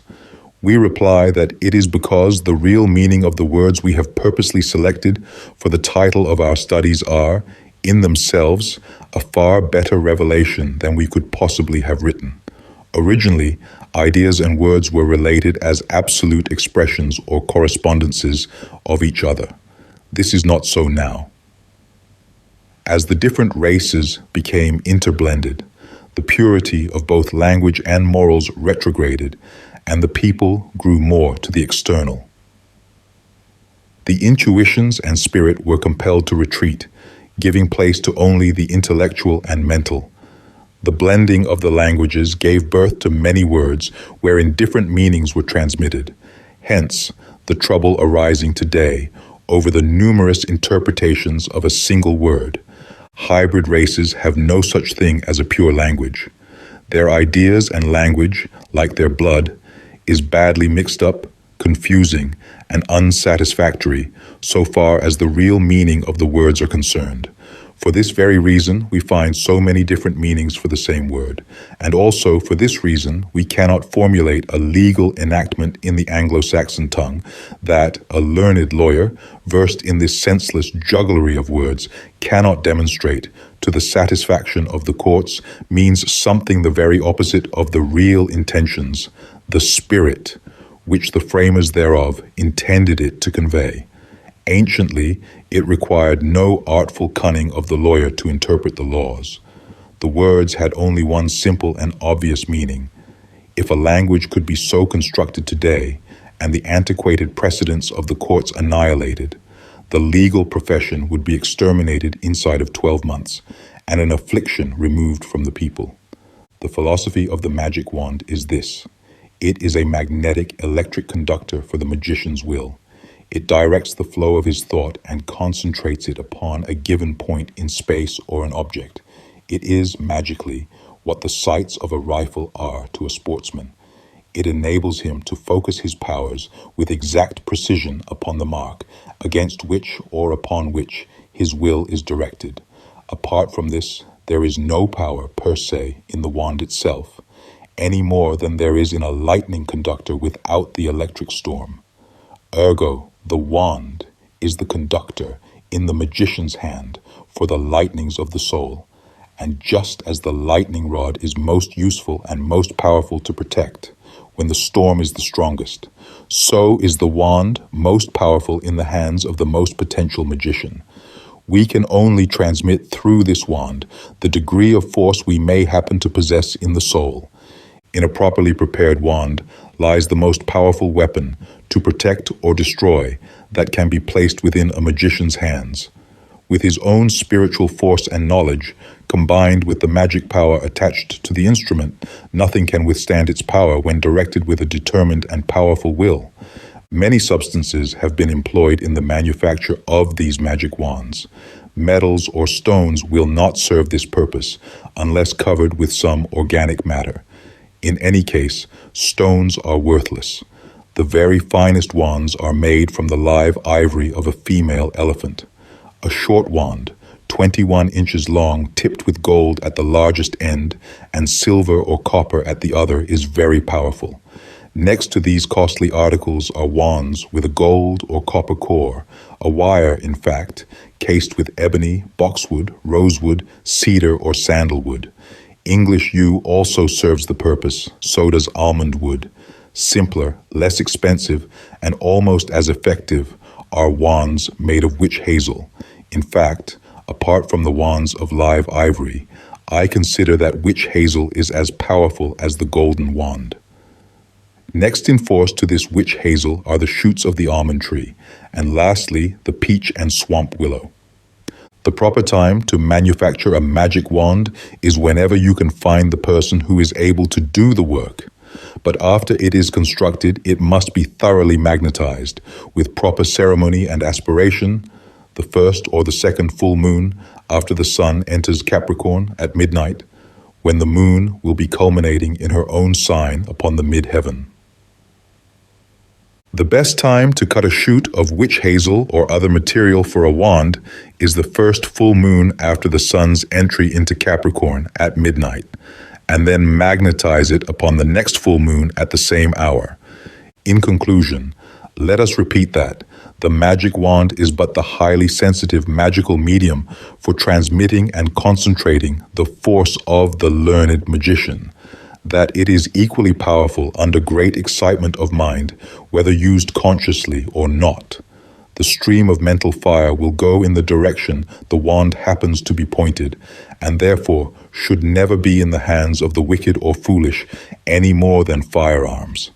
It is potential or otherwise, in exact proportion to the artist's wisdom and dynamic mentality, and is useless in the hands of the idiotic or weak-minded. A magic wand requires brains and vigorous mental force to make it effective, just as the steam engine requires an apparatus for generating the steam that moves it.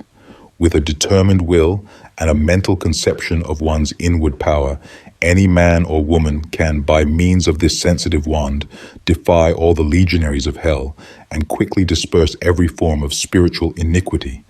The firearms, which have become so intricate in their mechanism and so destructive in their operations, are only a degeneration of the magic wand. The first weapons of warfare and slaughter were very crude and clumsy, then larger and more destructive, until at last they have become as fine in texture and mechanical genius, compared with their early brothers, as the magic wand is today, above and beyond the present weapons of warfare. At last, the original mode of defense will be rediscovered and become a utility in the hands of the majority of mankind. At the same time, the mental and moral nature will be evolving into better conditions too, so that their use will not be given to the ignorant and evildoers, but placed in charge of the educated, those who are morally capable of leading and ruling. Yes, we are now stepping upon the plane of reason and intuition, where right, not might, will prevail and rule the world. The present mode of government and rule will be changed, and one of humanitarian justice take its place. God hasten the millennium. The book, which is called the Tablets of Aeth. The sacred scroll, which is called the Tablets of Aeth, now for the first time transcribed from the astral records and done into a book by Zanoni, to which is added a series of interpretative reflections for the spiritual meditation of the faithful. Forward. Thy temple is the arch of yon unmeasured sky, thy Sabbath the stupendous march of grand eternity. To my brothers and sisters of the Hermetic Brotherhood of Luxor, greeting. For some years, it has been my desire to leave a spiritual legacy to the many devoted friends and followers who have braved so much amid present truth and error for my sake. In choosing the present work for such a purpose, I have had in view the deeper spiritual needs of the soul, the prophetic element of the interior spirit, which can best exalt itself through the contemplation of nature's arcane symbolism of the starry heavens, not the material expression of the glittering splendors of the midnight sky, but the spiritual soul pictures of those blazing systems that reveal to the seeing eye the shining thrones of the rulers, the powers that be. Ever since the dawn of intellectual human life upon our Mother Earth, long before the days of the caveman, or even the first frost that heralded the coming of the Ice Age, souls have hoped and hungered, and souls have quailed and fallen in their struggles with the mysteries of God. But ever and anon, some bright flower of the race has gained the spiritual victory. A messianic soul has responded to aspirations of a great-hearted, great-souled woman pregnant with spiritual yearnings beyond her race, and she has unconsciously blessed her kind for the generations yet to come with that incarnated mystery, the Son of God. Blessed, O woman, is thy patient mission on the earth, and transcendent are the holy mysteries of thy maternity. Every human birth is a divine miracle in humanity, performed by the motherhood of God. Hence it is that, from the earliest ages of life, triumphant souls have stormed the gates of the sanctuary and penetrated nature's most occult mysteries, and there recorded their spiritual victories. Amid these sacred records lies one great scroll that none but the brightest and bravest may read. This sacred scroll, sealed with the 7 mystic seals of the heavens, contains the Tablets of Aeth, a record of the soul's experiences upon the planes of both conscious and subconscious life, spirit, and matter that are expressed in a series of universal symbols which manifest to the seer the processes of creative life, of spiritual cause with material effect. And finally, the mystery of the 7 vials and the 7 stars of St. John are written therein, for the tablets are the hieroglyphic keys which unlock the realities of truth involved within the unrealities of external life, and open up to the aspiring soul inconceivable vistas of knowledge yet possible of realization within the divine womb of the uncreated ether. Myriads of exalted spirits who have toiled for the treasure which doth not corrupt have added and are adding their portion of personal conception to this universal conception of life, so that the sacred symbols themselves inscribed upon these imperishable tablets are evolutionary, are slowly unfolding through the eons of time and revealing wider and yet deeper processes of the light, life, and love of the motherhood of God. Therefore, all divine revelation of infinite truth is limited and finite as to its conception when revealed through a finite capacity. All divine truths are universal. All personal conceptions of such truths are limited. Hence springs the unquenchable fountain of the one eternal truth, eternally repeating itself, in cosmic as in human life, by the progressive unfoldment of nature's unlimited potentialities. The outward doth from the inward roll, and the inward dwells in the inmost soul. The true poet is always a seer, and he might have added that the inmost soul is the uncreate, and the yet uncreated itself lies buried in the ever-eternal beyond, hence the immortality of the human spirit. This sacred astral scroll, rightly and reverently studied by the disciple of the higher law, becomes a boundless source of knowledge and inspiration. There is no mood of the mind or yearning of the soul that cannot be satisfied and refreshed from this inexhaustible fountain of spiritual truth. No passion of the human heart that cannot be eased of its burden and soothed of its pain. Its spiritual refreshment falls like the dew from heaven upon those who are weary and heavy laden with the trials and sufferings of external life. Accept it then, even as it is given unto you. My friends and brethren, accept it as Zanani's last work on earth, his legacy to you, and may the spirit of the All-Father Mother, the ineffable spirit of life, light, and love, the unknowable, whom men call God, rest upon you and be with you now and forever. Introduction to the book which is called The Tablets of Ayath, wherein are described the formulas of meditation. The formulas of meditation to the dragon, fountain of youth. When first, a musing boy, I stood beside thy starlit shimmer, and asked my restless heart what secrets nature to the herd denied, but might to earnest hierophant impart. When lo, beside me, around and o'er, thought whispered, arise, O seeker, and explore. The tablets of Eth are the culminating expression of symbolical ideas, and the studious meditation thereof is to be approached and continued in this wise. First, commit to memory, as near as may be, all the ideas involved in the astrological laws and principles laid down in the Science of the Stars, formulated in the second part of The Light of Egypt, Volume 1, especially as regards the symbolism there given and manifestation thereof on the intellectual plane. Mentally digest these aspects of truth most thoroughly. Second, carry forward the same course of mental training with regard to the preceding chapters in this volume, from number 1 to number 12. There are 13 chapters, but number 13, the last one, being the Penetralia, should not be included in this course, but rightly used, should be reserved as the last and final revelation for spiritual contemplation. The 12 chapters just mentioned continue the great astral laws given in The Light of Egypt, Volume 1, from this plane to that of the soul life of the human monad, both prior to and after human incarnation. At this point, we leave the finite and step into the realms of the infinite. From the sphere of limitations which surround the microcosm, we enter the starlit path of the macrocosm, and here, with the illimitable ocean of eternal life sweeping onward before us, we hear the first strains of the grand march of the universe burst forth from the organs of God. The sons of creative life swell the infinite chorus of sound. Archangels swing their fiery batons to the march of the heavenly host, and all earthly sound has ceased. We are absorbed in the music of the spheres. We are now in the realm of universals, the domain of living realities. The tarot of Mother Nature revolves before us, revealing her mystic meanings to the soul.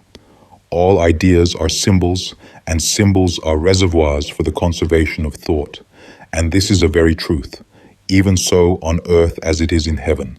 The tablets of Eth, then, constitute a spiritual astrology, a spiritual science of the stars, void of mathematics, yet possessing all the exactitude of figures, constructed on the principles of astronomy, yet expressed by the methods of the Kabbalah. The transmission of spiritual truth from inward to outward form, though differing according to the age in which it is expressed, is ever the same in principle. And in the same way that the sacred clavicula of Solomon became the tarot of Bohemian gypsies, so did the tablets of Eth manifest their mysteries in the starry science of Chaldean lore. But there is this sharp line of demarcation between them, namely, the tablets of Eth deal with universal human life and nature, with infinite principles from which all finite laws radiate. The tablets of Eth express and symbolize the cause. All other mundane systems of occult study, astronomical or metaphysical, are spirito-natural effects, the individual intellectual fruits gathered from the one universal tree of knowledge. Uncreated, unlimited potentiality is the one impersonal truth shining forever in the great white light of God. All the laws, powers, and principalities manifested in the moving universe are but the colored rays, blazing with glorious life through the prisms of matter. Having stated thus much, the neophyte will perceive in what meditative sphere of thought the tablets may be used. The method of study is, as shown, a purely synthetic deduction of human ideas from spiritual symbols of universal principles. The tablets themselves constitute a grand arcane tarot of man, God, and the universe, and of all the powers that dwell therein. They may be studied singly, as, for instance, meditating upon some one great universal idea or principle, or they may be studied in trines, as they appear in each separate book or chapter, or as squares, like 2, 5, 8, 11, or as the seal of two trines, 1, 3, 5, 7, 9, 11, with number 12 in the center, as the revealer of the mystery. And finally, they may be contemplated as the grand oracle of heaven, in the following manner. Make a circle of the tablets as you would with a pack of tarot cards, beginning with number 1 on the eastern horizon, and proceeding in the exact opposite order from a figure of the heavens. Number 2, being on the 12th house. Number 3, on the 11th, and on the MC of the figure, as in the Astro-Masonic chart, given in the second part of The Light of Egypt, Volume 1, and so proceed with the rest of the 12 tablets of the stars. This figure will represent the potentialities of the macrocosm, the starry signs symbolizing the possibilities of things past or to be, and the rulers the active executors thereof. Study the figure in all its aspects as such, first singly, tablet by tablet, then as a whole, the cosmos. Next, place the ruler of any given tablet at the side of the mansion and try to penetrate its various meanings, powers, and possibilities. Then proceed the same with a trine and a square, and last, with all the rulers, in the order of their celestial lordship of the signs, each in his appointed place, as a whole arcana. In any grave crisis of mental or physical affairs, wherein nations and not individuals are concerned, the tablets may be used as a celestial scheme of the heavens. Thus, cast a figure of the heavens for the sun's first entry into the sign Aries at the vernal equinox, calculated for the meridian of the capital city of the country under consideration. Degrees and minutes are not wanted. Then place the 12 tablets in place of signs, exactly as they would occur in an astrological figure. Then place the rulers of the sun, moon, and planets therein, each having its own tablet, as they are found to be situated in an ephemeris for the time of the figure. This done, study the whole from a spiritual standpoint as the causes and ultimates of the crisis, according to astro laws.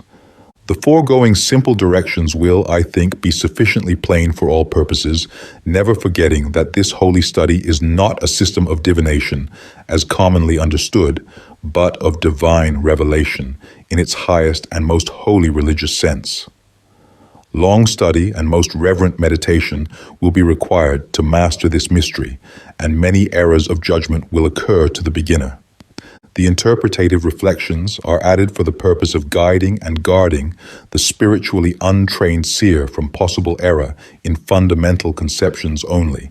They must not by any means be taken as a complete revelation of the tablets, but only as a series of skeleton keys by means of which all things may be revealed to the earnest seeker thereof. To have added more than is given would only be to defeat the object of this work. Each seeker for the truth must excavate the mines of knowledge and dig further into this universal well of truth for himself. Remember that all interpretation will be personal to each student.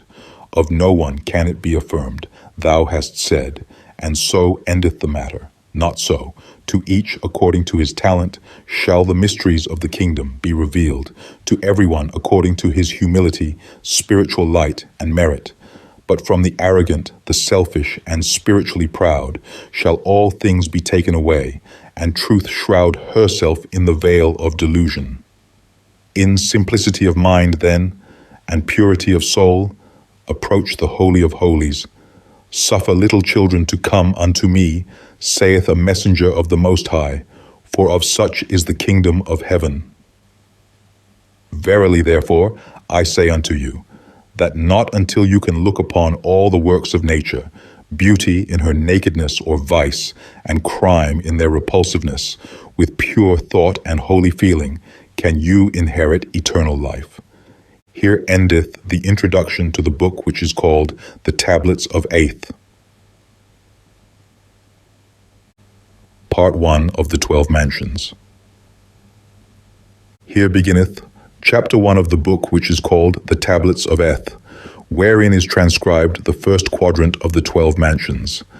I sent my soul through the invisible, some lesson of that afterlife to spell, and by my soul returned to me and answered, I, myself, am heaven and hell.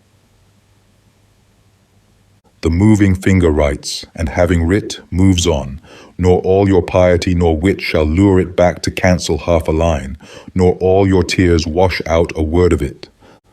The first tablet, Aries. Symbol.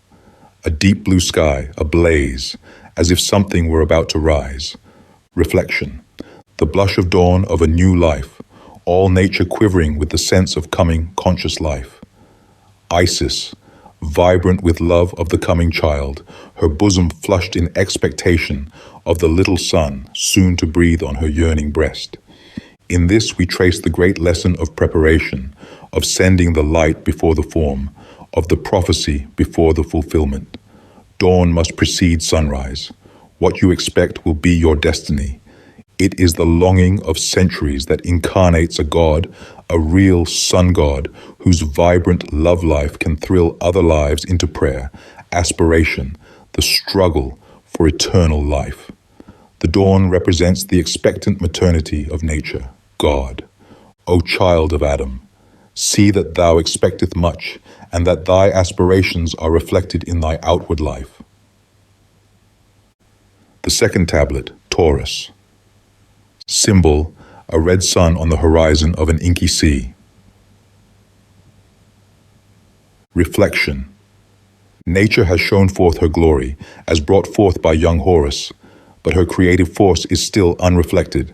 The sea is black and inky, the Son of God is born, but the sea of human life still remains unconscious, in primeval darkness. The angles of the sun and the sea are not yet in right relation to each other. A few, standing on the watchtowers of life, seeing the red glow of the risen sun, call, "Look!" But the unfortunate ones in the outer darkness cry, as they beat their breasts, "No, there is no light, you do but dream." And yet the sun of life has risen. The divine light glows. O child of Adam, remember that in him was life, and life was the light of man, and the light shineth in the darkness, and the darkness comprehended it not. The third tablet, Gemini. Symbol. 2 stars are rising at angles to each other and to the polar star, while 8 stars shine faintly in the black space of background. Reflection. The divine symbol of soulmatehood is here signified in the 2 stars rising in the foreground. Not only the soul affinities of humanity, but the eternal father-mother forces manifested in the Burgoyne spirit of universal life and nature. The 2 great creative powers, life and light, whose harmony creates love, attraction and repulsion, and the straight lines of law and justice, which blend in the spiral of mercy. The 2 stars are rising at an oblique angle to the pole star, the center around which material things revolve. So too, life and love are balanced by the star of wisdom. Love in the spirit is adaptation to the environment in matter and providence in universal life. The 8 stars reveal the mystery of the tablet, universal death, present with life. The final end of all discord glimmers faintly afar off, and man questions the love of God, seeing that all things pass away, not realizing that death is the germinal promise of life, of transformation, of the realization of unrealized hopes, of the union of loving hearts in their starry pilgrimage back to the Father's home. O child of Adam, listen unto the words of the teacher. I and the Father are one. Suffer little children to come unto me, for of such too the kingdom of heaven. Part 1. Here beginneth chapter 2 of the book which is called The Tablets of Aeth, wherein is transcribed the second quadrant of the 12 mansions. How they struggle in the immense universe, how they whirl and seek innumerable souls that all spring forth from the vast world soul. They drop from planet to planet, and in the abyss they weep for their forgotten land. These are thy tears, O Dionysus, O Spirit vast, Divine One, Liberator. Draw back thy daughters to the breast of light. Ah, love, could you and I with him conspire to grasp this sorry scheme of things entire? Would we not shatter it to bits, and then remold it nearer to the heart's desire? The fourth tablet, Cancer. Symbol. A woman's face, unconscious, in trance, surrounded by clouds. Reflection. The dreaming woman whose brooding thoughts shape the coming man. The race is never any farther advanced than the average thought of the woman. She is yet sleeping, knowing not her powers. So not until she awakes and recognizes herself as conceiving by the Holy Ghost and the mother of the incarnate God will that God be brought forth unto universal knowledge. In this is the great lesson to woman. Ever remember thy creative power as the mother of the humanity of the future. The sun in thy mansion exerts its highest power. Awake, therefore, O soul, and eclipse not its brightness with thy dreams of sublunary power. O child of Adam, ever honor the womb that gave thee birth, and know that all thy earthly greatness received its seed therefrom. A fountain cannot rise higher than its source. The fifth tablet, Leo. Symbol, a man's arm, bent, exceedingly muscular, a knife in the hand, a streak of lightning opposite the arm, which is defying the lightning. Reflection. Here we have the symbol of the incarnate fire of the Spirit, defying the mere natural fire of the heavens. The woman sleeps and broods and dreams, but the man she has brought forth is awake and bids defiance to the fiery forces of nature. He has armed himself with the keen knife of action, and with it has conquered the forces of matter. He has harnessed the lightning and made the electric fluid his obedient slave. And thus has he mastered all forces inferior to spirit, that spirit of conscious life which is his birthright. The lesson to be gleaned from this is that the kingdom of nature must be taken by storm, not for rest, but for work. Has Mother Nature sent forth her man-child, not for peace, but for battle, not for inertia, but for effort.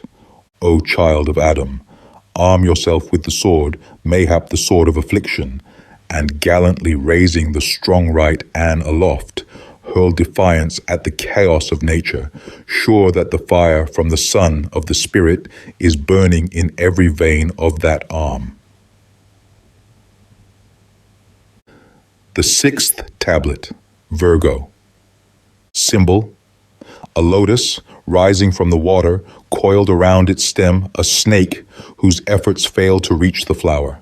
Reflection: here we have the sacred flower, symbol of the virgin soul, uncontaminated by the snake of passion, which can only enfold the body, the stem, the snake of matter, of lust, of evil. But the flower of the spirit, the soul, lifts its pure white petals upward as an incense cup to the sun of the spirit. In this symbol read the great lesson of the experience of evil. If the flower of the soul blossoms, the mud of the soil and the snake of the passions are but the surroundings of its roots and stem. Both are necessary for the perfection of the flower. The roots sink deep into Mother Earth and draw nourishment and life, lifting matter upward, while the snake of passion becomes, under another aspect, the serpent of wisdom. Coiled around the stem of this life, it gives to the incarnated soul that wisdom which later blossoms in the seraph of the sun spheres. O child of Adam, take suffering if it forge the sword of the Spirit. Take evil and passion and turn them into deep lessons of life, blossoming the evil into good, changing passion into wisdom. Only the pure in heart can see God. Part 1. Here beginneth chapter 3 of the book which is called The Tablets of Eth, wherein is transcribed the third quadrant of the 12 mansions. To know what really exists, one must cultivate silence with one's self, for it is in silence that the eternal and unexpected flowers open, which change their form and color according to the soul in which they grow. Souls are weighed in silence, as gold and silver are weighed in pure water. The worldly hope men set their hearts upon turns to ashes, or it prospers, and anon, like snow upon the desert's dusty face, lighting a little hour or two, is gone. The seventh tablet, Libra. Symbol: a crowned king with a scythe raised in the air looks closely at two boys wrestling beneath him in a field of grain, a red poppy below them. Reflection: the symbol of nature's eternal war for the impossible equilibrium between spirit and matter. The symbol also of time, which is but the illusion in which eternity clothes itself, forever putting on and forever putting off new garments of matter. The crowned king is the victorious soul, waiting with the scythe of time to reap the harvest of the world, while incarnated man, as represented in the wrestling youths, is struggling for that which he did not produce, and which only death can reap. The poppy reveals the secret of the illusions of nature's master showman. All earthly things are unreal to the spirit, which is the only real thing. Man's effort to hoard and save the things of this world is injustice to others. The struggle is eternal, and no matter how careful or cunning man is to monopolize either power, truth, or wealth, swift-footed time will readjust all things without error. O child of Adam, lay not up for yourselves treasures upon earth, where moth and rust doth corrupt, and where thieves break through and steal. The eighth tablet, Scorpio. Symbol: a wide and plain. On it a skeleton. A dull gray sky in which an eagle soars, full-fed, it seems, from the flesh of the skeleton. Reflection: a significant symbol to the seer, showing forth the two ultimates of life and death, of earthly things and sex. Scorpio is both the eagle of the spirit soaring aloft, well fed with all that is worth carrying away from the earth, and also the scorpion, whose natural home is the desert. In sex, either way, life is given. Shall it be to your spirit making fat and full your immortal self, or will the other interpretation be yours? And will you leave yourself dead and annihilated, a skeleton, to the ego, the divine spirit? For sex is indeed the foundation of all. Raised to the region of Libra, it is power and magnetism. To the bosom, it is love. To the brain, it is enthusiasm. It is the Promethean fire of life, the creative force, giving vigor to whatever region to which it is raised, or lowered, to be spent with no returns. It debases and renders life a desert of dry bones. O child of Adam, reflect on the fall of man from spirit to matter, and combine the wisdom of the serpent with the purity of the dove, and lest ye partake of the tree of life, ye shall surely die. The ninth tablet, Sagittarius. As symbol, a child in a shell, holding in its hand a feathered lance, is drawn by 5 stars grouped in an underarc. Reflection, the symbol of the conscious soul. The shell is the body, drawn by the 5 senses, stars, which form an underarc to represent the world of material things and our relation thereto. The child, armed with the feathered lance, is the soul. Riding thus, fully armed, in the shell of the body, it realizes the duality of truth, that all things are changeable, and that each thing is true upon the plane of its manifestation, while an illusion to that which is interior to its life, while the soul is in its dream state. Sagittarius represents conservatism and the permanence of crystallized institutions.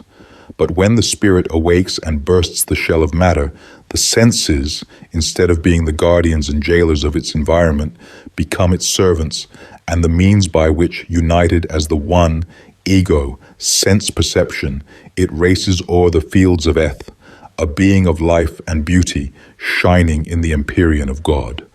O child of Adam!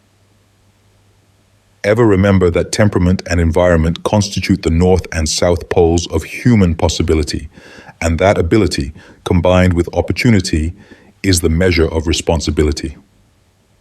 Part 1. Here beginneth. Chapter 4 of the book, which is called The Tablets of Eth, wherein is transcribed the 4th quadrant of the 12 mansions. A hair, perhaps, divides the false and true. Yes, and a single aleph were the clue, could you but find it, to the treasure house, and peradventure to the master too. Beware, O my son, of self-incense. It is the most dangerous on account of its agreeable intoxication.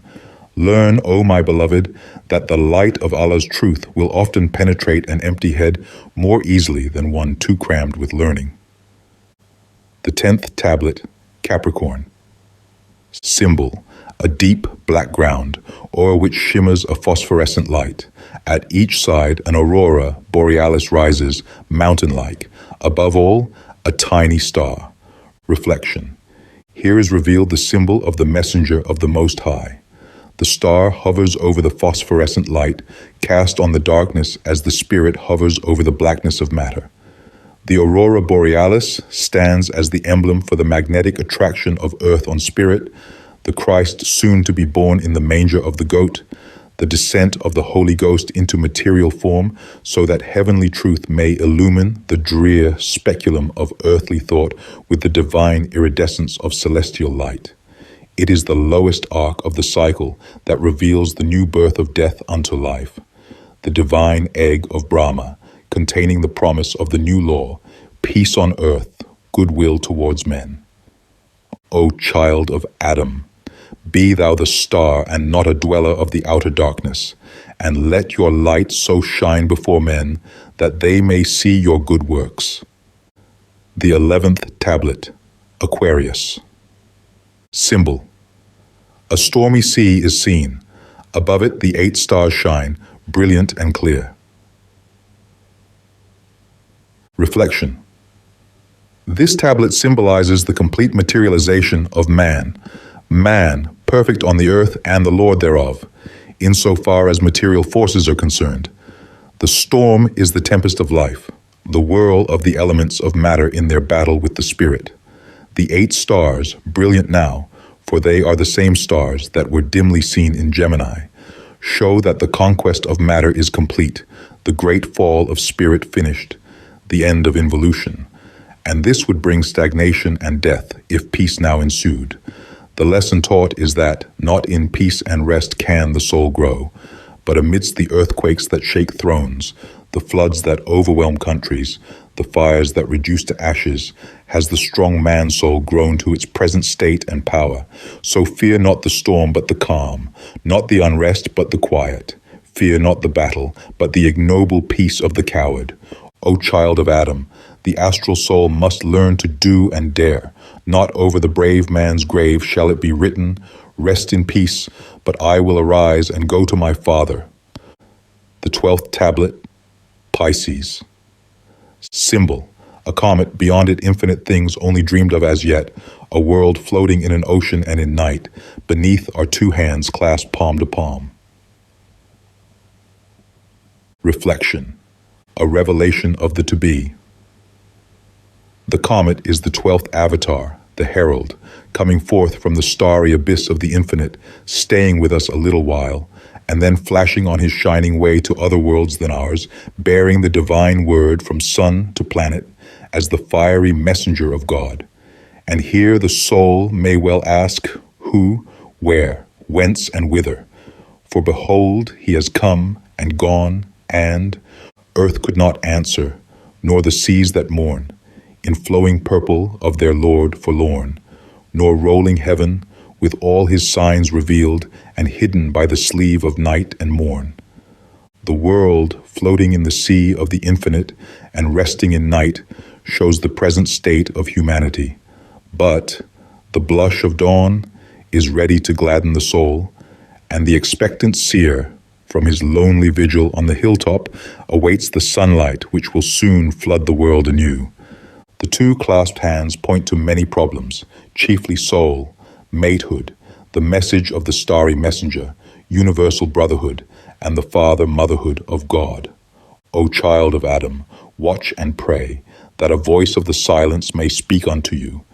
Here endeth the 4 quadrants of the tablets of the 12 mansions, wherein are revealed the signs and symbols thereof, as faithfully transcribed from the sacred roll in the astral records, and called the Tablets of Eth, April 1893, Part 2 of the book which is called the Tablets of Eth of the 10 Planetary Rulers. Here beginneth Chapter 1 of the second part of the book which is called the Tablets of Eth, wherein is transcribed the first trinity of the planetary rulers. The human heart is the true temple of God. Enter ye into your temples and illumine them with good thoughts. The sacred vessels, they are your hands and your eyes. Do I say that which is agreeable to God, doing good to your neighbors? But first embellish wherein dwells he who gave you life. How small soever your lamp be, never give away the oil which feeds it, but only the light and flame which crown it. The first tablet, the sun. Symbol, a flaming splendor, a center of light, radiating in all directions. Reflection, the symbol of all created life, spiritual and material, of all goodness, human or divine, the center of all thought, from brutal instinct to deific wisdom, of all creations, from starry systems to man, and from man back again to invisible gas, of all action, from the imperceptible vibrations of nerve energy to the awful destruction of worlds. All creative potency lies within a sun sphere. Light is life. The planets are but the offspring of light and life. So in this symbol, we read the source of the human ego, of our own life. We are, as it were, the planets of the spiritual sun. Our souls are the attributes of the sun, of the spiritual ego. Only from the ego can we receive life eternal and make immortality a fact. Obeying this spiritual life force, the human monad is but an attribute, a reflection of the divine ego. And if it fails to awake to a consciousness of this union, it withers and dies like a flower plucked from the parent tree of life. O child of Adam, in reverence and awe do thou meditate upon this tablet, for it is a thing of beauty, a being of light, life, and love, manifesting its creative mission. It is the vicegerent of God, flaming forth his splendors in the sky. The second tablet, Mercury. Symbol, an elephant, kneeling between 2 square columns. On one, an eagle, on the other, a vulture. At the side, a boy with bow and arrows, standing in doubt which to shoot. Below these, a human face, composed of various flowers, whose roots are snakes, a poppy forming an eye, which winks. Reflection. A vision revealing the earthly drama of the microcosm. The elephant represents the highest expression of intelligence, minus the spirit, kneeling between the square columns of matter that is, guarded by them. The external mind is sleeping, or at most, dreaming of the things of the spirit. Above sleeping mind sit the two birds, who represent spirit and matter, each waiting for the slowly preparing feast. The boy, the soul, with its weapons, has a choice. Shall it be the sensuality of the flesh that he shall destroy, or the possibilities of the spiritual life on earth? The problem awaits solution. The eagle sits ready to bear aloft the spirit of the sleeper. The vulture hopes for sleep to end in death, that he may live upon the carrion thereof. The flowers of the external mind have for their roots the snakes, and in a larger sense, the flowers of immortality have the serpent of wisdom for their roots. And the poppy winks. It knows its own power of illusion, and the double significance of the snake, the necessity of evil in the evolution of good. It is the tablet of wisdom. O child of Adam, be ye therefore wise as serpents and harmless as doves. The third tablet, Venus. Symbol. An altar, on it 2 cups, one full, the other spilled. Near them 2 bleeding hearts, in one a snake, in the other a dagger. Above, clouds from which comes a woman's face, a wreath in the hand coming out of the cloud. In the wreath an angel going upwards with wings outspread. Reflection. There is but one altar, but one blood of the sacrament in 2 cups, but one flesh of the Christ, the ego, in 2 hearts, 2 experiences in love, ecstasy, and pain. 2 results of experience, the serpent and the dagger, symbolizing wisdom and affliction. Above the altar, the divine woman holds the wreath encircling the angel. The angel of immortal life rises from the altar of sacrifice. Some of the wine is spilled as offering. The cup that is filled is raised to Ra. To serve at the altar of love is the sole mission of all, even as Christ served his disciples. Each soul must find its own service, and then the pilgrims of the sun return to the mansions of the blessed. The great Mother God, Venus, Urania, quivers and thrills as she holds forth her offspring, the angel, the young Eros of life eternal. O child of Adam, this is the tablet of love. Meditate thereon as the last of the triune God. In this tablet lies the secret of suffering and pleasure. He who vibrates in pain will quiver in ecstasy. Only those who have agonized in hell can thrill in heaven. Part 2. Here beginneth. Chapter 2 of the second part of the book, which is called The Tablets of Eth, wherein is transcribed the second trinity of the planetary rulers. Thou art called forth to this fair sacrifice for a draught of milk. With the Maruts come hither, O Agni, they who know the great sky, the V's of Devas without guile. With those Maruts come hither, O Agni, they who are brilliant, of awful shape, powerful, and devourers of foes. With the Maruts come hither, O Agni, they who in heaven are enthroned as gods, in the light of the firmament. With the Maruts come hither, O Agni. Let us meditate on the adorable light of the divine rulers. May it guide our intellects. The fourth tablet, the moon. Symbol, a wonderful spider's web. The web glitters in the faint moonlight against a dark background of blue, moon invisible. On the outside of web a star, in the center a spot of light underneath a coffin filled with stones. Reflection. The web of life has caught the monad of the soul and thus incarnated the universe. For each soul incarnates its universe at birth, each one's world being different and peculiar unto himself. At the first breath, the young child polarizes his relations to stars and earth, and it is the affinity and repulsion which make his life experience. And the stars weave the web in their lines of sextile, square, and trine. of opposition and conjunction, thus enveloping the monad in the circle of necessity. Outside the star of the spirit, the ego shines clear, free from the entanglements of the web and unaffected by the magnetic glamour of the moon. And lo, the coffin is filled with stones, a symbol of death and the moon, which is but a casket of stones.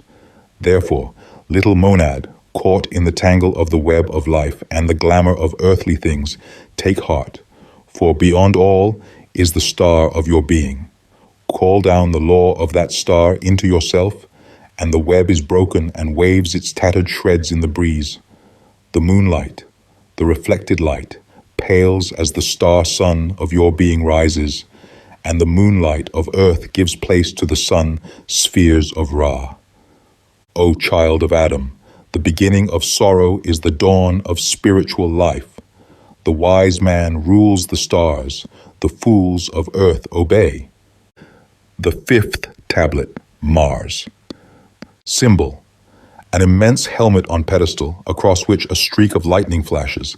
Beside it, a naked child painting pictures on the helmet, beneath a broken sword. Reflection: can greater irony be shown than in this astral symbol? Mars is externally represented as a fierce warrior, awful to behold. The reality, a little child, painting toy pictures on the helmet, too big for his curly head. The lesson in this is indeed that the pen is mightier than the sword, that the big and blustering helmet will become a plaything for the child. Soon, that the sword of bloodshed, rape, and ruin will be broken and war relegated to the past, looked at but as pictures painted with hideous reality by the childhood of the race. The symbol also reveals the great executive forces of humanity, the child. The soul can paint, execute its ideas, its hopes and its fears in any color, the lurid red of blood, the black of ignorance and crime, or in the living light of beauty. All the same, it is the childhood of man painting its ideals in the material world. O child of Adam, curb the anger of Mars, that thy painting may set the dove at liberty. Let the magic of thy soul transform the savage of the desert into the angel of mercy. The sixth tablet, Jupiter. Symbol: a cave in the mountainside. A face like the Sphinx comes out of the cave. There is a blackness behind it. It looks with upturned head to a light that is way beyond. It is a face that means something awful, a godlike defiance to the things that are. Reflection: again, we are impressed with the contrast of internal and external things. Jupiter, the symbol of authority, conservatism, church and state, and the stability of human institutions, and the things that are, as the things that are, the best. But oh, how widely different the internal, the real Jupiter, that governing power of the spirit that hurls defiance at unjust authority, the cruelty and tyranny of the world. The soul sees the light beyond, and emerging from the dark chasm of matter, knows the battle that must be fought against wrong. It is the awful, yea, terrible symbol of defiance to gods and men who oppose its onward, upward march to the shining goal of light. Make way then, make way, for earth has given birth to her giant son, the spirit. For listen closely, my friend, to the axiom of immortality. What is soul? Not the spirit, mind you, not the deathless ego of which you at present, perchance, know absolutely nothing. Soul is mere memory, a scavenger in earthly states, and a gleaner, a hired help in the fields of heaven. And to become immortal, there must be something more than soul as the result. It must take such a vital interest in its Lord's work that, finally, it becomes too valuable to lose, and must be taken into partnership, so to say. The ego, Lord, has found a valued servant, a trusted steward, after much seeking, and at once adopts it as its very own. And so the soul becomes heir to the heavenly estate and receives the immortal, vital principle of spiritual union, and awakes from the Son of Earth a godlike being, free from the shackles of time, a dweller in eternity. The soul must awake and realize the deific atom around which it revolves before it is too late. Unless this is so, the seed of immortal life, sown in matter by the ego, has not germinated, and it returns unfruitful and dies. It is an abortion. Many, many seeds never germinate. Many good orthodox but animal-like lives live, move, and die. Yes, die in very truth. Would to God I could make all mankind realize this awful, inconceivable privilege of life, that, Jupiter-like, they would turn and face the light. O child of Adam, it is easier for a camel to go through the eye of a needle than for a rich man to enter into the kingdom of God. Part 2. Here beginneth chapter 3 of the second part of the book, which is called The Tablets of Aeth, wherein the third and last trinity of the planetary rulers is faithfully transcribed. Thou hast entered the immeasurable regions.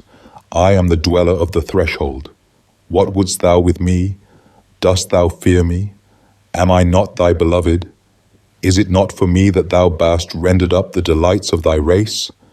Wouldst thou be wise? Mine is the wisdom of the countless ages. Kiss me, my mortal lover. Thus man pursues his weary calling and wrings the hard life from the sky, while happiness unseen is falling down from God's bosom silently. The seventh tablet, Saturn. Wu. Symbol. A human figure with a scepter of power, a being of light, crowned with flames. Reflection. In the external, we remember Saturn as an old man, and as a skeleton with a scythe, as time, in fact. But see, O immortal soul, the real Saturn, as the angel of life, having from time gathered the experiences which crown him with light, holding the rod of power, the Christ born in the manger of Capricorn, the goat, life born of death, the conqueror of evil. He throws off the mask of age, and divine youth beams on us. He doffs the mantle of rags, and royal splendors clothe him. He lifts the hood, and behold the crown. He raises the crutch, and lo, the rod of power. He drops the scythe of death for the jewel of eternal life. Om Mani Padme O the jewel in the lotus. O child of Adam, meditate on the transmutations of life. Behold the earthly miracle of the caterpillar and the butterfly, of the toiling mortal and the transcendent God. The eighth tablet, Uranus. Symbol, a human eye, from which darts lightning upon an ocean of matter. Reflection, the state of soul and spirit, penetration, the wonderful power of soul perception, which sheds its light on all visible things, receiving their images and interpreting them into the spirit, the all-seer. What does it not convey? The perception that can see deep into your soul and see, as it were, the yet unborn thought, that can distinguish the motive of action, that judges the realities of your soul. Such is the astral Uranian, for with us all are three planes of mind, the drift plane, the intellectual, and the spiritual or internal plane, and thought reading can be on one or all of these different states. But only the Uranian seer can read the inmost mind, and so really know the possibilities of your spirit. Imagine an image of soft wax covered with a sensitive skin. All impressions on the skin shape the plastic wax, but go no deeper, do not reach the soul. You can separate these impressions from your real self, when calm and alone, and look upon emotion as a surface play. But the tragedies of life strike deep. They affect the soul and go to the center of being. Verbum sap. O child of Adam, watch the tempest of life closely. The ego may sit calm amidst the storm, but if that be stirred, beware. The God acts, the soul alone watches. The ninth tablet, Neptune. Symbol, a winged globe. Reflection, an unknown quantity, a hope of progression, ideal love, and all true mental and spiritual ideals. Aspiration to become that which we feel to be noble and true. The symbol of the monad, The soul, which, receiving its life from the sun, the ego, is constantly revealing new forces and potencies of that God life. Each soul's ego is its maker and God.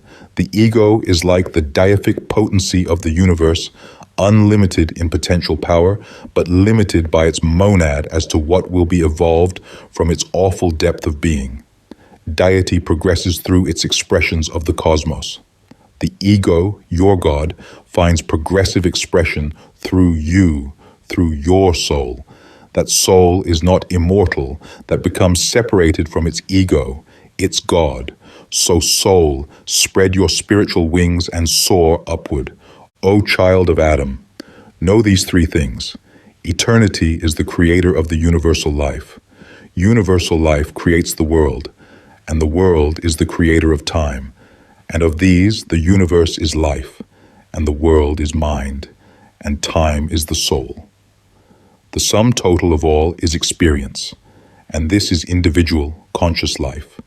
Jacta est alia, the die is cast, the wings are spread. The 10th tablet, the cipher, the unknown. Symbol, a shining nebulae. Within it, a dot, aimlessly wandering around an unknown center. Reflection, the unknown in very truth. It is everything. It is also nothing. Inconceivable visions arise within the mental universe, but nothing assumes definite form. It is all that is past. It is likewise everything that the future has in store. Amen.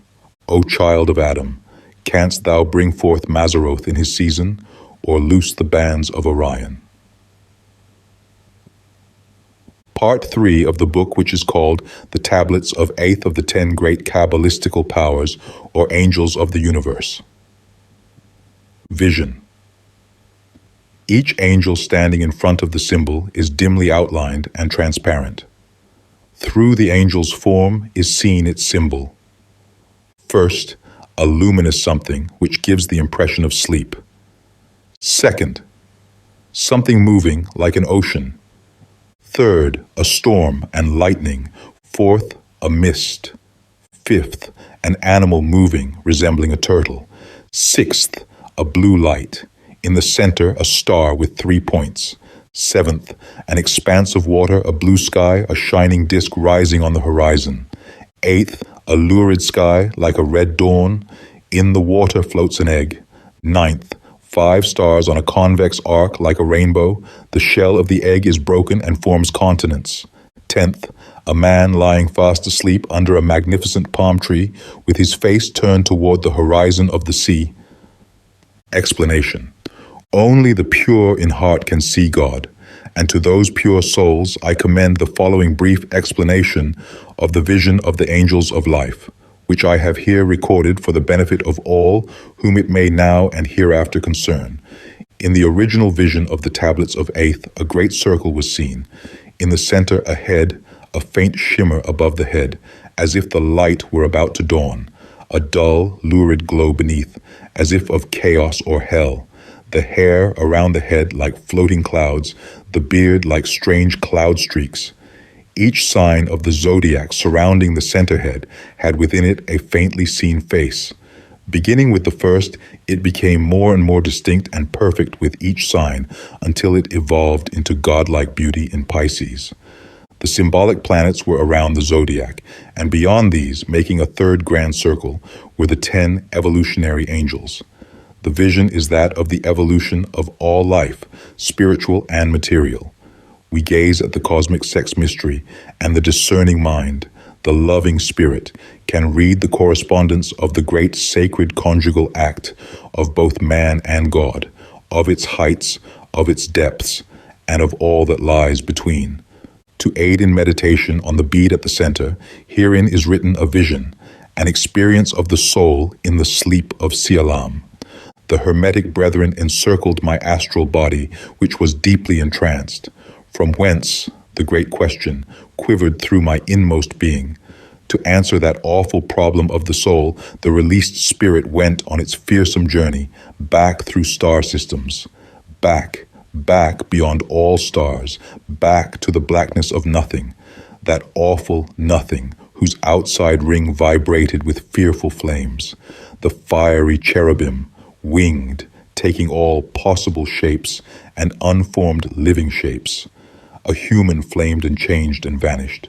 The tornado of whirling, flashing, chaotic life swirled and drove through the darkness of chaos, of nothing from nothing, and that great unknown abyss is God. But the life is evolutionary. Deity is progressive, so never can man cease to be. Never can he return to that awful center of nothingness, or be absorbed within the bosom of the unmanifested being. On and on and on, with deific power, God moves in ever-increasing whirls of evolution. Thus came the answer of the ages, from primeval force, from the mighty breath of unmanifested being, through every phase of action and reaction, from the energies of storm and lightning, from stardust to sunlight, has come the spirit of man. And the astral brethren understood.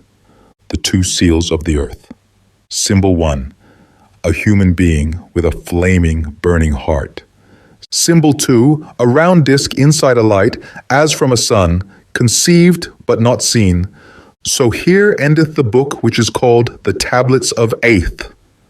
Transcribed from the Astral Originals in the Year of Doom, 1893. Omnia vincit veritas.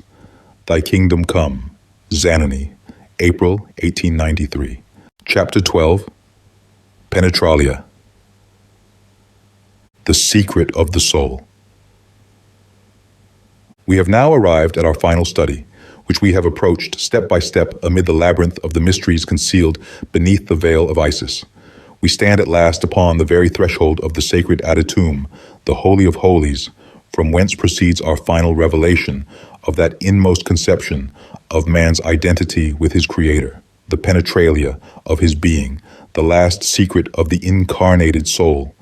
The written word almost fails us, does fail in fact, when we come to the difficult task of externalizing ideas, the sublimity of which is so infinitely beyond the crystallized images of matter that they can only be realized in their true glory when the purified soul can view them from the ineffable heights of eternal spirit.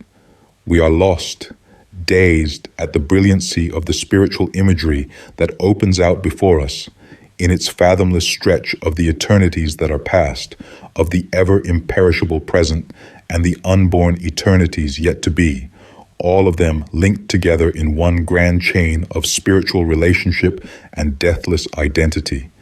As man, the angel, God, and God, the angel, man, as the triune cycle of being within the incomprehensible cycle of necessity, which constitutes nature's cosmic university for the complete graduation, education, and purification of that self-conscious, deific atom of life, whose expression becomes the human soul. Ah, my brothers, could you, but for one single instant, realize who you are, where you are journeying, and what your final destiny, every earthly moment at your disposal would be rightly used, and every hour considered too short for your efforts to aid your fellow man. Selfishness, wealth, and power would be so utterly contemptible in your sight that their possession would be considered a fearful affliction and a curse, the moment they exceeded the comfortable requirements of mundane existence. Leave self and the world behind you for the present, and for the moment, leave your life with its manifold vanities in the outer court, and together let us cross the threshold and enter the door of the temple. There, at last we have entered the sacred sanctuary, my brother, and we stand face to face with the imperishable truth of our being, the truth which makes us free, the truth which must ultimately prevail by virtue of its own inherent divinity. And we realize man as he really is, not as he outwardly seems to be. We view him as a molecule composed of a congregation of separate atoms, all of them held in their places by the centripetal force of the central human atom of life. And yet, small as he is, small as his kingdom is, compared with the mighty creation of which he is a part, he possesses all the inherent qualities of the whole. This, then, is our first conception. Man is a microcosmic molecule, an atom of divine life. The scene changes within the chamber, and upon the shimmering, luminous veil, yet before us, we view the large and mighty planet called the Earth, not as a revolving satellite of the sun, but as she really is, a vital organ of the macrocosm, the stellar womb of the solar system, the matrix which produces the material organic form of humanity. When the earth was without form and void, as we are informed in the mystical language of Genesis, the human soul had not yet reached the state or grade in the celestial university that desired the earth and its temporary illusions. Hence this state was void, an unborn idea, the to-be, and darkness symbolical of complete lack of life and intelligence was upon the face of the deep, silent space.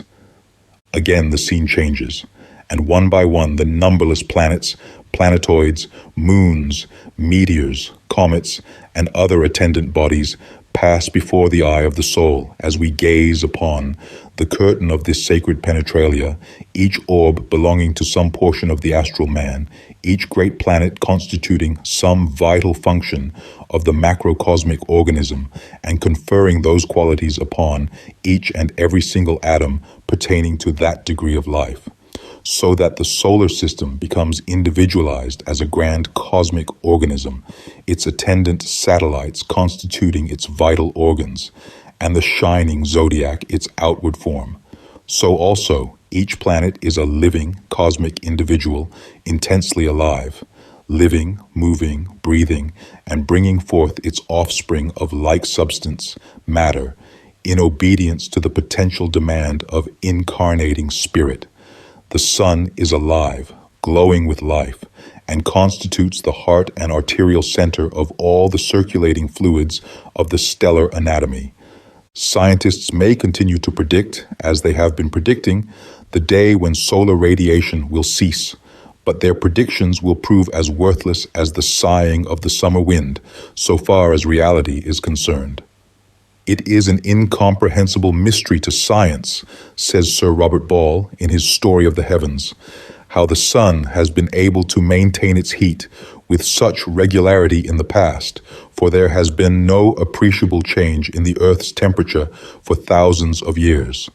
What it is today, it was 10,000 years ago. Yea, Sir Robert Ball, and will be in 10,000 years to come.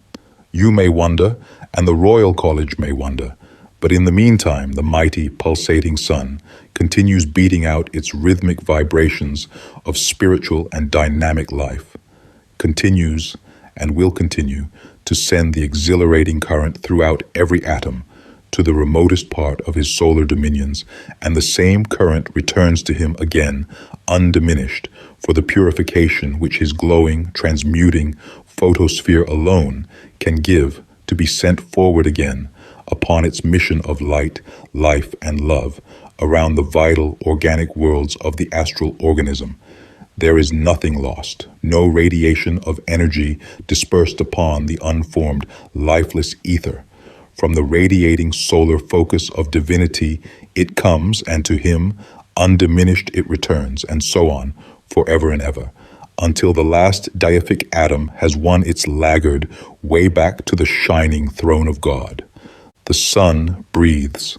The pulsating process of dynamic respiration, eternally repeated during the grand period of a solar lifetime, renews its vital energies and supplies itself with the full abundance of the ever-living spirit transmitted from the shoreless ether in which it lives. It needs no other food except the magnetic nutriment it receives from each vital organ or planet in return for the electrical life current it transmits to them. Just as the human lungs inflate themselves with the vital atmosphere, which is only the ether, dynamically diluted by the earth to harmonize with our conditions, to oxygenate the blood and add fresh fuel to the physical furnace or supply finer essences to the nervous centers. Just as the human heart, with its continual, rhythmic pulsations, propels forth the circulating fluid to every part of the human frame, so does the central heart and lungs of the grander man of the skies, the sun, send forth its vitalizing energy to every part of the universe. Such are the crowding thoughts born of interior knowledge that flood the mind as we view these sacred revelations within the sacred chamber of the soul. As yet, we are gazing upon the undulating flow of the astral light.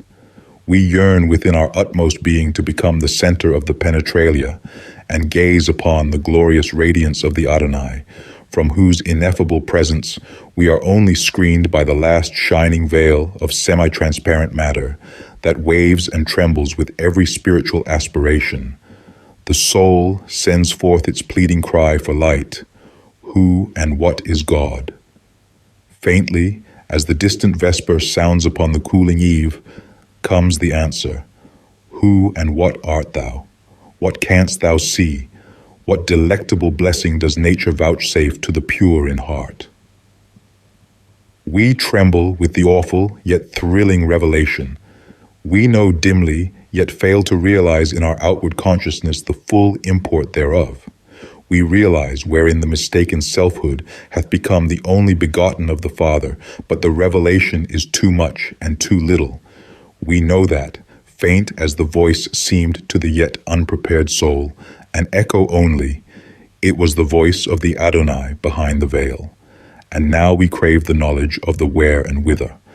Again, we see the earth as the vital function of the interplanetary being. It is composed of substance termed matter, which substance is the aggregation of countless atoms, which science has not and never can resolve into their individual selves. These atoms are rings of the atomless ether, which, thus differentiated from the formless ether, become centers of force, the center of such force being a vacuum within the atomic ring, a center so small that a microscope with lens 1,000 times as powerful as the most perfect modern instrument would fail to reveal it. These atoms form systems under the control of another apparent vacuum, or rather, this vacuum seems to be the focus or center about which they revolve. This system constitutes a scientific molecule of matter, and in response to the innumerable vibrations, they assume different forms or dimensions, and become, indifferently, molecules of oxygen, hydrogen, nitrogen, or carbon, as the case may be, all of which are but different modes of motion of the same primitive atoms. There being in nature but three things: ether, intelligence, and motion. What ether is, no one knows. We call it the formless spirit, the unmanifest, etc. But there can be no doubt but that motion is the product of intelligence, since we never see motion but as the manifestation of evolution, and this is the expression of mind. Therefore, we have a duality, ether and intelligence. One the living spirit, the other the eternal substance for its manifestation. Every molecule of matter is the outward form, the center of which is the incarnating spirit in some degree of progress. Man's physical organism is a system of life and development for countless billions of them. So the earth, in its functional expression as the womb of nature for the outward expression of man, is only so in a material sense. He is prior to the planet. He, man, is only the offspring of the planet by virtue of his material body being a part of the substance of the earth. This life is a stage only of his material journey, and just as man's body is continually throwing off useless dead matter and replacing the same with new life, so too the countless organic forms of earth are hourly returning to the ground from which they sprang, and new forms, rising from the same dust, are taking their places. Here, then, is the sum total. First is revealed to us the grand astral man, the zodiac being the outward idea or form, the sun and his system, the vital functions thereof. The earth, apart from its functional expression or place, is also an individual. Man, apart from forming a molecule of the planetary womb, by comparison is also an individual. And lastly, every molecule of man's organism is also in reality an individual, and small only by comparison with the human frame. And as there are the high solar archangels of the sun, and a chief amongst these seated upon his throne of fire, so there is an archangelic chief of the earth, surrounded by descending degrees of wisdom and power to man, who also, in his turn, stands as the deific center and chief of his being, his soul being the sphere of consciousness, which, when united to the feminine soul, constitutes the angel of life eternal. Down still we go, and find that this divine scale of life and being is, from the lowly molecule, system upon system climbing, sphere upon sphere, upward and onward, forever, evermore, and all eternity cannot bring nearer the end of man's glorious immortality. In the full revelation of this divine scheme of creation, so full of light, life, love, joy, and harmony, a scheme void of death and annihilation, the mind once more reflects upon the physical illusions of slowly advancing scientific thought. Camille Flammarion, the great psychomaterialist of France, has painted in his various novels a lurid, almost horrible picture of what the mighty universe must become from the logical deductions of his own school of thought, a school which would be best named as transcendental materialism. According to this conception, thousands, millions of worlds are rushing through space, inert, frozen, and dead. Suns have cooled down and ceased to give forth the life-sustaining element of light, but have still retained their mighty attraction upon their attendant planets, according to the laws of gravity, by virtue of their material mass, and thus hold their planetary offspring in the eternal, cold, icy grasp of death. Our sun, too, is cooling fast. The earth has already lost a great portion of her own internal heat. She has passed her prime of life, and death, cold, icy death, has already begun to encroach upon her extremities. The South Pole, the feet, is now practically lifeless in one perpetual covering of ice. So too her head. Her locks are the white of perpetual snow. No longer has she the blush and beauty of youth, no longer adorned with the healthy covering of verdure which youthfulness gives, and as our geologists prove was once the case, so that, although the time may still be long, according to our reckoning of years, it is only a brief moment in eternity when this fair earth, and also the beauteous splendor of the silent stars, will be locked forever in darkness and the final sleep of doom. If this be so, we ask of the inmost soul, if life be but the fitful awakenings of the indestructible spirit, ebbing and flowing in response to the rise and fall of nature's cosmic barometer and the transmutations of matter. If life is in reality but a brief and passing moment eternally repeated from the flush of youth, the gilded salon to the bier and the shroud, then why, oh why, should the spirit of mortal be proud? Why aspire to penetrate the inward realities of life and enter the Holy of Holies to seek and find out God?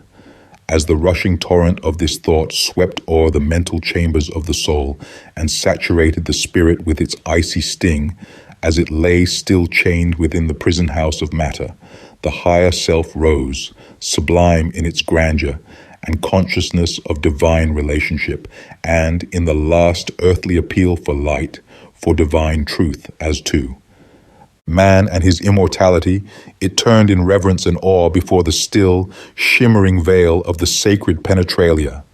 The trial had come, the crucial test, whether of life or death, the final revelation to man.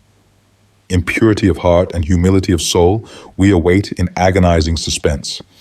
There is a thrilling sensation, as though of 10,000 electric currents consuming the frame, and a swaying to and fro, as if drifting upon an ocean of fire. Then a dead silence, so profound that whole eternities seem to pass without either beginning or end. And the sight of the inward spirit is opened slowly. Who, where, what? For the shadows have fled, the luminous curtain fades, is gone, and flashing before the inward sight stands the ineffable Adonai. It is I, you. There is no God but this, and in one moment the interior consciousness becomes at one with self, God, and from that inconceivable height of profound vision we again look upon nature. Behold sun, moon, and planets in all the original magnificence of their nebulous luminosity, From nebulous rings we proceed, stage after stage, each producing its own degrees of life. On we pass the ages, the geological cycles of inconceivable duration in time, but only a mere instant in eternity, and on as the changes roll, until we see Earth as she is now, still on, at the ever-urging desire of the triumphant soul, and a remarkable change is apparent. From forces at present latent, there comes a change, and instead of so-called physical, electrical races have superseded the present humanity. Crystallization has ceased, and all things become lighter in density and more ethereal in nature, and the orbit of the earth grows less. Nearer and nearer shines the mighty sun. First Vulcan, then the swift messenger of the gods are indrawn within the solar vortex, each absorption producing a cataclysmic change upon our earth. Then comes the turn of Venus, while slowly and surely the orbit of the earth contracts and nearer shines the sun. And finally the beautiful earth, her mission over, the last atom of life beyond her rule, inward she sweeps and is lost in the mighty ocean of fire as a stone is lost in the lake. Verily is the word of prophecy a literal truth. The earth shall be destroyed with fire. And so on with the rest, each planet in its proper turn fulfilling the functions at present performed by the earth, each becoming the grand theater of material and ethereal life, and the cometary bodies, today chasing unknown orbits in the realms of ether, gradually fall into line when their erratic cycle is ended, taking the places of the present outermost planets. No such thing as death, no such thing as the dark silence of eternal night, for any organic creation of the Most High.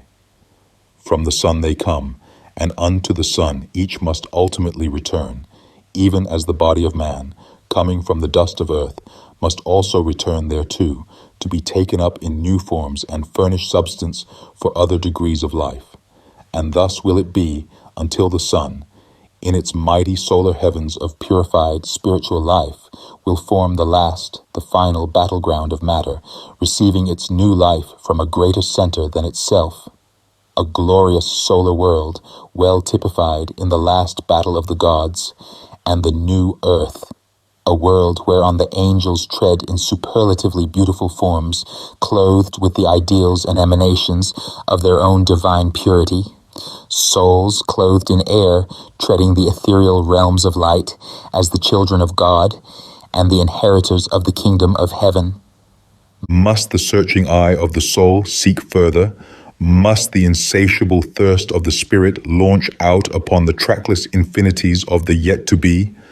Must it still penetrate further in the profound beyond, where time ceases to be, where the past, present, and the future are forever unknown, but exist only as the deific consciousness of the eternal now? No. The soul at last rests satisfied. The final revelation is over. My brother, we have done.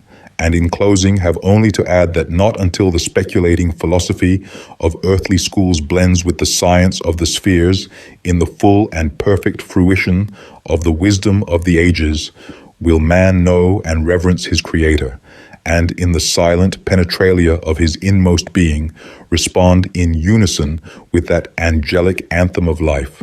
We praise thee, O God.